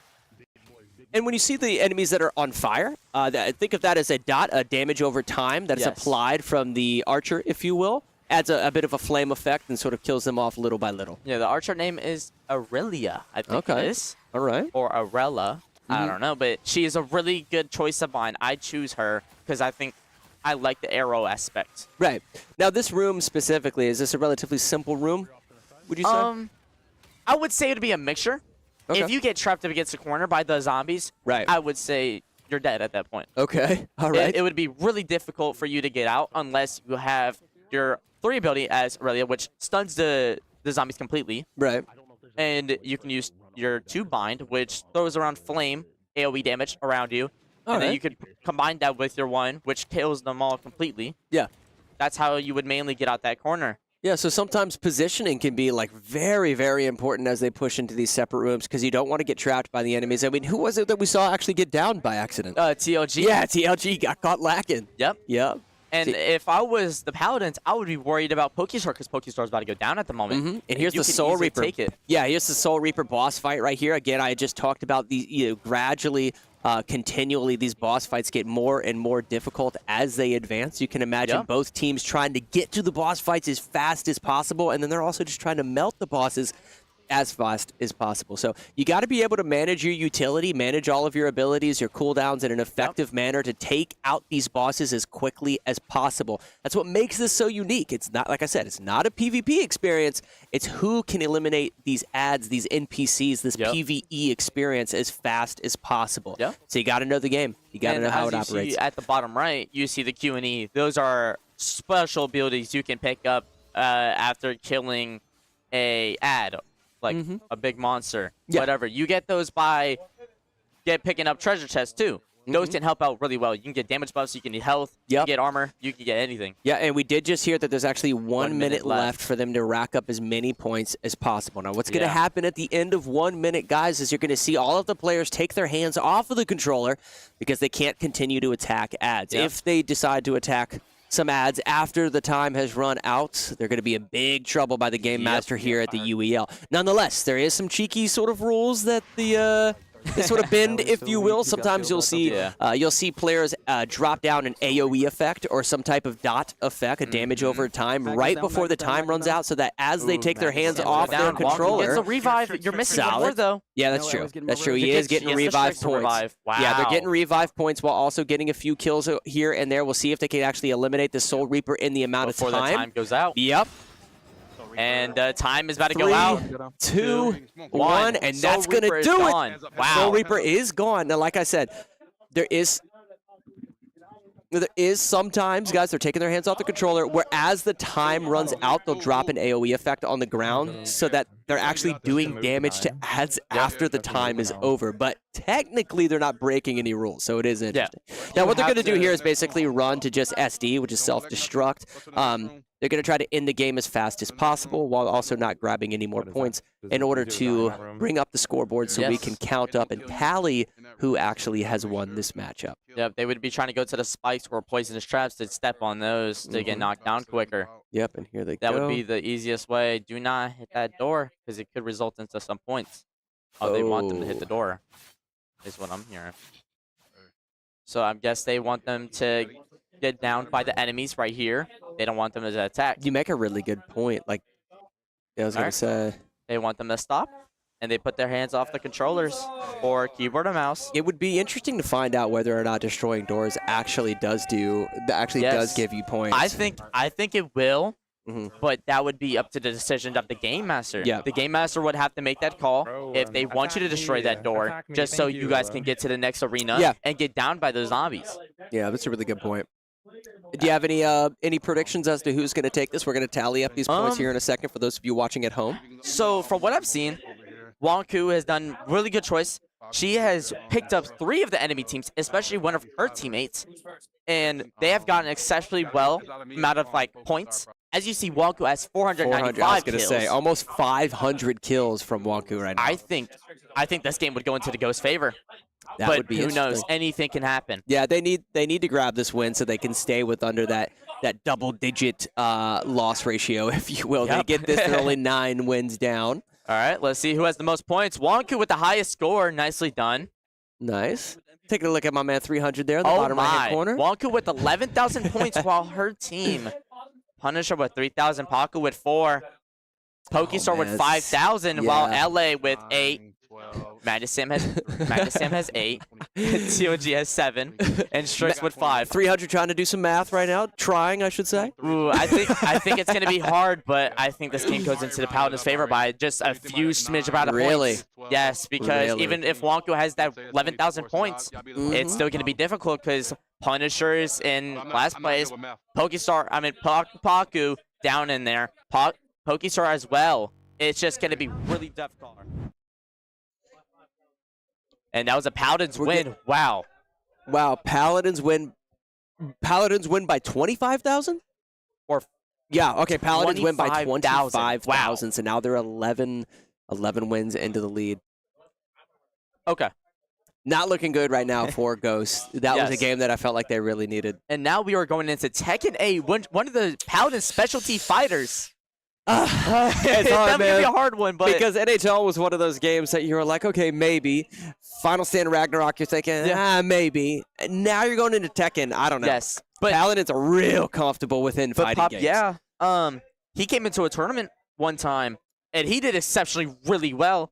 He got into the second day of it. I was very surprised by him. I was like, wow, good job. Okay. Paku really well with this King strategy. He knows how to utilize the grabs. People don't know really how to tech the grabs. Yeah. All you have to do is rolling Death Chamber. People don't know really how to grab it. Well, he's definitely a really good fighting game player. We've seen him a few times throughout the day, and King is one of those players. So Tekken being a 3D stage fighter, although they do have weapons, most of what you're going to see within Tekken is very hand-to-hand combat, kicks, fists, and what have you, which sort of highlights the fact that a lot of the hitboxes within Tekken aren't necessarily as big as we see in some of the anime fighters and what have you, so you need to utilize that close-range combat.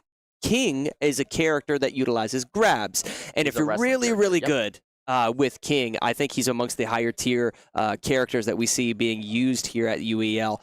That may make the difference. I mean, but Paku's really got to shine with King if he's going to, take down the Paladins. One of the highest tier characters in the UEL would be Eddie Gordo. Oh, yeah. Eddie Gordo is one of the characters all you have to do is mash 3 and you can basically take anyone out. As long as they know, if they don't know the strategy, it would be difficult for them to beat you. If they have another strategy against you, just like with Law, martial law, all he has to do is 3 + 4 into 4, and you get to do running kicks at them. Yep. All you have to do is just duck it. Yep. And we are now getting into Tekken 8 with the martial law, like I was just talking about. Mentioned it. Against the Shaheen. Wow. Next game up is Apex Legends. Apex Legends, another shooter. That's not looking good for Ghost because they've been struggling there. Shaheen. Wow, such a that was a punishable move he just did. We'll give you guys more information as to who is on player 1 and who is on player 2, but nonetheless, that was a good heat smash.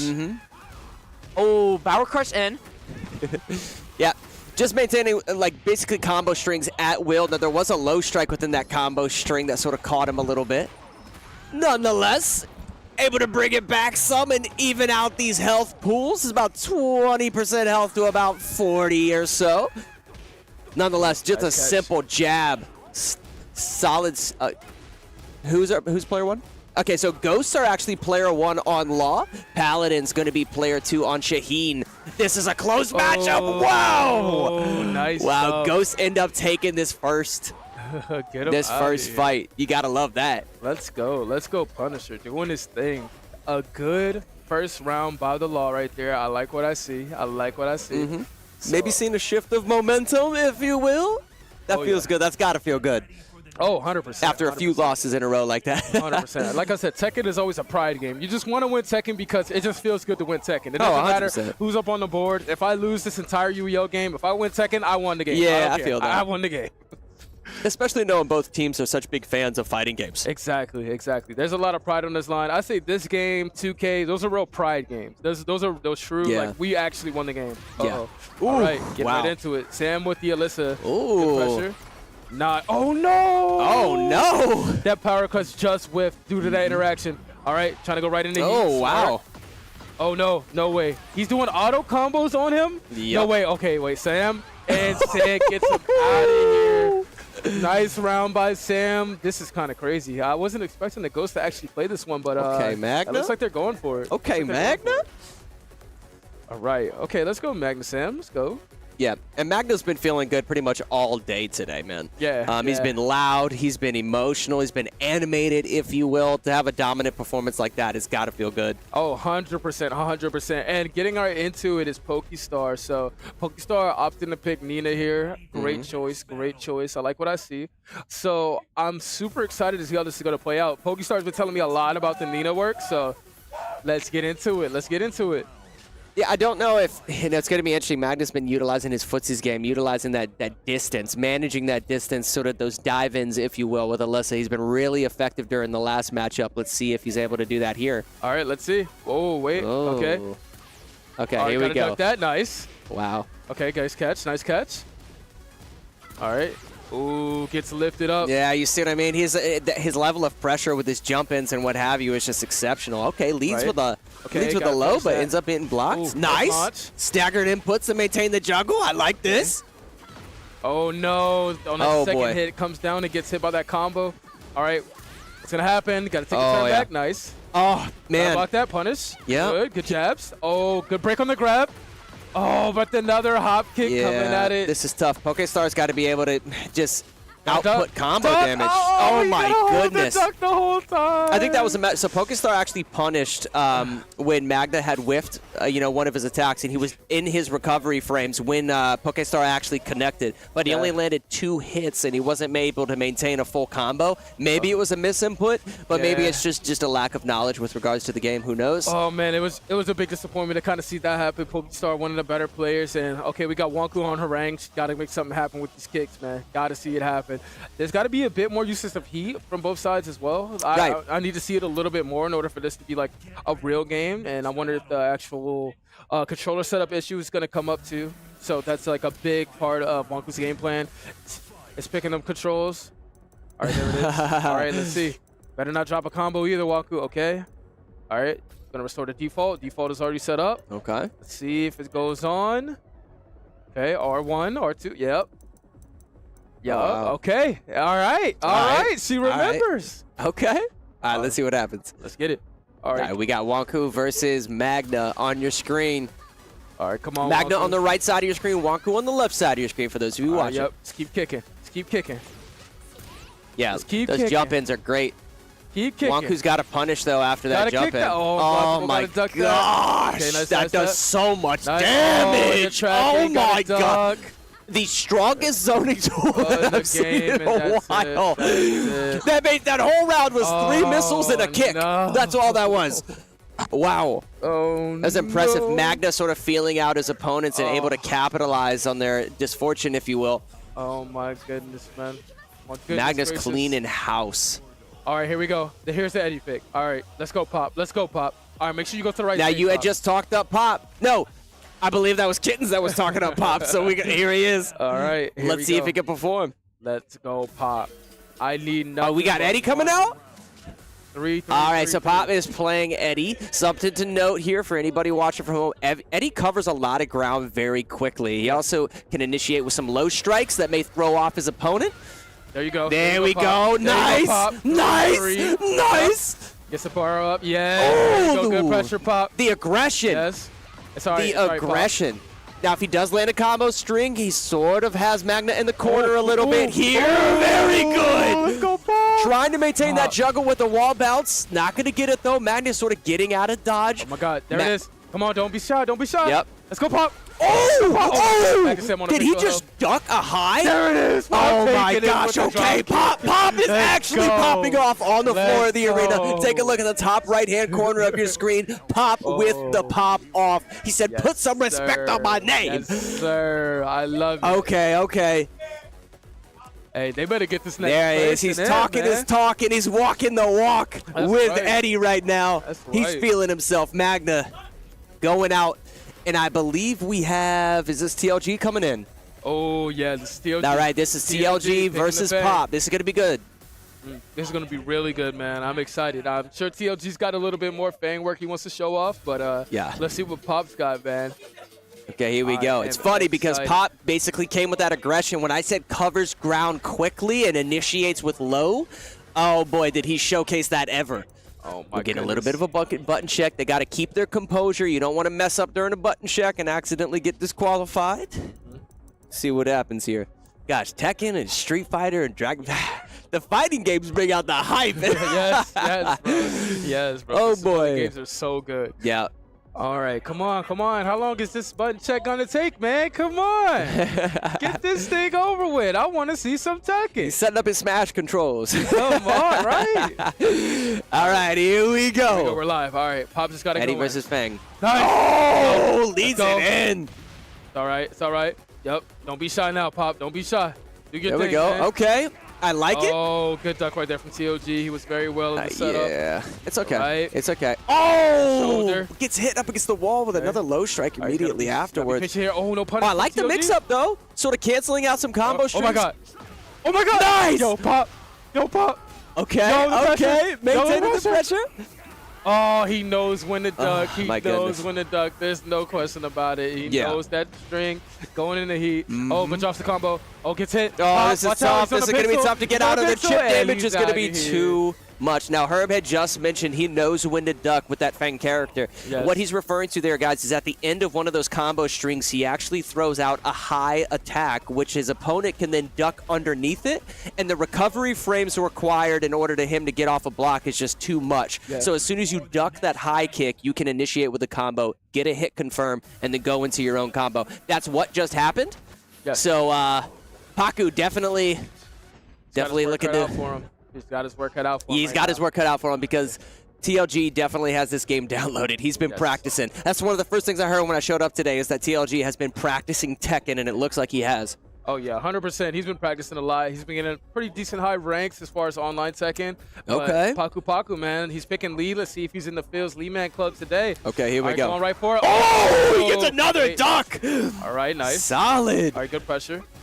Got to duck that. Yep. Okay, got to duck that. All right, nice. Good uses of the low. Oh, All right. oh. He might have been predicting like a canceled combo string, a sort of a mix-up. Yeah. Nonetheless, though, he ends up getting caught. We gotta watch out for that headbutt. Yeah. All right, Paku doing something here. Oh, no punish there on the hop kick. Okay. Oh, wow. TLG sometimes just mashing though, man. I'm gonna be honest, just mashing a little bit. Oh my God. Where's it at? Where's it at? Uh-oh. I'd like to see I'd like to see a single input to a grab. Uh-oh. Oh, no, he That's doesn't! Gonna be it. There's no way! That's gonna be We're hearing some emotion on the floor right now, boy. All right, guys, I'm back. It's Flying Kittens. I've grown up. You know, I've got a little bit more melanin on me. I lost some hair, but I am back. It is your boy, Flying Kittens. I'm super excited. That's Are you still trash at Halo? Yes. Wow. I didn't even hear it. Yes. Oh, my that's funny. God. Listen, that was a crazy Tekken match. It was, man. It was. TLG has been practicing that game, and it's evident by his sort of combo recognition. Yes. You mentioned it earlier, and he started doing it. You know, maybe a turn of events throughout the end of that round could have been, you know, sometimes the most unpredictable thing is what can get the win. Yeah. It would have been interesting to see somebody just go for a single input, like a quick jab or something, and then just do a walk-up grab. Yeah. Something like that to throw off their opponent. That might have made the difference, but both of them were going for not necessarily like chip damage or like simplistic combos. I think both of them were just trying to get just like that one last little hit with these single inputs, get a little low chip, get a strike, get a low chip strike, just trying to edge each other out to get the win. And TLG did it. Yeah, he did it, man. It's a big shout out to him, man. Like I said, he's definitely improved since the beginning of the season. Since day one of UBL, he's been showing his improvement. And right now, we're gonna get into Apex. A bit of a twist here. Not so many fighting games left on the wheel. Yeah. But you know, the hype is still all there. The Apex games should be pretty good. I wonder what mode they're gonna go with. Maybe Control, maybe TDM, Gun Run. It could be any one of those modes. And you know, I'm really excited to see what it's gonna be. Okay, sounds like potentially Gun Run. Yeah. Maybe getting picked. Yeah. Sounds like Gun Run may be getting picked. I don't know though, man. I mean, Paladins have been doing exceptional within the shooter genre today. I don't know if Ghost can pull this one out. This is more of a traditional, like, sort of arena shooter feel. We are getting NBA coming out. That's interesting. However, I know Pop would love to go in for NBA, but given that this is a 3v3 and that's a 2v2, he won't be able to go in for NBA. Yeah, that is so unfortunate. I don't think he's available, which really does suck because you're gonna probably have somebody who's a bit more on the unfamiliar side. Yes, 100 going in. Yep. So it's just a big question mark. And that's something you got to think about because there is a few sports games left. Maybe they shouldn't have put Pop in here. Maybe. Yeah. Oh man. All right, we'll get into it. So here we go.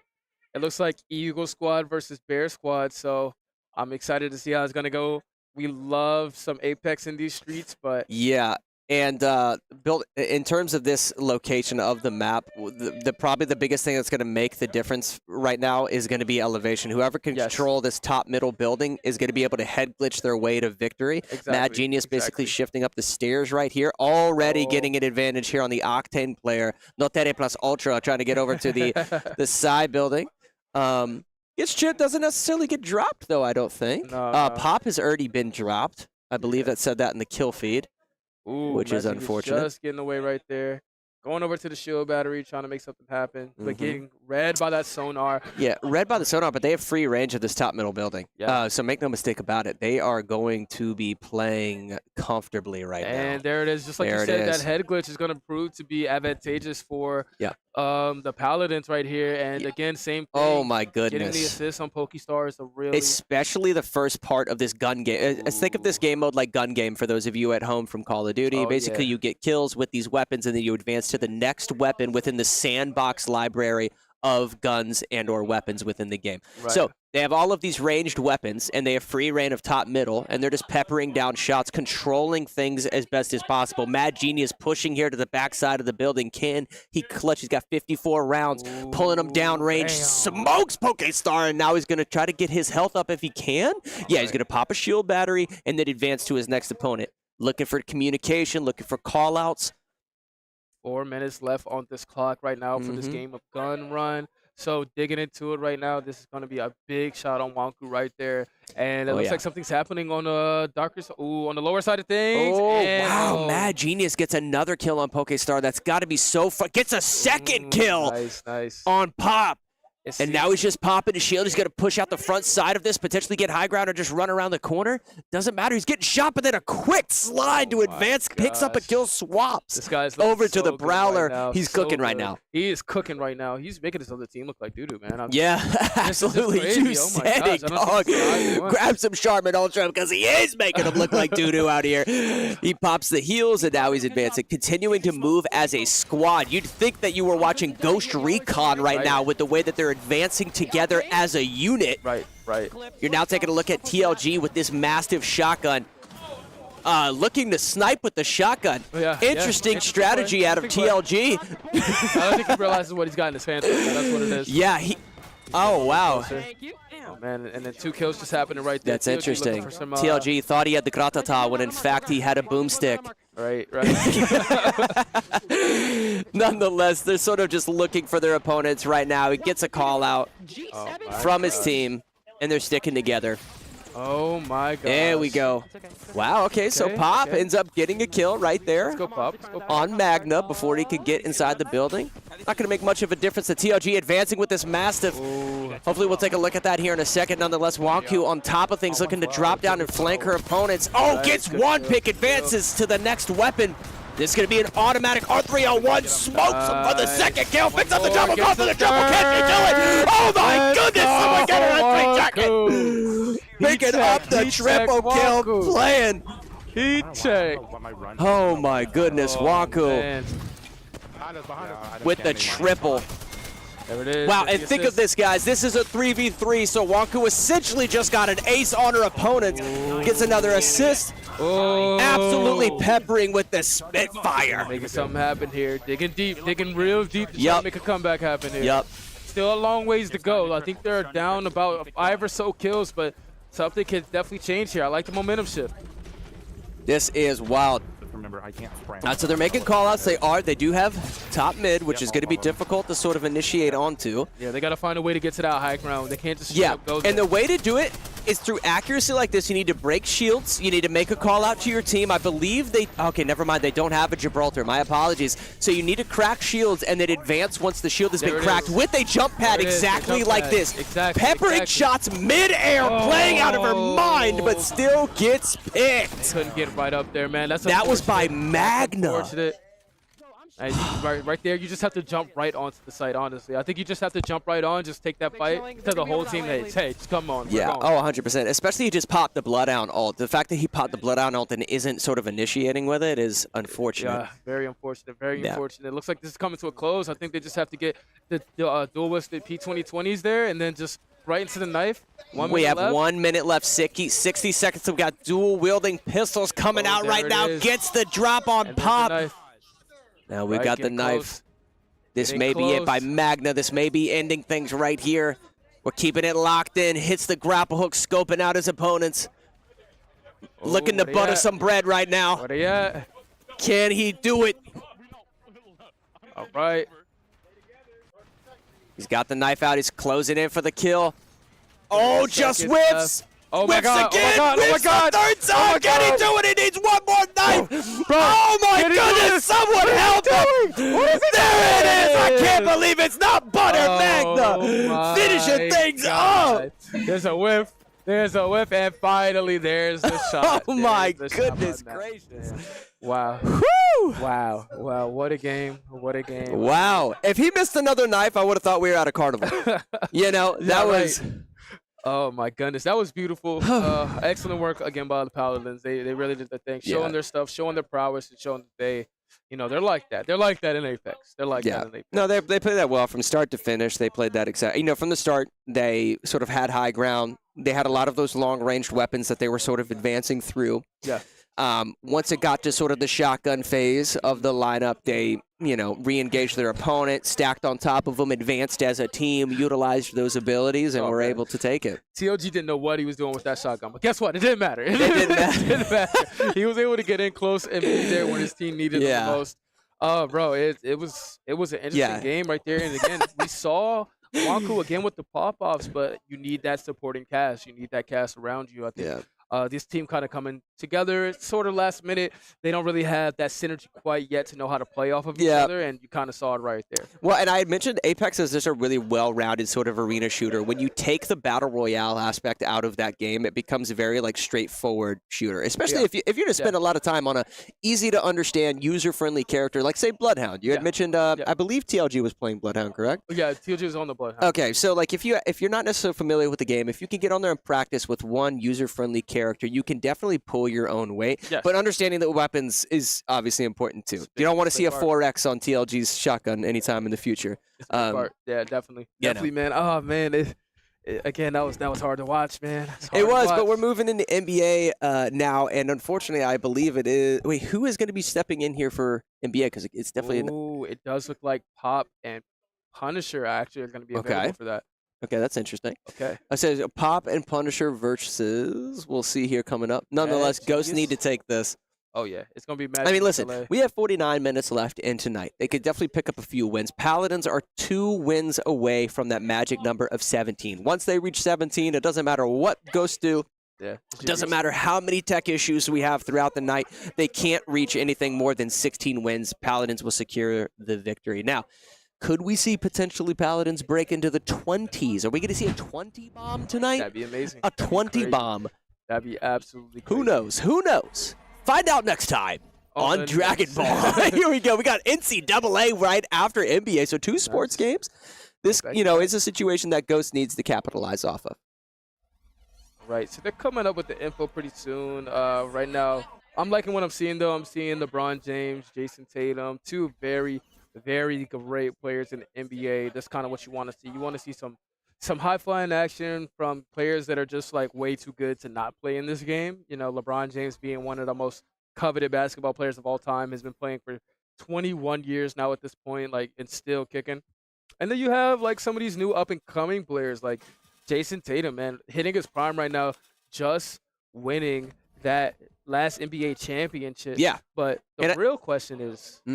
Well, and, what I'm curious as to right now, what I would just say, what everyone at home is probably going to notice almost immediately is the fact that we're playing Blacktop right now. This is a game to 21 within NBA, so it's not just your typical game that you're watching. And it's going to be a 2v2. Typically speaking, it's going to be a big body and a shooter. Think of it as like Shaquille O'Neal and Kobe Bryant basically playing side by side with one another. And that's what you're going to see amongst both of these teams. Right now we have, let's see, we got Mad Genius in LA versus Pop and Punisher.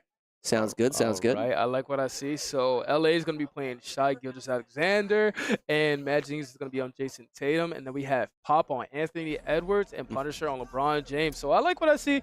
Pretty good picks, pretty well balanced teams. If you ask me, you still have Jason Tatum who can shoot that 3 ball. Definitely going to be an enforcer, and still kind of end up playing like the center role. Same with like LeBron James here. You're really going to want LeBron to kind of play that 2-pointer, play a little bit of that mid-range, that long range, and still kind of enforce the paint. But here we go. All right.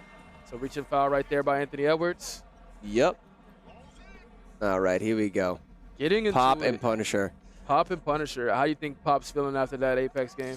I think they're feeling a little bit discouraged. Oh, boy. Oh, boy. Especially after a dunk like that. They're not feeling too good about things. But nonetheless, they need to get the practice in, For sure. Obviously, they want to gain some momentum, but I had mentioned it earlier. Like, if you can't pull off the victory tonight, you've got to just work on becoming a much more well-rounded in-gamer. And this is just a game that sort of excels within our library.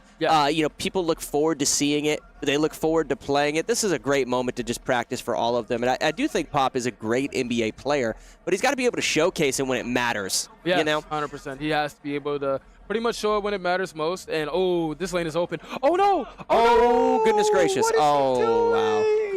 That was open. You got to just take that, bro. Just go up in there and dunk that bad boy in. Oh, man. You hate to see it. You hate to see it. So Pop on defense right now. Let's see if he can stick to him. Okay. Oh, is he going to get... Okay, he's trying to box him out, but it may not work. Nice wow. Okay, there it is. There it is. Okay, goes for the pass. Pass it out to Tatum. All right, brings it back to the 3-point line. All right, we got about 4 minutes, And just for simplicity's sake, we'll be... Oh, wow. Solid assisted point on the bucket there. And just for simplicity's sake, guys, we're going to talk about 1-point shots and 2-point shots as opposed to 2 and 3s, because this is a game of 21. If you're behind that 3-point line, you're actually only scoring 2 points within this game type.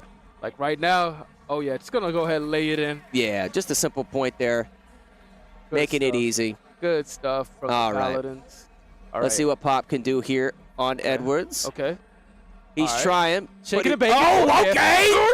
Takes it, pivots, takes it to the right. It just dunks it in for an easy point. That's a great understanding of just the mechanics and the physics of the game there. That's right. Oh wow. Okay. Oh, and then Pop takes it back. back and gets a simple layup immediately afterwards. We were hyping up Pop, and he's definitely performing right now. Okay. Yo, let's go, Pop. Oh, Pop no. back on him, but then he gets taken to school. Eats the lay unfortunately, right there. All right. This is his moment. All right. Okay, now, nice. it's going to be interesting to see if he sort of becomes a little bit of a ball hog. Oh! I just said it would be interesting to see if he's a ball hog, and then he gets the alley-oop dunk. Nice. Good stuff. Oh!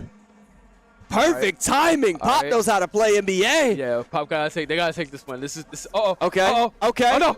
Oh, Jason Tatum with the slam. Okay, genius. Okay. Right. We're back on Pop here. Okay. Tries to set a pick. Oh my God! They did it again. Again. Again. Did I do this? Punisher Right, Pop. Okay. All right. Good stuff. Wow. They're definitely putting on a show, but no matter how flashy it is, things are tied up 5-5 right now. Going for a two-pointer from the three-point line and drains it. Wow. That thing. Wow. Okay. Good stuff right there. All right, here we go. Paladins up by 2 points. Uh-oh. Get out the way. Oh! That's a three. Is he going to take it? Oh, no. Okay. It's off. Oh, got to take it back to the line. Got to clear it. All right, they cleared it. Now they're going to push back. Going to reinitiate. Take the shot here. What's going to happen? Oh, gather step. All right, you got to do something now. Got to do something. You got to pass it. Yeah, I was going to say it's going to be up to Genius to sort of allow him to get that pass off. Okay. He's trying to get an open space. Oh! Get out the way. All right. Good all stuff right. Mad Genius. All right, here we go. Paladins sort of have a 3-point lead now. They need to do something. Pop needs to do something right now. Yeah, it seems like he's sort of initiating as the leader of the team. They're both playing very well together. Wide open. Make that. Please, I was going to say, if he misses that, that's probably the most open I've ever seen a player in the history of this game. Right. Nonetheless, he gets the 2 points where it's needed. They're only down by one. He gets rid of it. They're only down by one. They got to stay. Hole's open. Oh, they got to maintain the pressure. Oh, I'm not going to lie. Pop was out of position right there. He is. Pop was really out of position right there. Still find okay, Pop. No way. No way in his face. The level of disrespect right there. I love it, man. I love it. Oh, we got to follow that. No. Oh, wait. Hands up. Okay. The pressure's there. Oh, nice rebound. He's got to clear it. All right, here we go, Pop. Here we go, Pop. Oh my God. Oh my God, it's oh, snap! Put that up! Crackle! Pop! Put that up! And he puts it in! Oh my God. Yo, the comeback right now. The Ghosts are on top, 1 point. Can they close this game out? Oh my gosh. All right, at the perimeter. All right, gonna get past LeBron James. He's there. There's 1 minute left. We're getting word right now that there's 1 minute, 60 seconds left right now. Paladins looking to tie things up, and it is. This is as closely as contested as I've ever seen it on NBA. Pop sitting kind of open right now. Goes for the assist. The question is, do you pass go it for to the him? Okay, here we go. Or do you just go ahead and put a shot up? Oh. Uh-oh. Okay. Uh-oh. He's going to take it for the second. Oh, and he gets it. Okay, Pop. Get out the way. Oh, my goodness. All right. There is 30 seconds left. Ghost in the lead by 1 point. Yo. Let's see what happens. All right, good Mad question. Genius getting boxed out right now. Yeah.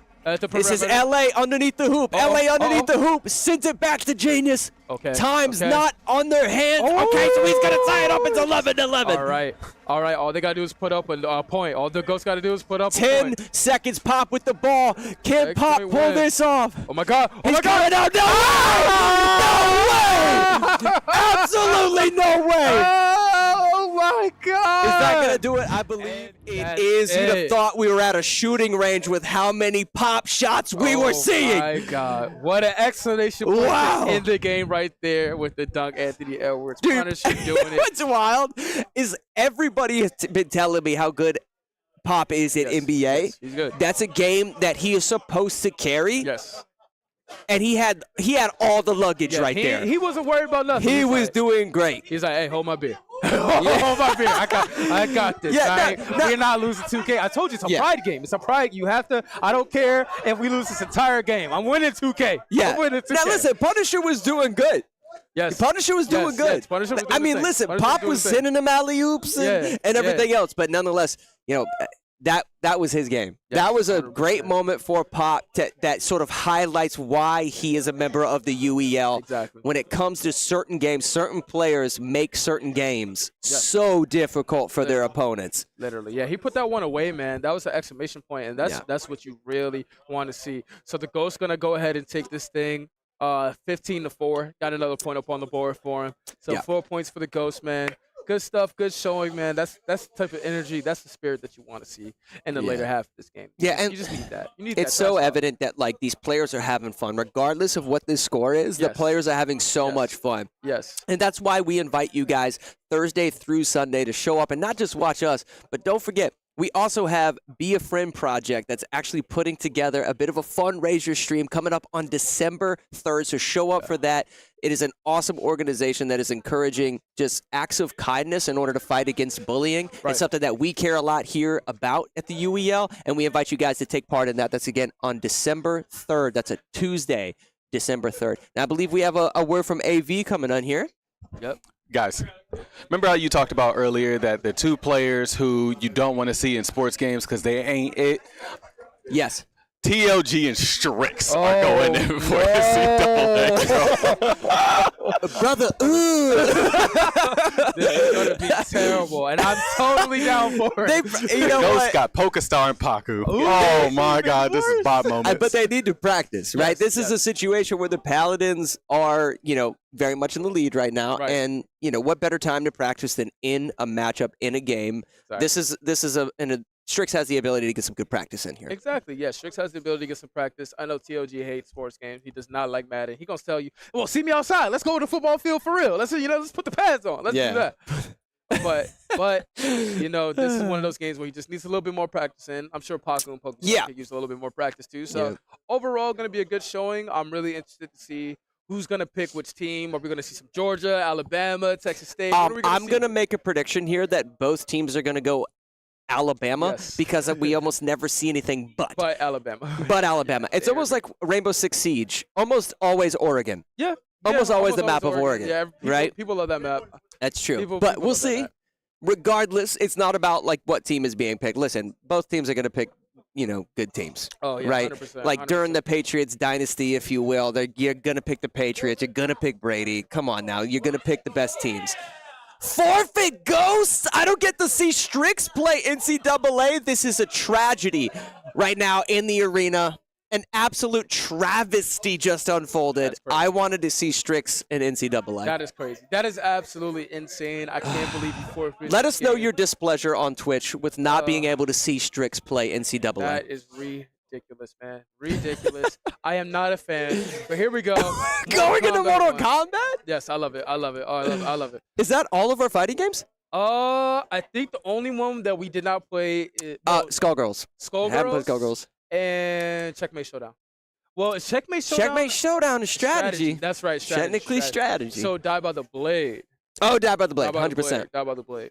Yes. Yeah, this is a nice little run. Like I said, this is a nice little run. I would have died laughing seeing the NCAA play for both sides. Excuse me, not NCAA. College football. Excuse me, college football 25. That's the name of the game. Can't have any copyright strikes happen to the NCAA. But I love watching bad teams play. I love it. Yeah. I love it so much. It's so entertaining because even in a game like that, you can still make something happen, and everything is a lot more exciting when somebody gets a touchdown, when somebody gets a pick, when there's a fumble. It's always that much more exciting to see. Well, I'm curious as to like why Ghost forfeited that. I'm looking how much time is left. Yeah. Listen, Paladins were at 16. Yes. Right, and you just gave them their 17th win. Why not just fight? Exactly. You gave them the magic number. Why not just fight it out? Because you need to practice. Clearly, if you're not confident enough to play it, you need to practice. And you were sort of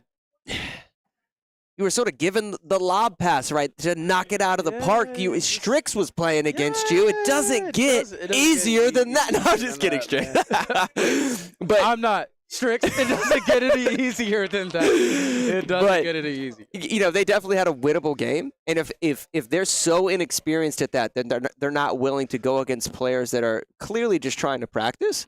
That is something that they immediately, when they get home tonight, need to invest They need to grab all of the gift cards from the last 3 Christmases that they forgot were in the back of their drawer, put those gift cards together, those vanilla cards, if you will, and go purchase NCAA and get your games in. 100%, 100%. But moving on to MK, I'm expecting to see Pokestar here. I know Pokestar plays a little bit. Also expecting Paku Paku. Oh, for sure. Yep. And there it is. The Paku Paku pick and the Pokestar pick. Pretty good. Pretty good. TLG and Mad Genius from Paladins potentially going in here. I would have to assume that TLG strikes me as an MK fan. Am I wrong? Yeah. He likes the game. The game. We might see a bit of Baraka here from TLG. Yeah. He knows what he's doing. He has a solid game plan as far as going in on the offensive side. But same with Pokestar. You know, Pokestar's been playing a lot, especially since the new DLC. Been playing a little bit of the Cyrax, a little bit of Sector. Obviously, this is a new Mortal Kombat where like the timeline is all different. Cyrax, Sector, they're completely different kind of characters. We can't get into it. I will cry. I will cry. NetherRealm Studios, if you're watching, fix the mess of a story that you have created within the campaign. It's definitely interesting. It's interesting because it's like everything is kind of just spin on its head. You know, everything is just spin on its head. I played the DLC. I'm like, oh, okay, like this is different. I'm seeing like the Shinrai Ryu like being a completely different line. I'm seeing Scorpion be Sub-Zero, Sub-Zero being Scorpion. It's a definitely interesting thing that they got going on right now. That's true. Listen, what they did to Rain is a tragedy. Yeah. They turned him from the water ninja into a staff-wielding mage. Nonetheless, you got Baraka versus Cyrax right now. Let's see what happens, what unfolds. Again, we got Paku and Pokestar versus TLG and Mad Genius. I believe Paladins are player 2, correct? Yeah, Paladins are going to be player 2. And good blocks right here. Okay, never mind. So we got Pokestar going in. All right, getting hit up a little bit. Ooh, gotta wake up here. Oh, you gotta block those lows. Oh, wow. Wait, punish that. Nice. Oh, punish on the grab. Put him into the corner. Nice. Pokestar would great combo management. Great pressure into the corner. Oh, little anti-air on the uppercut, which is a very traditional Mortal Kombat thing. This side switch. Good pressure right there. Nice grab. Yeah. All right, and just like I was saying, Pokestar knows this game, knows what he needs to do here. Oh, nice. The setup! Nice. Oh, my goodness. All right, good teleport. Oh, got to be careful he does combo break, though. Doesn't worry about it. All right, got to play a little bit of range here. Got to play smart. Okay, good block. Oh, wow. Nice. Oh, try to call it out down to. Nice little. Got to block your legs there. Yeah. All right, good breaker. Good breaker. All right, has to be a little bit careful because they know Fatal Blow's on deck. No block on the jump in. Okay, watch your legs. Yeah, he's basically one hit confirmed to Fatal away from finishing this. Both of these players are. May not need it, though. Solid uppercut. Oh, it might. Oh, he blocked it. Wait. Oh, but he might whip. Oh! Ooh! Nice. Wow. Good stuff. That first round going to Pokestar, really nice. Yeah. Catches him on the explosion. Oh, my God. And I will say this. Kick. Yeah, I will say this. Jeez. Pokestar definitely has a great understanding of the game. You can see the way that he was setting up his combos with the grenades. Yes. Now, that's not something he's necessarily doing in the midst of a combo. He'll throw that grenade to set up pressure to where his opponent has to block the grenade as he walks in and either attempts a combo string or a grab. Nonetheless, he's getting hit. Gets a simple grab off to send them sort of full screen, and now he can start doing his setup. Get some zoning tools in there if he wants to. He's not going to. Right. Two input. Good. Wow. Nice down 2 again right there. Yeah. Ooh, catches him wow. in the middle. Anti-air. But he didn't finish the combo. He should have initiated with a jump in. Good grab. Yo, Pokestar doing his thing. Yeah, definitely. All right. Oh, set up with the grenade. And see right there where he had to block that grenade, he should have initiated knowing he had to block. Because worst case scenario, even if you do initiate, you basically trade out. Good block. Nice punish. Nice. All right, what's going on? Oh, sets up with the grenade. Understands the mechanics. Wait a minute. Oh my God. Nice. Low chip. Pokestar. I want to see a low chip to grab. Wait. It's not going to matter. Oh, good break. Oh, but he does have Fatal. He's got to be careful. He's got to be careful. The down grab. Didn't come out. Wait. Oh, he's got to mix it up. There we go. That's what I'm talking about. He's not going to be dead. Oh, my God. Both one hit confirmed away. Try to chip him out. Oh! Pokestar! Where's the finisher? Oh, my gosh. So I think TLG felt a little pressured right there. Throughout that entire match, he was doing jump-ins, and he was initiating combo strings after his jump-in. What he could have done is just jumped in and gone for a grab. That would have been the mix-up that ended that game. Because he had conditioned him. Yes. TLG had conditioned him the entire game. He could have easily just jumped in and gone for a simple grab. Now, that can be teched. but that's really difficult to tech or grab at a high level. Yo, I can't see the chat right now, but I can imagine they're saying something along the lines of T, along the lines of L, along the lines of free. I'm just saying, I don't know. No! It could happen to anybody, but I don't know. This setup is taking a little while. I don't know if this past 30 seconds here. We're going to have to see if it's a BOGO sale. If it's buy one, get one free. Okay, let's see. Oh, Reptile. Potentially Reptile versus the Cyrax. No, but I think the differentiating factor throughout this game is Pokestar's ability to actually maintain his setups. Yeah. Cyrax's setups are crucial with the grenade throw, and sometimes you could do it to initiate your attack, or you could do it mid-string. So instead of going for a full combo, say you throw 1 to 2 hits out, and then as a mix-up, you throw the grenade below your opponent when they least expect it. If they react to that mix-up, they may actually get damaged by the grenade, and then you can reset it. Right. So, it's so beautiful to see. Pokestar's understanding all the hard work was paying off, all those practicing the combos, practicing the setups, all paying off. Oh my God. Nice quick catch out of the air right there. All right, going for the setup just like you said. All right, wait for he's got a little work to do. He could have actually done a jump-in combo right there, but I just don't think he knows the character well enough. But that's something he can improve on. Yes, 100%. There we go. Drops the combo. All right, good pressure though still by Pokey. All right, nice, good block right there. All right, so he's got to be careful on these high-low mix-up. Oh, got to punish that. And that's something he has to be careful of. So Reptile actually has a lunge in that is a low strike where he gator rolls his opponent. That's something you have to take note of throughout the entirety of your match against a Reptile user. Here comes the setup, potentially with the grenade. He doesn't. Oh my God. Oh my God. Yo, nice overhead He is in right there. Fatal, though. He's about a 2-hit string into Fatal away from finishing this, though. Okay, good break right there from Mad Genius. All right. Oh. My goodness gracious. Drop in. Okay, nice sets up the TP. teleport. Okay. Good pressure. He needs to continue that zone. Yes, Here we go. Here we go.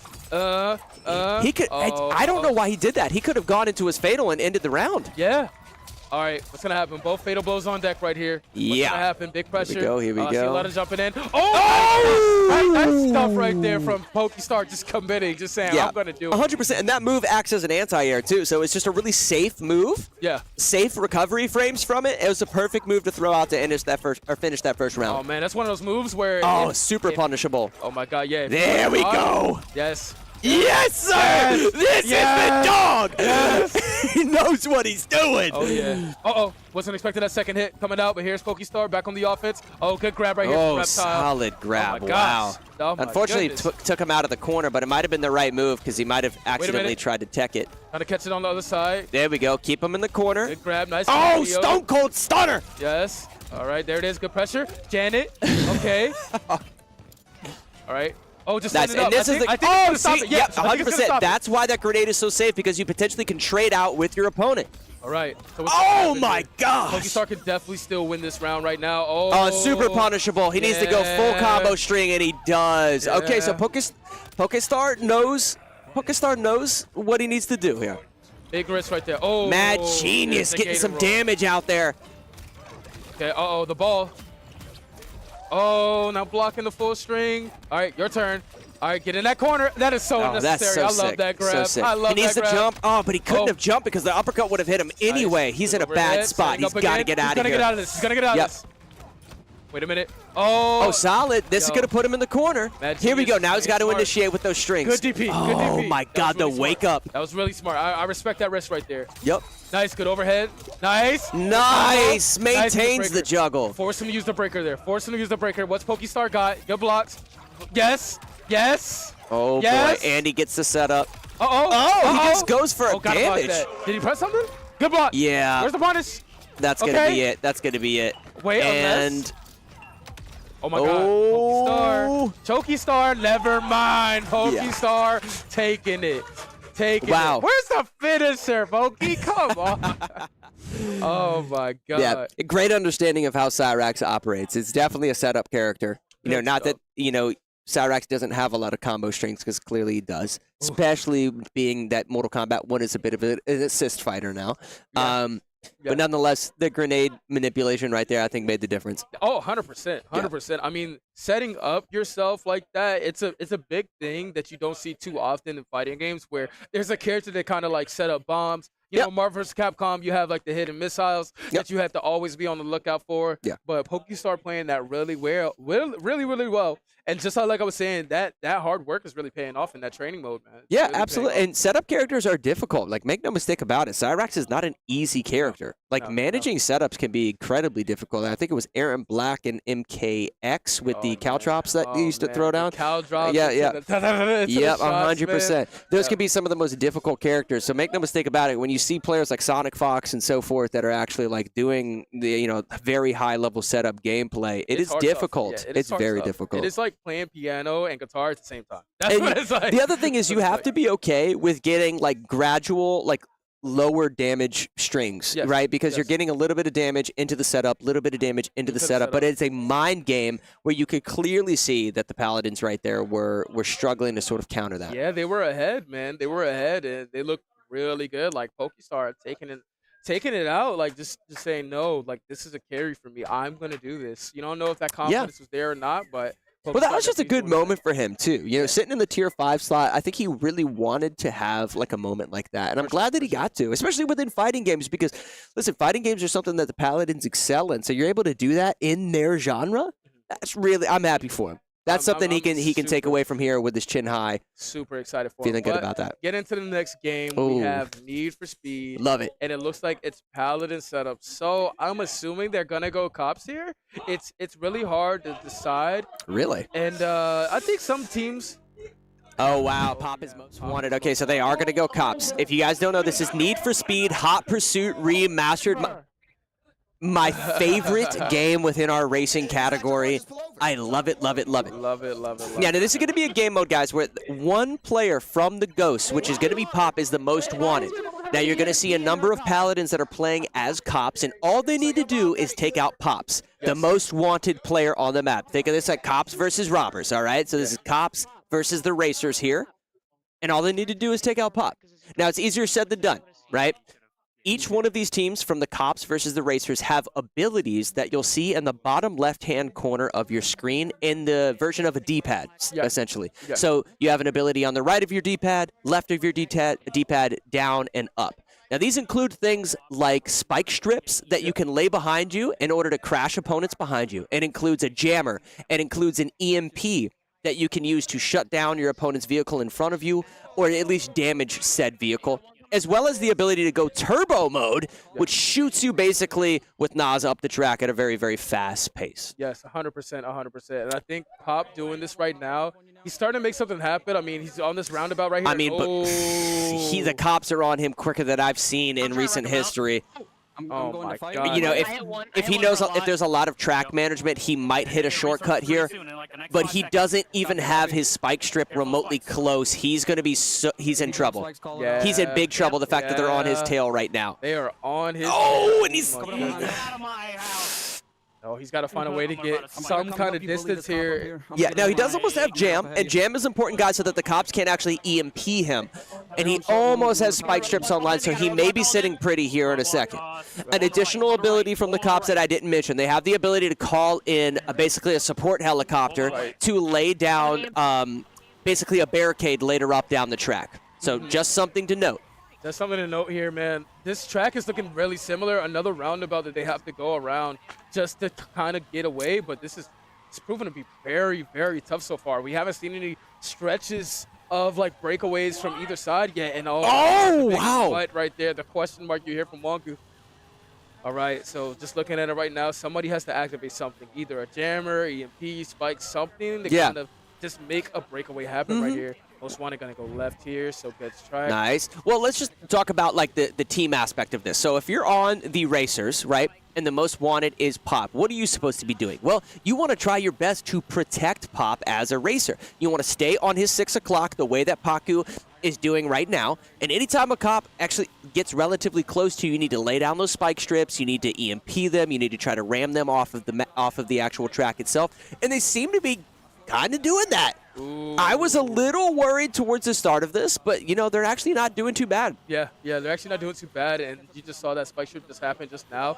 A full tank of nitro right there, and splitting off to take that shortcut. At some point, they've got to either get a cop, like, kind of DNF, and then activate that jammer, or this is going to prove to be kind of a bit of a tough game right now. Yeah, and on the left side of your screen, you can see the radius at which the cops are chasing these racers. Think of it like Grand Theft Auto, right? When you have the most wanted stars in Grand Theft Auto, if you get outside the police radius, you then will lose the cops, right? That's exactly how this game mode operates, and that's what Pop is trying to do in the lead right now by sort of getting away from the police. Right. I mean, I love what I'm seeing right now. Pop trying to get away from the cops, but this is going to be still a tough one. This is a long. He's focused in, though.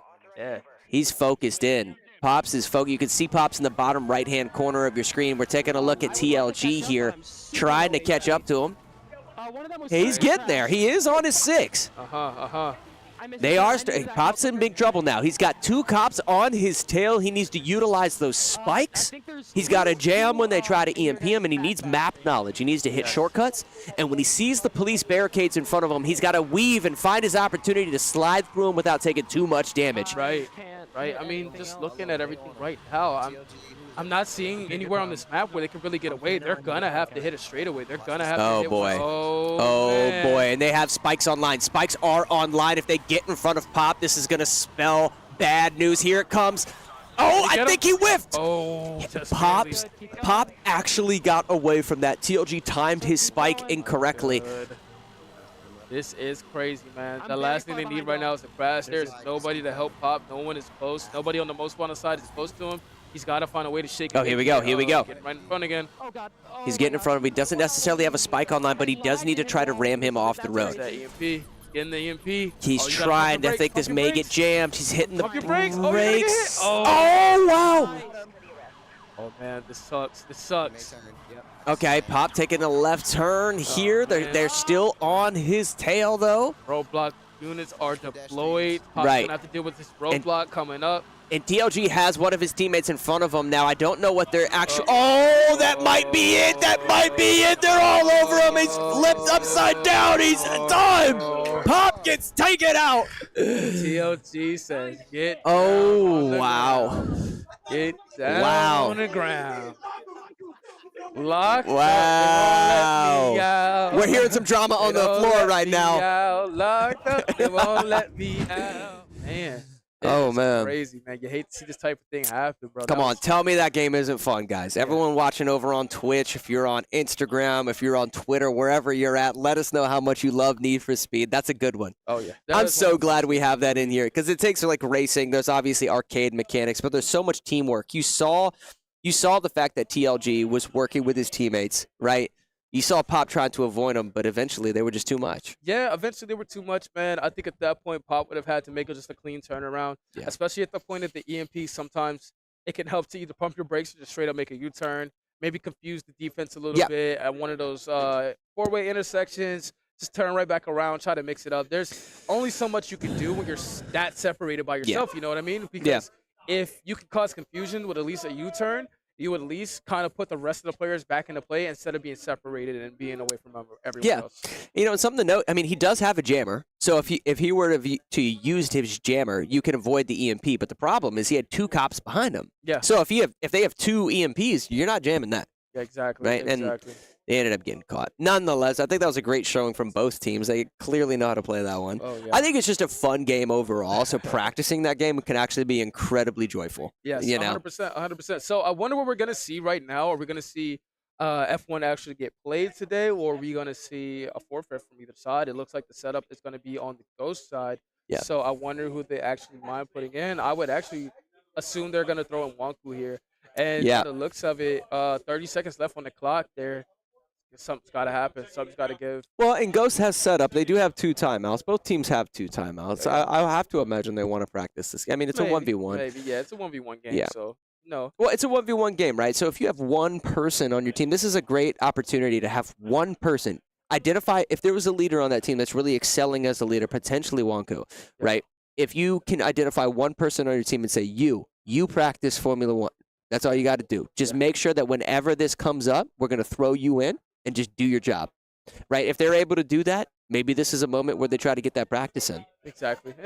And that would be a good point. So just looking into it, man, I know we're waiting right now, but overall, if you guys ever get parched, if you're feeling like you need some sort of refreshments, we got the perfect thing for you. We got the Sly energy drink. We have the tropical flavor right now, and man, I'm jealous. I wish I could have some of that right now. It's such a delicious drink, man. It is.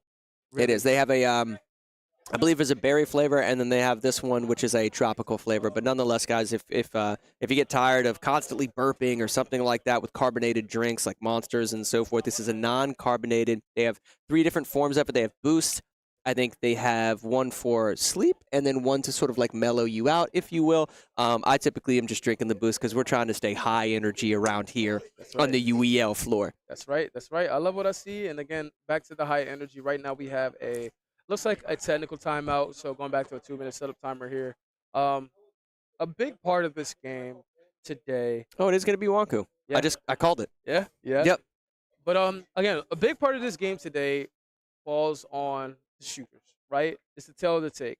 Mm-hmm. So I think looking at everything, that entire category was pretty much let go by the Ghost today. Oh, it was completely dominated. Yeah, it was completely dominated. I don't even think I've seen games in the past where sports games are a struggle for a lot of teams. But then even, like I said, within NCAA, sometimes you'll see an upset. Today was 100% of the shooters have gone to the Paladins. And we didn't even see Rainbow Six Siege. Yeah, no. But, right, 100% have gone to Paladins. I know if we saw Rainbow Six, we absolutely know where that would have went. Yeah. I mean, unfortunately, we do. It would have been on the side of the Paladins again. A big part of this, you have to give a big pat on the back to Magna Sam. He's doing his thing. He's popping off. He's shouting out. He's doing his thing, man. It's something that you have to look forward to for seasons to come. His development and not just being good at shooters, but some of these other categories just kind of expanding and seeing where he's at. Yeah, but I mean, the rest of his teammates have sort of complimented his play style because he's aggressive. He's a very fast-paced shooter.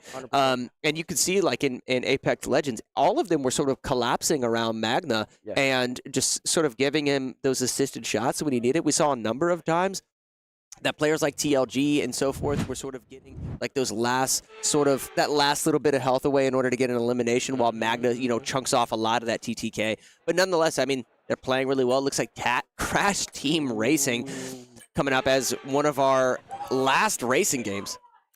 No longer available potentially. But nonetheless, we have Formula 1 here. And I had mentioned Wonku potentially going in for this game.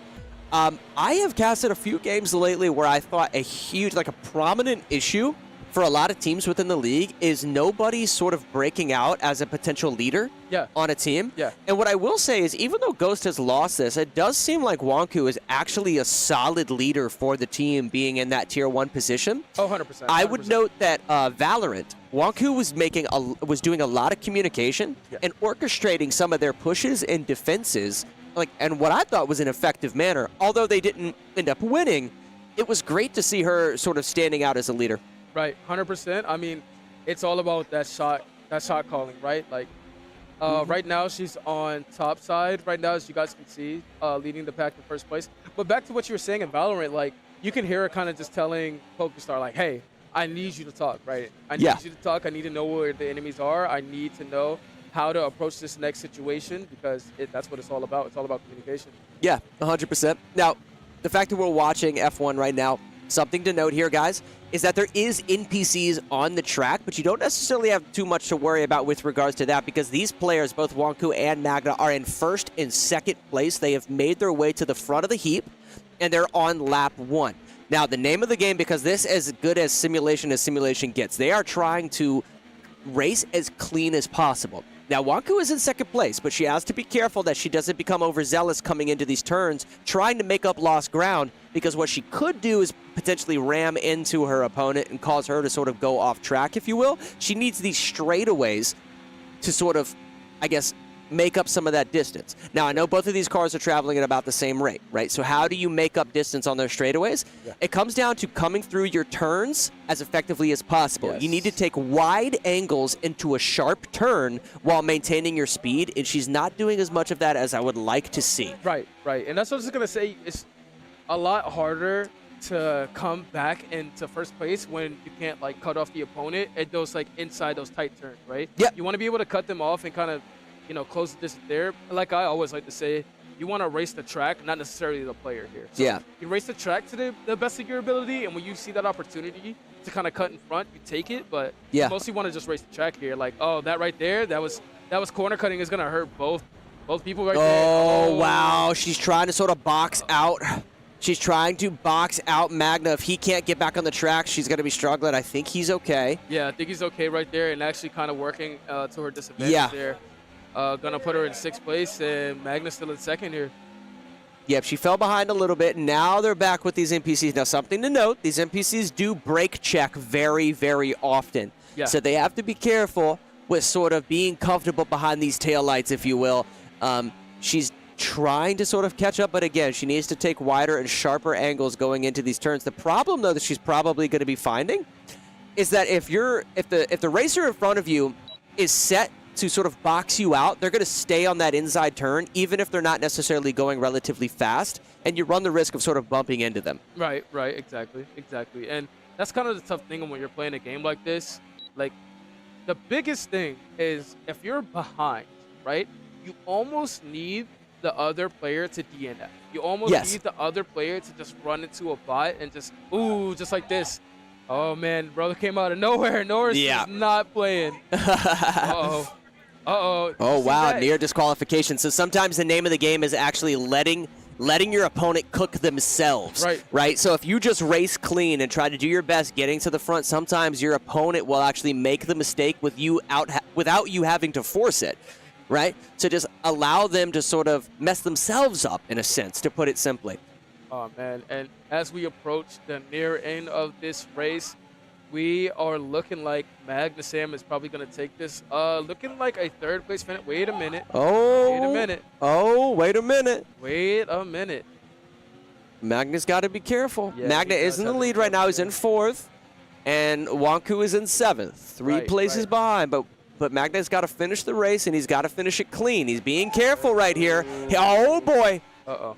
He's got to be careful. As soon as these Formula One cars get off track, things get sketchy. They slip and slide out of control. He looks like he's comfortable, though. Yeah. That might do it. Checker flag. All right. So they're still going to calculate up the points. There it is. To see how things are going to go, but it's looking like another Paladins win. Yep. Yeah, great control. I thought Wonku, honestly, was going to take that in the early game, but Magna, ended up catching up. He started getting the better of those turns and got the better. 100%. I think that kind of takes over the top, man. You got to give a big shout out right there to Magna Sam again. Like I said, he's going to progress to be a pretty great player. Yeah, we're going to find out who ended up taking that, guys, here in a second, but we're relatively confident that it's going to be Paladins with Magna's performance right there. Listen, he's performing in the shooters. Yep. Yep, Paladins win right there, so that takes him to 19. So we may see a 20 bomb within these last couple of games tonight. It does happen. Going into today, I wouldn't think that a game or that a team 2 and 3 versus a team that's 1 and 4. I wouldn't expect the team that's 1 and 4 to drop a 20 bomb. Yeah. But that goes to show how difficult some of the discrepancies in schedule. Yes. Right? Schedule strength is a huge part of the UEL. And Paladins are excelling tonight. That's a huge part, man. And I think going against the Ghosts earlier this season, they were probably thinking, oh, man, it's a pretty good squad. It's Ghost Gaming, man. Big shout out to Ghost Gaming. Yeah. How are we going to pull this off? We already know they're great at shooters. And things kind of having a bit of a change, so a bit of musical chairs because, people wanted to do different things, and now you have the Ghost squads you have now. And I think through time, you'll see this team develop more and more into something. But it's just been a big difference in gameplay here. Yeah. Big difference in gameplay for sure. So CTR the next game, again, I wonder if this is going to be a FF on the side or they're going to play this thing out. We'll see. We heard from the floor that that CTR may not be getting played, and not necessarily because of a forfeit, maybe just some technical issues that we were having. We'll see if that ends up happening. But, one thing to mention, I don't know if we've seen necessarily a lot of strategy games tonight, but we have been seeing a lot of a wide variety of content. Yeah. That would worry me if I'm a Ghost player. It's not so much that I think they've been keeping a positive mindset moving throughout tonight. I just think it comes down to quality of performance within being a well-rounded end gamer. They've got to be willing to jump in and work on some of these games, especially the ones that are free to play. Yeah. Right? You can give it a download, just practice it over the weekend. If you don't have enough memory or space on your hard drive or something along those lines, take it off, practice something else, something else, and then re-download that game.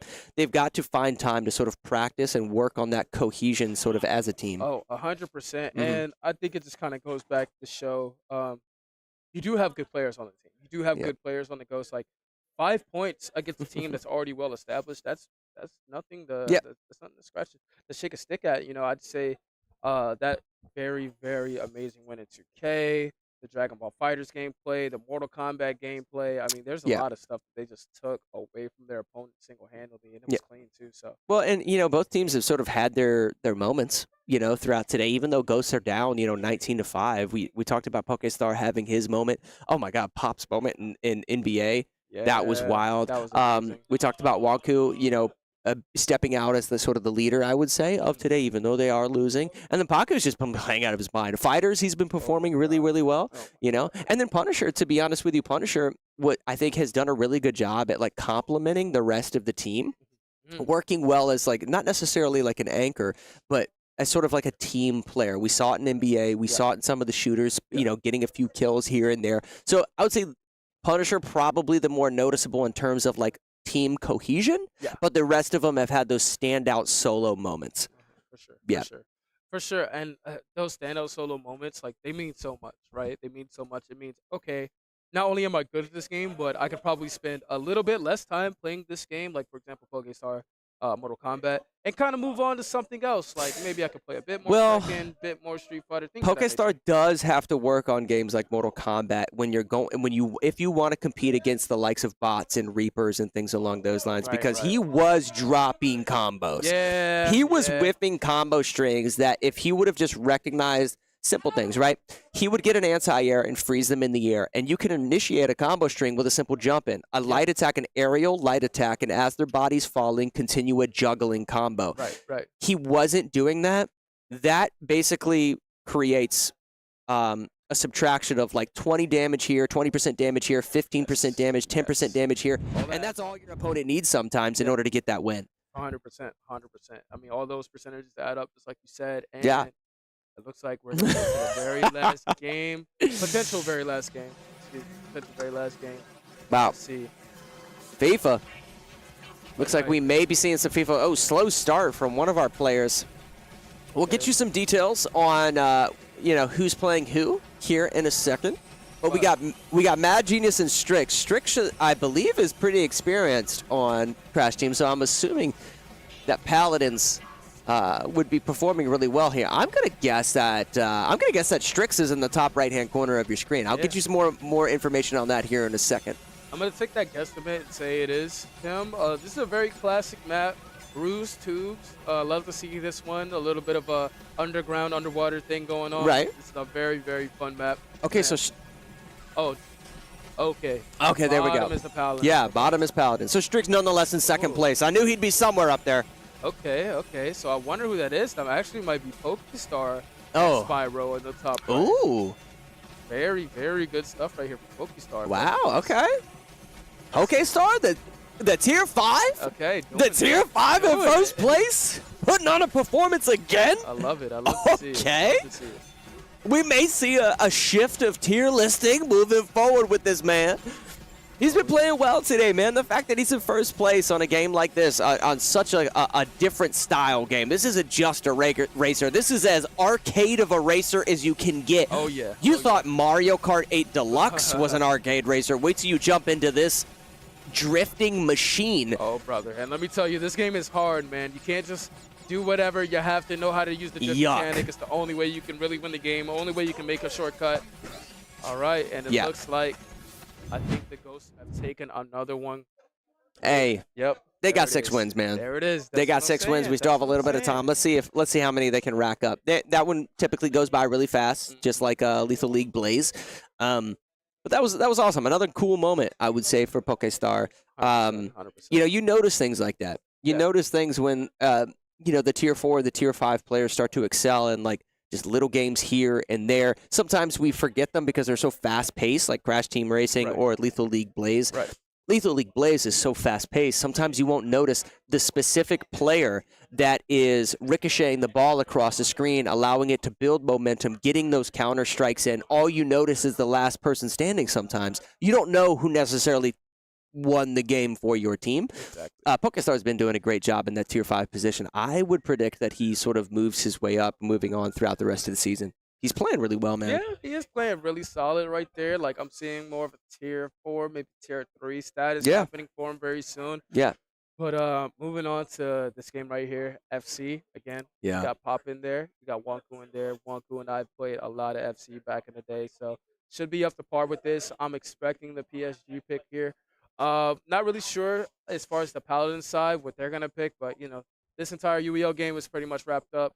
Yep. This is looking like potentially the last game of the day. Maybe we get one more. I think we'll here. we'll get one more game, but I think it's really important for Ghost to finish strong here. Oh, I'm going to go out on a limb and say that they're going to take this one. But FIFA's interesting, man. You know, some of the maps don't have walls, some of the maps do have walls. There's also if you're not familiar with the game, sometimes you'll accidentally swap onto the goalie and pull your goalie out of its own goal and then just get scored on.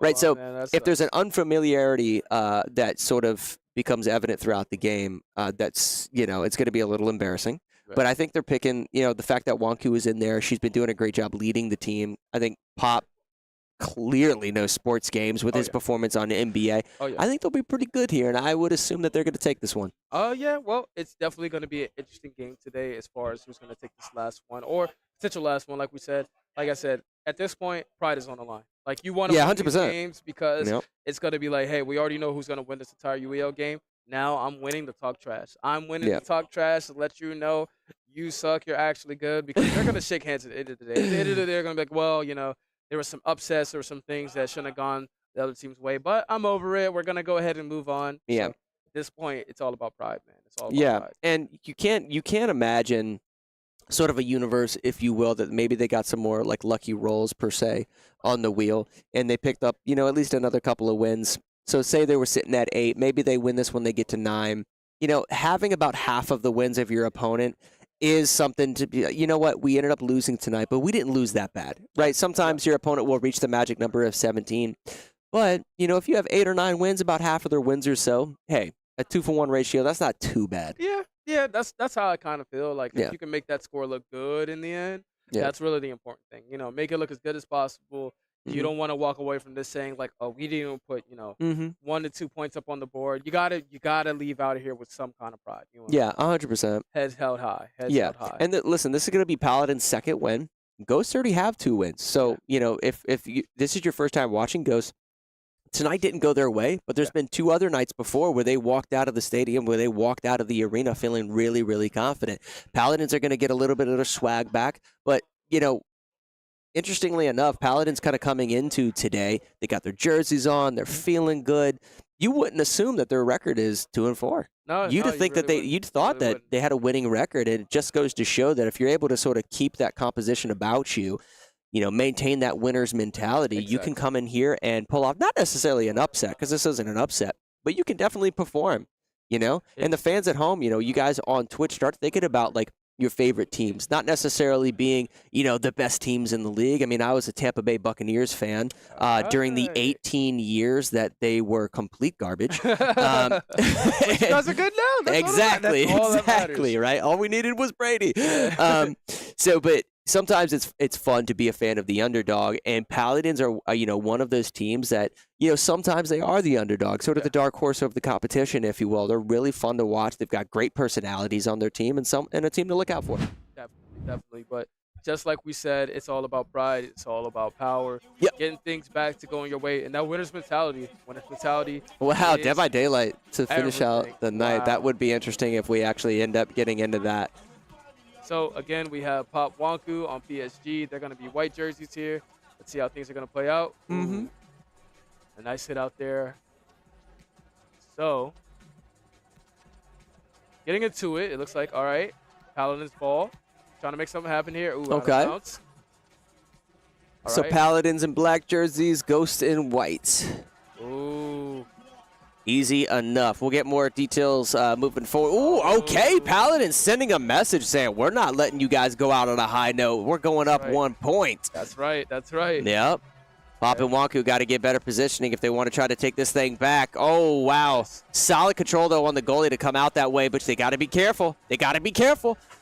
Okay, so we have Madrid. Yeah, Real Madrid for the Paladins here. Okay. Ball back into play. All right, this is 2v1. Bang. Oh, nice stop. Nice stop. Oh, was that out of bounds on them? No, no, no. Back in the hands of PSG. Okay, good pass. I am here. Oh, no. Oh, no, no. Oh, goodness gracious. I am hearing, though, that Pop is blue and Wonku is potentially red in the white jersey, so just something to note. Misfire right there on the communication. Yeah, definitely. Okay, here we go. This is Wonku dribbling up on the goal. Unfortunately, doesn't get the shot. Uh-oh. Oh, that would have been nice.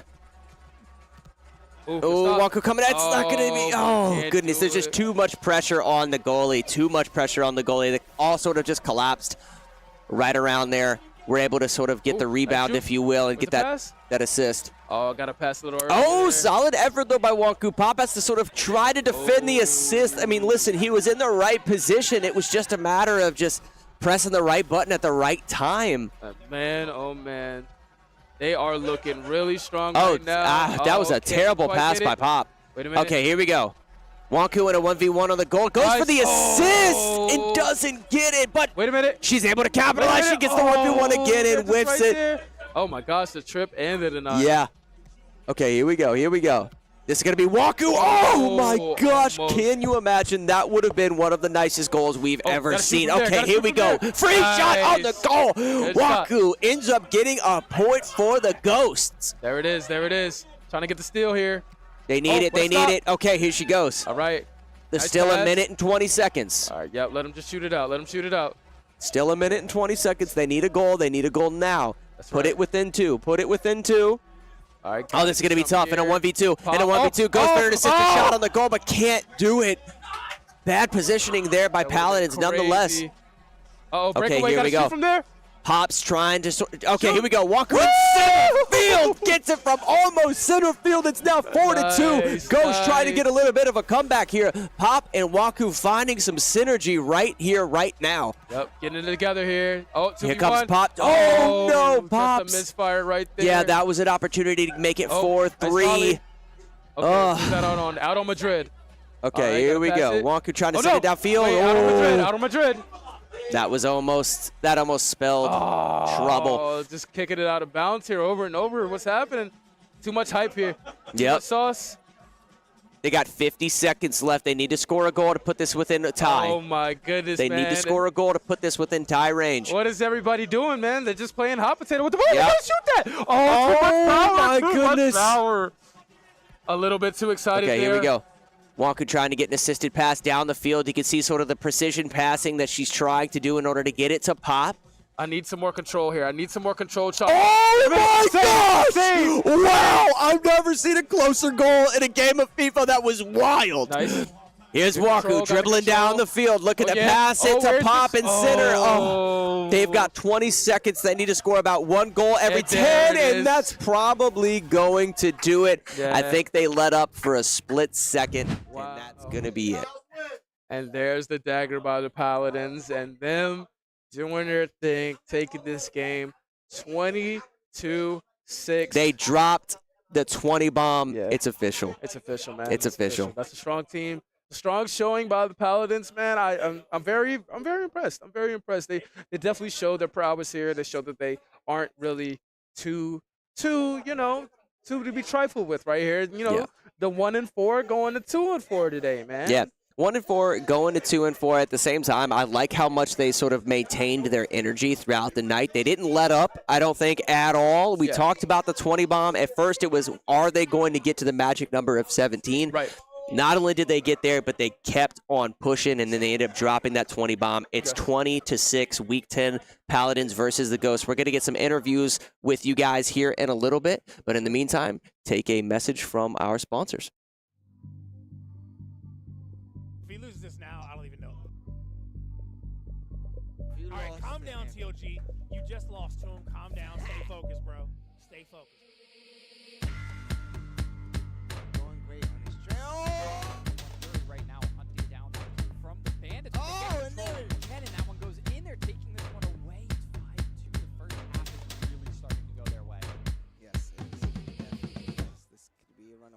saying.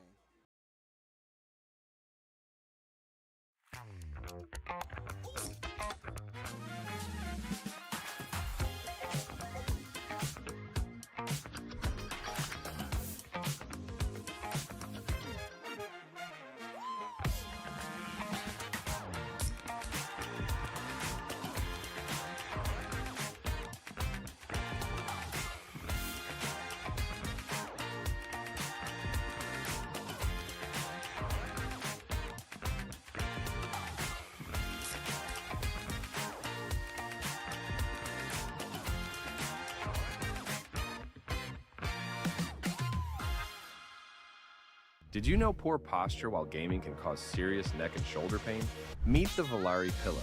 This pillow is designed specifically for gamers. It gives your neck and shoulders the support they need, reduces strain, and helps you sit comfortably for hours. It's extra comfy and hey, you can even pick your style. It comes in rare, legendary, and epic levels. Match it with your setup by choosing from a variety of colors and designs. Don't wait for the next ache to hit. Level up your comfort with Volare. Use code UEL15 at checkout for 15% off your order. Grab yours today and feel the difference in your next gaming session.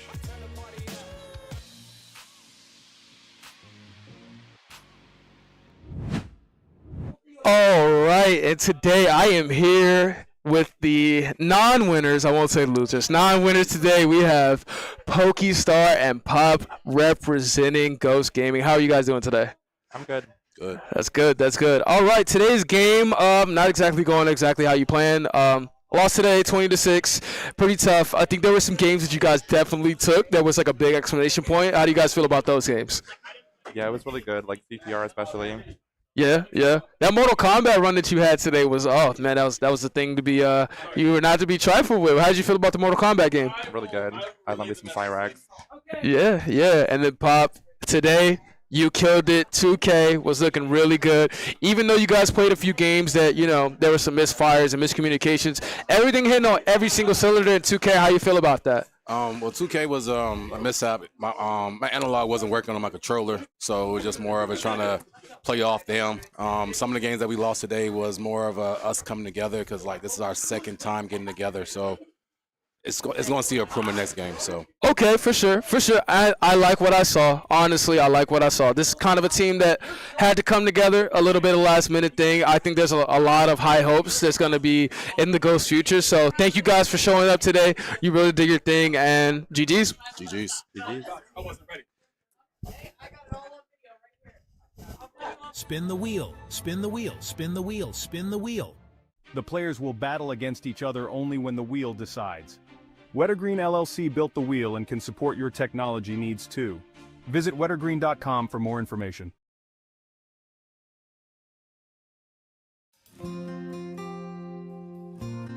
The Be a Friend Project is an organization of upstanders working to bring hope back to bullied kids and build kinder communities using empathy, education, and peer support. The project's signature program is the surprise delivery of friend mail, letters and videos of peer support, to victims of severe bullying to let them know they are not alone and to help them stay strong. Like, I was so happy because I thought really like no one cared about it. Like, it was just another girl getting bullied, but it was really nice to know that like a lot of people like supported me.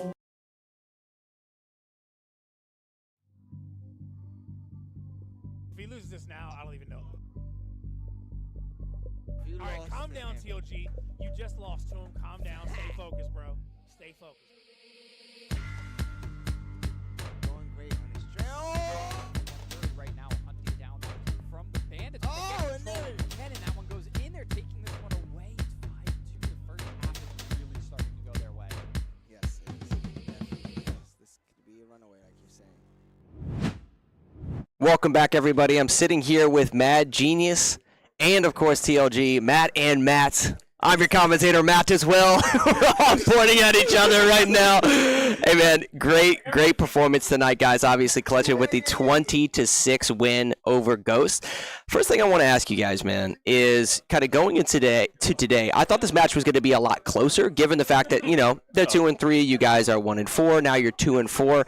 what was the factor that you think allowed you guys to excel to the point that you just dropped a 20 bomb on a team that had more wins than you prior to today? We're better. Absolutely. That's unfortunately with everything that happened with UEL. Well, with how everything did go with their team, I think that they have to practice more together as a team. There's Right. not a lot of unison. We stayed with communication, even through the ups and downs. We stayed communicative. We stayed positive. Right. And we came out to win. Understandable. What the fact that you guys did drop a 20 bomb, I think to a lot of the people watching today, whether it be on Twitch, whether it be on Instagram, whether it be on Twitter, you guys seem like a really, really well-rounded team. But I know just from casting some of your other teams that there are some genres that you guys struggle in. You guys seem to excel today in the shooter category, but I know that's not necessarily your strong suit. What genre would you say you need the most improvement in?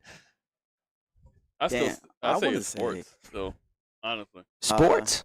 Yeah, we definitely need to tighten up sports. Shout out to Pop though. 2K was 2K was fun. I already knew when it came out. I was like, Pop's about to go crazy. Would that be your favorite moment of the night? Was Pop's popping off, if you will? Yeah, he did his thing. He definitely did his thing. That's Pop. Yeah. What about you guys? What about your favorite moment from your team? And you can be selfish. You can talk about yourself if you want to. Oh, Overwatch. Because Overwatch. Okay. Overwatch was definitely a game that we've struggled with in the past. Right. And to go in there and just completely walk through Right. another team with really talented shooters shows just how much our effort and how much our practice has made us better. Nice. I like that. That's a good response. And the last thing I want to ask you guys, man, do you have a message to the rest of the league? I know you guys are 2-4 right now, but it does seem like you guys are improving, and I think you have sort of the will to improve, man. It seems like you're very energetic. You're keeping a positive mindset. I think you synergize really well with each other. Do you have a message to the rest of the league? To the Reapers, we're gonna see you in conference finals. You guys got the better of us last time, but things are gonna be different. We're absolutely not worried about the click. Okay. We're just that much better now. Okay. We beat them once, so doing it two more times, I guess. Right. Wouldn't be that much more difficult. I got you. So we're looking forward to seeing the Reapers in the North Conference Finals. Awesome. I have a message from Sam to Boar. Okay. And personally from me, Boar. From last time I saw Boar up here, he said he didn't want us to win no more games, right? Mm-hmm. Because he's salty. Crazy. That's crazy. That's wild. I was here for that moment too. Yeah, and you know what's wild is I didn't take it personally until now because oh wow, you talk about my team, and I'm a part of the team, so you gonna have to see me if you want to play me on the wheel. I know that you did whatever you had to do or whatever, but I put the drink out there. Just Okay. put me on the wheel, watch you get cooked, and wow, don't about me or my team again. Okay, there you have it. Some drama going down right here, right now. Well, thank you guys from one mat to another. I appreciate you guys sitting down with us. Best of luck in your next match, gentlemen. Appreciate it.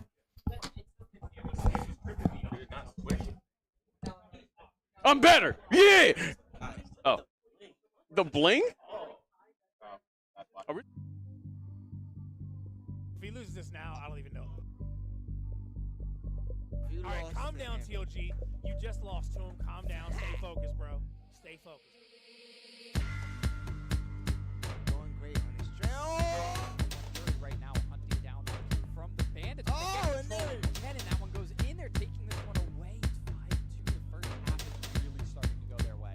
Yes, it is. Definitely is. This could be a runaway, like you're saying.